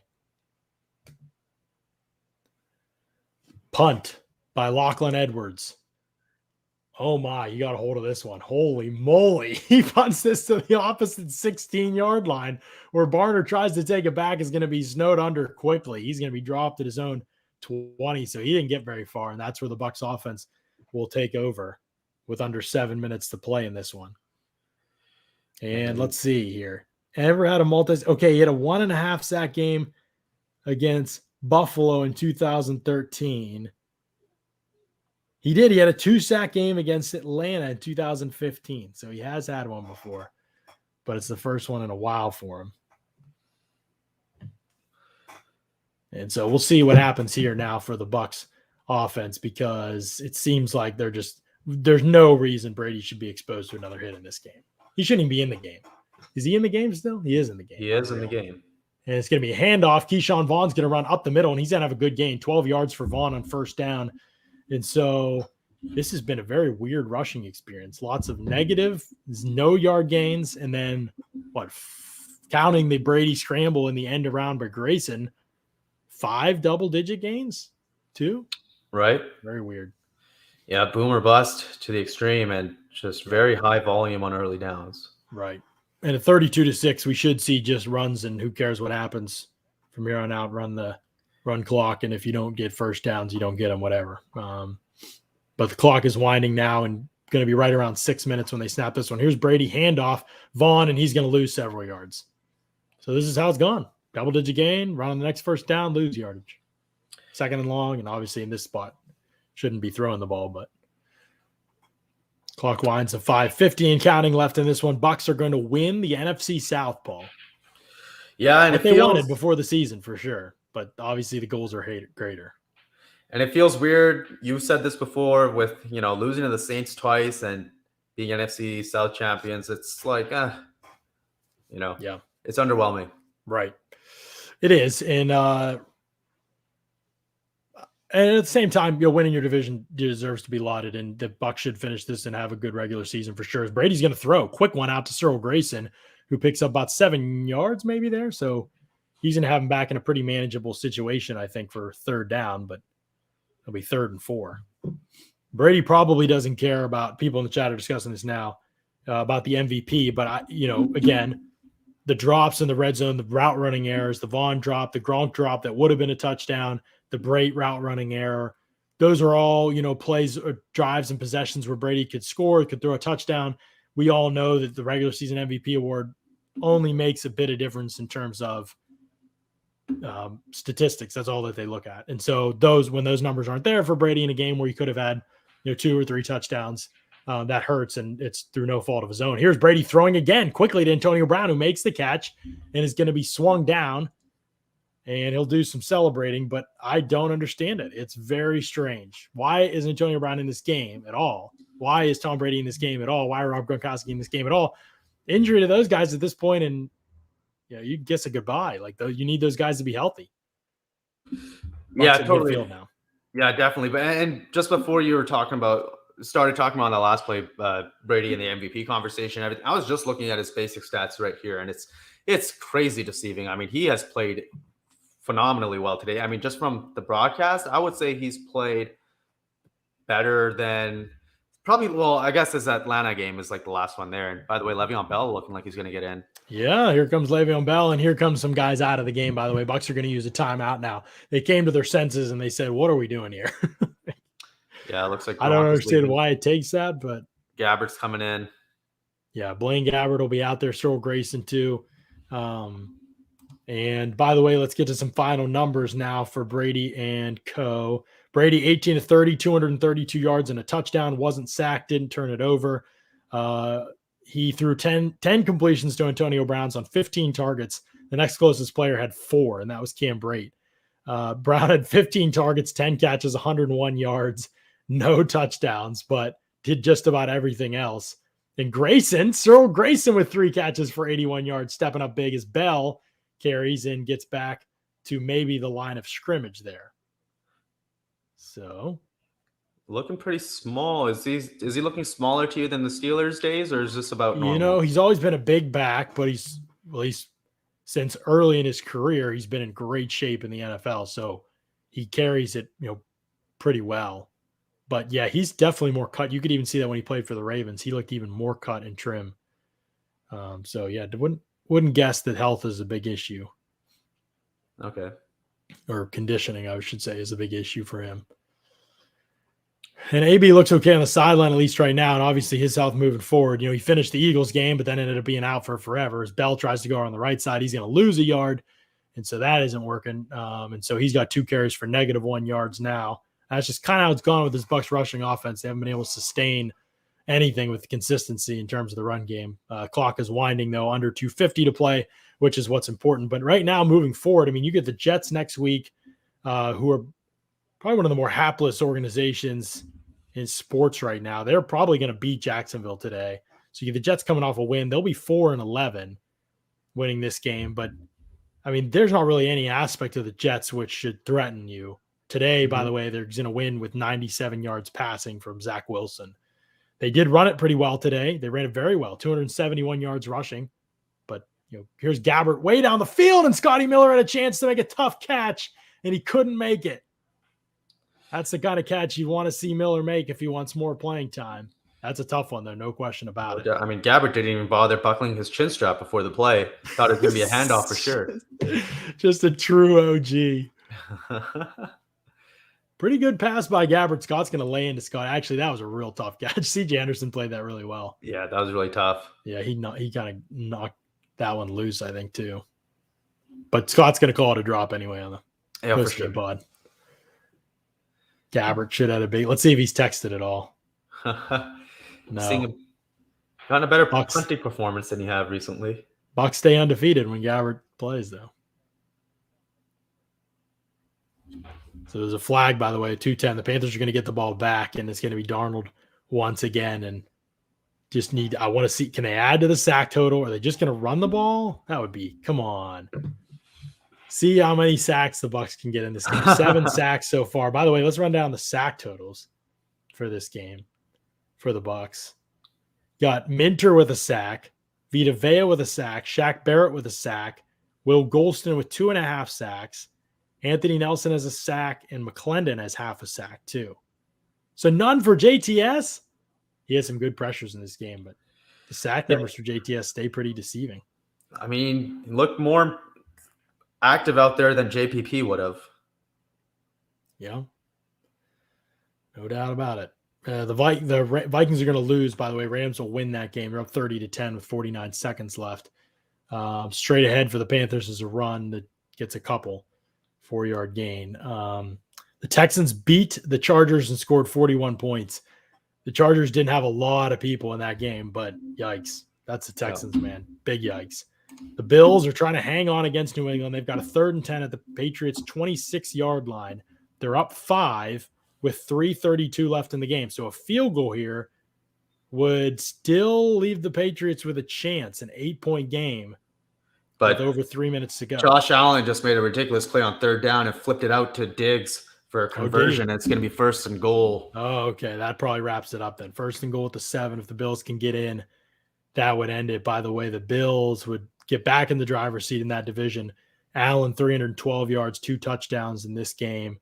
Has not been sacked and has not thrown an interception or fumbled. And he has 65 yards rushing too. So quite the game from Josh Allen. Quite the game from him.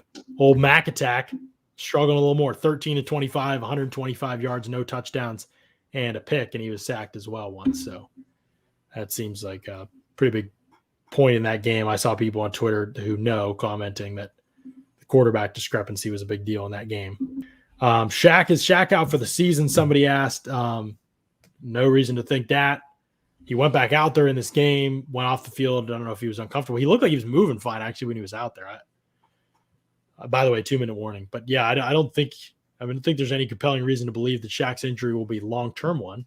Right. As far as we know.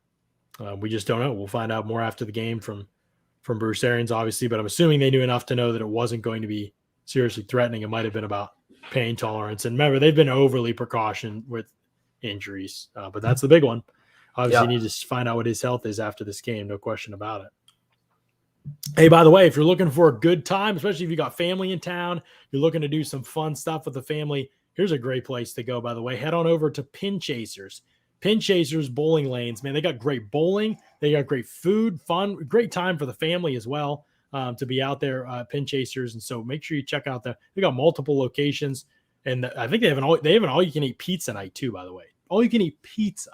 I'm all about that. No question about that. And you can have breakfast any time of the day at Pin Chasers too. So Pin Chasers bowling lanes, bunch of locations there on the screen. East Pasco, Midtown, Veterans. You can go check out any of their locations there. But yeah, you all know what it's about when it comes to Pin Chasers. We've been repping them for a while, and we only rep the best stuff. And so, all right, so the Bucs putting together a pretty complete game here, both sides of the football.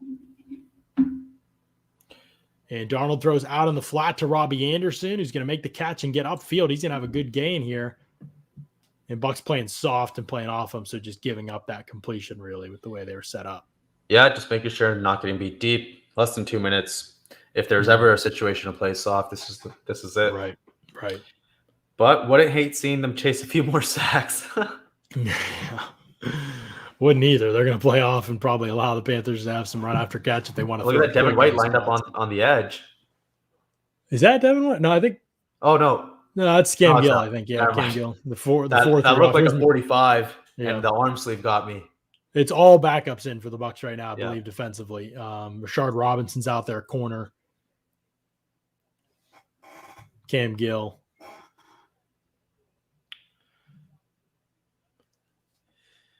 Rough game for the Panthers. Not a lot of bright spots for them, and they're going to be playing the Bucs again in a couple of weeks in Tampa. Yeah. So no reason to think that the Bucs can't dominate again.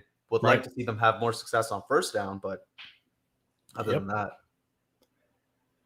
yeah, no doubt about it. You would. Here's Darnold back to pass, and he's going to be under pressure. Got hit as he threw by KJ Britt. Is that ball live? I don't know how Maybe you an don't count it incompletion. live, but it looks like it's dead.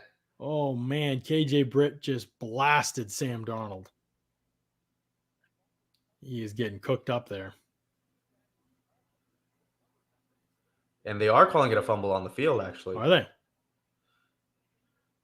I think it's an incompletion. Good job by Britt. Nope. And now the thing, they threw the turnover beanie out, but Yeah. then now they just announced that the ruling on the field is incomplete. This is pretty close. The arm was coming forward just a little bit. Right. It's a big hit. Big hit on old Sammy. 2nd and 10. Play clock's running down. Darnold gets the snap off. He's rolling out to his right, and he's going to throw, and he's going to have Shi Smith there. He's going to be knocked out of bounds by Ross Cockrell after a gain of about 6 yards. So 3rd and 4 for the Panthers from the 49. And maybe for that second Panthers game, maybe Mike Evans could be back in the lineup. And yes, again, actually, let's talk about that. Do you think Mike Evans plays next week? No, I don't. Do you? Yeah, I do. Because I don't think his injury is serious, and I think he's got 101 yards to go for the record for 8 straight, or I guess not his own record. Here's a short pass. It's going to be a first down. Britt gets out there and tackles Bonifon, but it's going to be first down for the Panthers. So, yeah, I think he plays. I think he wants to get to 101 yards. I think they're probably careful with his snaps, but you want to make sure you get him 2 games and 2 opportunities maybe to have a shot at getting it. And yeah, that makes sense. Yeah, and I think as long as he's healthy, which I think he's going, I think he is. I think he'd play today if it was a playoff game. And if they need to test out and figure out what this offense is going to look like. Because again, like talked about before the game, Antonio Brown played the Mike Evans role, kind of like we expected. He was in that X position and moving. I mean, not on every snap, but they don't put Evans on the X position every snap either. But basically, AB filled in for Evans. Now, when Evans is back, how does that change? Do they just keep using Tyler Johnson as like that plug and play Godwin, or do they change the role and the responsibilities of the role a bit so that they can fit in AB there more often? Yeah. I'm going to have a piece coming out with detailed thoughts about that and how they can use this offense with Evans and AB going forward, how they need to change it to make it work. I think there's a lot of potential there, but it is going to take some tweaking. On the bright side, the tweaking that it's going to take, they already have it in their playbook. And based off this game alone, Leftwich is clearly willing to adapt in the short term. Yeah, for sure. No question about it. 1st and 10, Darnold from the shotgun is back to pass. He's going to step up in the pocket and run, and he's going to have some space to do so. Slides down at about the 16-yard line, I think. And so the clock running, 48 seconds and counting left in the game. Panthers down 32-6. Here's what I texted Scott on Friday, by the way, when we were talking about these matchups in this game. He texted me and said, do you think the Panthers stick Gilmore on AB the whole game? If I was the DC, I would. And I said, probably, yeah, if Evans is out. This is before we knew that he was out. I said, Gilmore won't hold AB if the Bucs let him cook and he's healthy. I've seen this movie before with AB. Y'all are about to see it too. And Scott said, can't wait.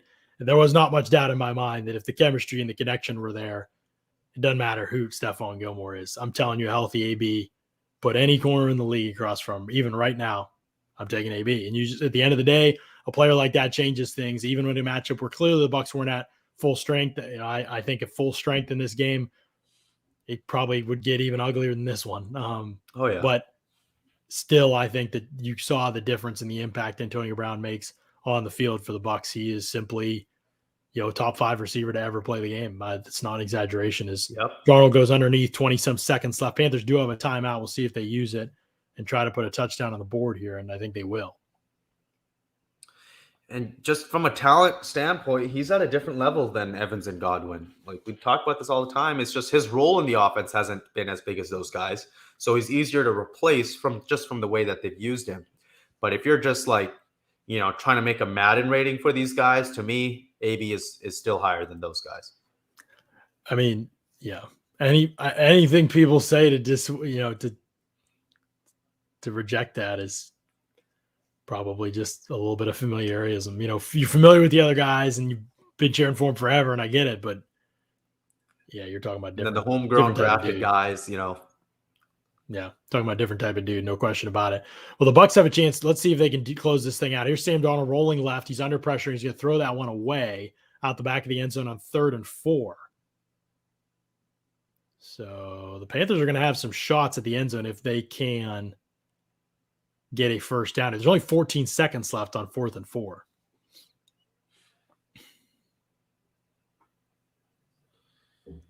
So great defensive performances in back-to-back weeks. Yeah. And either way, even if the Bucs don't allow a touchdown, or even if they allow a touchdown here, it's not their starters on the field. There's all backups on the field right now. Maybe Mike Edwards is out there, but that's it. Here's Darnold back to pass. Can't find anybody, scrambling around, pressure coming, lofts one to the end zone. Cockrell knocks it away, but a flag flies with 6 seconds left. And it looks like it might be defensive holding. Yeah. 4th and 4, and let's see what happens here. But luckily it's not pass interference. Would have put it on the goal line. On the goal line, right. So there's going to be 5-6 seconds left here for the Panthers to maybe score. I didn't see play anything by Cockrell to knock that away. I didn't see anything either. I don't know what that was. So either way, no matter what happens here, Bucs starting defense has not allowed a touchdown for 9 quarters, counting overtime. So yeah, not a bad run. And they play the Jets next week. Mm-hmm.